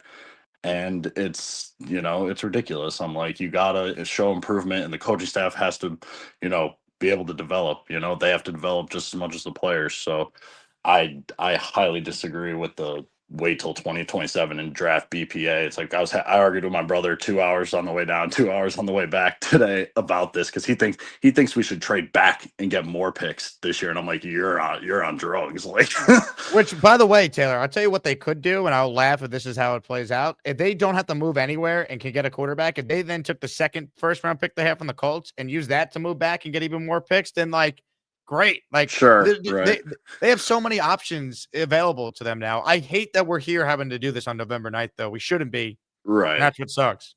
Yeah. But either way, it was a great game. I enjoyed it. I appreciate you. So, I'm happy to see wins, and let's pray to God we can give the Pats a game on Thursday and not just get walked all over. Yeah, I'm a little worried about that one, but I'll worry about that starting tomorrow. I'm glad you had a good time with your dad, though, Taylor. Thanks for watching the show, and glad that you guys got a chance to be there. Oh yeah, man. Hope you enjoy your night. Taylor checking in again. Shout out to everyone who donated tickets. Too many people to name, but we'll continue to do it. Jets are home at the next home date is Atlanta on November 30th. So. Who knows what the Jets' record will be by then? In all likelihood, they'll probably lose Thursday, so they'll be 2-8, probably 2-9 for that Atlanta game, and then the 2 home games in a row. We'll see. But if anyone ever has extra tickets, we donate them to people that could use them. All right, Nick Shine, you're the last caller here, and then I'm going to raffle away a signed Jermaine Johnson jersey for those tuning in late. I saw someone commented, Jake's still alive. I thought he was about to do the raffle an hour ago, but then I fell asleep. Yes, Alan called in and all hell broke loose. So, Nick, you get the last word among the callers. Hello, sir. I was calling in such a positive mood, and then it got turned to shit. And here's why. Why are we shitting on Mendoza as a prospect? This ideology and theory that people have that every game has to go perfect, the quarterback has to go undefeated, he can never go against adversity. Jake, you know what I loved about Mendoza yesterday? Fourth quarter on the road in a crazy environment in a tough place to win. Gus Johnson said Platt said that it's one of the toughest places to win on the road. And he gets the ball with 2 minutes left. F the bad game. It's forgotten. It's over. He makes the drive. He makes throw after throw. They get a sack. It's 2nd and 17. He drills a 22-yarder up the seam. He hits that other throw to 47. I think you were showing it on loop a couple times. He made big throws when the odds were against him. Being clutch matters. You get Derek Jeter go 0 for 4. Jake, he come up in the 9th inning, and we know Jeter needed a hit. Jeter got the hit, right? You can have a bad game, but be clutch. If you look at the Jets' schedule this year, you look at their results. We don't need a Burrow or a Mahomes. We would be 6-3 right now with average quarterback play. We'd beat the Bucs. We'd beat Miami. We would have beat the Broncos, and we would have beat the Panthers. We'd be 6-3 right now with average quarterback play. This team has an offensive line in place. That's a huge thing in the NFL. Jake, remember the last two quarterbacks that we drafted and have come in and succeeded? Pennington and Sanchez. And what did they have? They had very good offensive lines in front of them at the time. This quarterback, whoever it may be, yes, I'm a Mendoza guy. I don't mind if it's Simpson. I don't mind if it's Moore. But when you're looking at what we have structured offensively, you have a Swiss Army knife at receiver, Garrett Wilson. You're probably going to add another elite wide receiver to him. This offense, the goal and the whole purpose in changing and getting rid of Quinnen and Sauce, in my opinion, is to have the assets to go build a modern day quality NFL offense with whoever they may be at quarterback is going to have the opportunity to come in and succeed. And we have not given that to draft picks. Go look at the roster in 2018 when Darnold came in. Go look at the offensive roster when Zach Wilson came in. We have never structured our quarterbacks to succeed. When we did with Sanchez, we went to 2 AFC championships. We carried Sanchez to there. We didn't need Sanchez carrying us. We needed what? A clutch factor. We needed Sanchez to make a drive and a late throw every once in a while in a big game. Nick, you're preaching to the choir. I like him. I'm just like, I don't need to defend Fernando Mendoza's honor on November 9th. Like, there's so many more games that he's going to play. He's going to probably play Ty Simpson in a playoff game for all we know. And that's great because I want to see what these guys do. Now, people are trying to shit on Indiana. Listen, I don't give a shit about Indiana. I like what this kid's doing. He's a 3-year starter. That's a big thing for me. That's big for a prospect. You know, Simpson doesn't have that. Simpson might go back to school. I don't know what he does. But when you're looking at the Jets, dude, winning football games matters. You know, I've said this to you on the show. I'm rooting for this team to win. If we don't win, I'm not going to be upset. But who the hell can be upset that they win? You want to have a structure in place. You want to be stacking wins so that whatever quarterback comes in isn't going to a shithole. And we've given shitholes to quarterbacks before. I agree. I think they're a good spot for a rookie quarterback. Now, head coach aside, which is a major TBD, but the offensive line is 2 bookend tackles. I don't think people realize how great it is that you have all these first-round picks, and knock on wood that Olu and Membu continue to play well and stay healthy. You don't need to use either one on an offensive tackle. That's huge. Yeah. Huge. You don't need to go through the growing pains of an offensive tackle learning the ropes of the NFL. By next year, Olu's in his 3rd year, Membu's in his 2nd year, and you have a rookie being plugged into, hopefully, an offense that has Garrett Wilson, Breece Hall, Mason Taylor, Joe Tippmann. You could find a number 2 receiver. Like you have, I think, some things to be excited about, but you got to get the quarterback. That's why when I hear like Allen be like, oh, I wouldn't trade a single pick no matter what to get, like, really? So you just want this team to be bad forever? Like, you make the Sauce and Quinnen deal, trading away proven really good football players for these picks. So if it comes down to having to trade away a 1st-round pick to move up, but you could get your guy, you got to take the chance and do it. That was the whole point of the trades. Too many fans are afraid to be great. You got to take the risk to be great. Yeah. You know, sometimes you're the worst team in the NFL, and Joe Burrow's the number 1 pick. Other times, there's guys who don't deserve being drafted. Keely Smith comes to mind, Jamarcus Russell. Being bad at the right time matters, but also bringing a quarterback into the right structure matters. And that's something that I think we're starting to see a little bit of. We've been competitive in games where we know if we have a better quarterback, we're getting W's. And that's despite how awful the defense was to start the season. That's despite not getting turnovers on defense. So and people are saying, oh, the special teams gave us 2 touchdowns. Well, you know what? Ask New England how important it was to have good special teams to win multiple Super Bowls by kicking it at the end. That's a part of the game, and you're not going to have a offense every game. Of course, sometimes this was lucky though, Nick. Score in other ways. Yeah, you do, but like having a great kicker like Adam Vinatieri, and then Gostkowski's not the same as Isaiah Williams and Kene and Wano each having a yet. You better put yet on the end of that sentence, young man. Yet. Look, I hope they build on this, but they beat a bad Browns team, and Justin Fields was horrific today. If he plays like that Thursday, they're going to get smoked. So it's got to be a lot better. Taken out at the half. I'm surprised they went with Fields in the second half. I really was. I'm really not, to be honest, because I don't think Glenn wanted the quarterback controversy with the game tied. I think if they were down, he would have done it. I think short week Thursday. I think that's why he wanted to ride with Fields. You're down 17-3. You don't get the 2 kick returns. He's out. Yeah, I mean, look, the only reason why he wasn't benched, I think, is because of the 2 kick returns. You're right. If it's 17-3, which is what the offensive output for the Jets actually was, I do think we see Tyrod start the second half. Yeah, awesome. But thank you. Just for you, Nick. There you Great go. work. You can That's make it, sweet baby. love to this Oh, image in that's your it. mind. Can we get that on a fat head? Can we ship that to me? Can we get that on a fat head? I'll put it on the wall right behind me. Nick Shine, I like everyone. the kid, man. I like him. He's good. I like him too. I like Simpson also, though. I mean, to be fair, because we talked Mendoza. Because he's taller, and I think he's better in the pocket, in my opinion. But I don't have anything against Simpson. I just want to get the quarterback right. And the I most agree. important thing to happen to the Jets today, Jake, was the Saints winning another game. Miami, Because too, this for is that a matter. clear-cut path for the Titans to end up with the #1 pick, and the Titans would be dealers. The Saints probably wouldn't. Titans, by the way, play the Saints, so could be still some wins coming for them too. Yeah.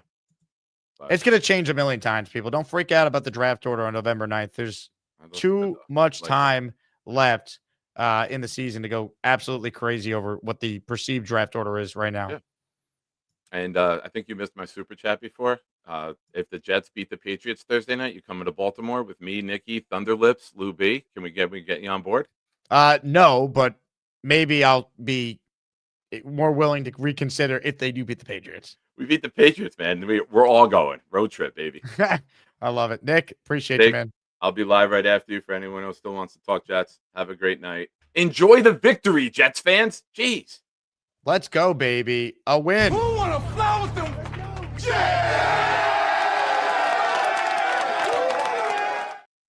All right, last second super chats here. Then we will spin the wheel of champions for a signed Jermaine jersey. Any chance possibly of playoffs? LOL. Seriously. Ralphie rocks. If you get the quarterback right, other things will fall into place. Free agents, a new head coach if needed, etc. It all starts with the quarterback, Ralphie. I agree with you. Now, it's not the end-all, be-all, though. We've seen the Jets actually get competent quarterback play and still have a 5-win season a year ago. But I think this team is better set up to have a rookie than they've been in years. Jay Kenny, love you, Jayco Jets. Jay Kenny, thank you for watching. Or Jay Leany, K89, thank you for watching. Taylor says, it's just Alabama fans. Nick, you're right. And Black Gypsy wants another raffle entry here. Okay. All right. We are all set for a signed Jermaine Johnson raffle. This is a 4-hour postgame show. I'm shocked. I did not think it was going to be this long. I guess it helps that the late window games were terrible. Ladies and gentlemen, it is time. It's time to announce the winners of the weekly Asmaniac raffle. Let's spin the Jake Asman Show Wheel of Champions and find out which Asmaniac is winning an epic prize. All right. Big thank you to everyone who enters these. We couldn't do it without you. We got our weekly raffle on Tuesday, although with the Jets playing Thursday, we might push it to Friday, do a little Victory Friday, I hope. Or make you feel a little better about the Jets getting their ass kicked Friday. But I'll keep you guys posted on that. Either way, if you don't win, you are entered in the weekly. And again, thank you to everyone who watches these shows, enters the raffle, supports the channel. We couldn't do it without you. You guys are the best. One day the Jets will reward our loyalty to this team. Good luck to all. If you win, you got to email me your name and address, asmanjake@gmail.com, and I will send you your signed Jermaine Johnson jersey. Your winner is...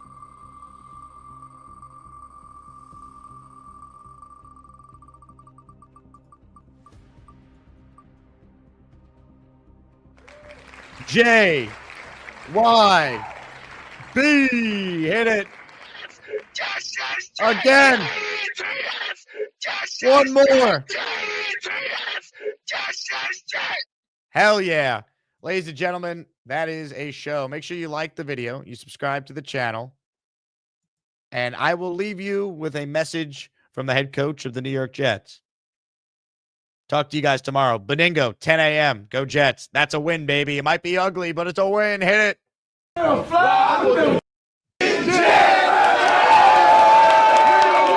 Man, you talking about that was great again, fellas. Great again. Challenge you to come out, man. And this how we gotta be. Oh, hi. Jake wants me to ask you to click on the like button. That's right, Lane. And if they don't subscribe to the Jake Asman Show, this team may never win another game. Let's go Jets.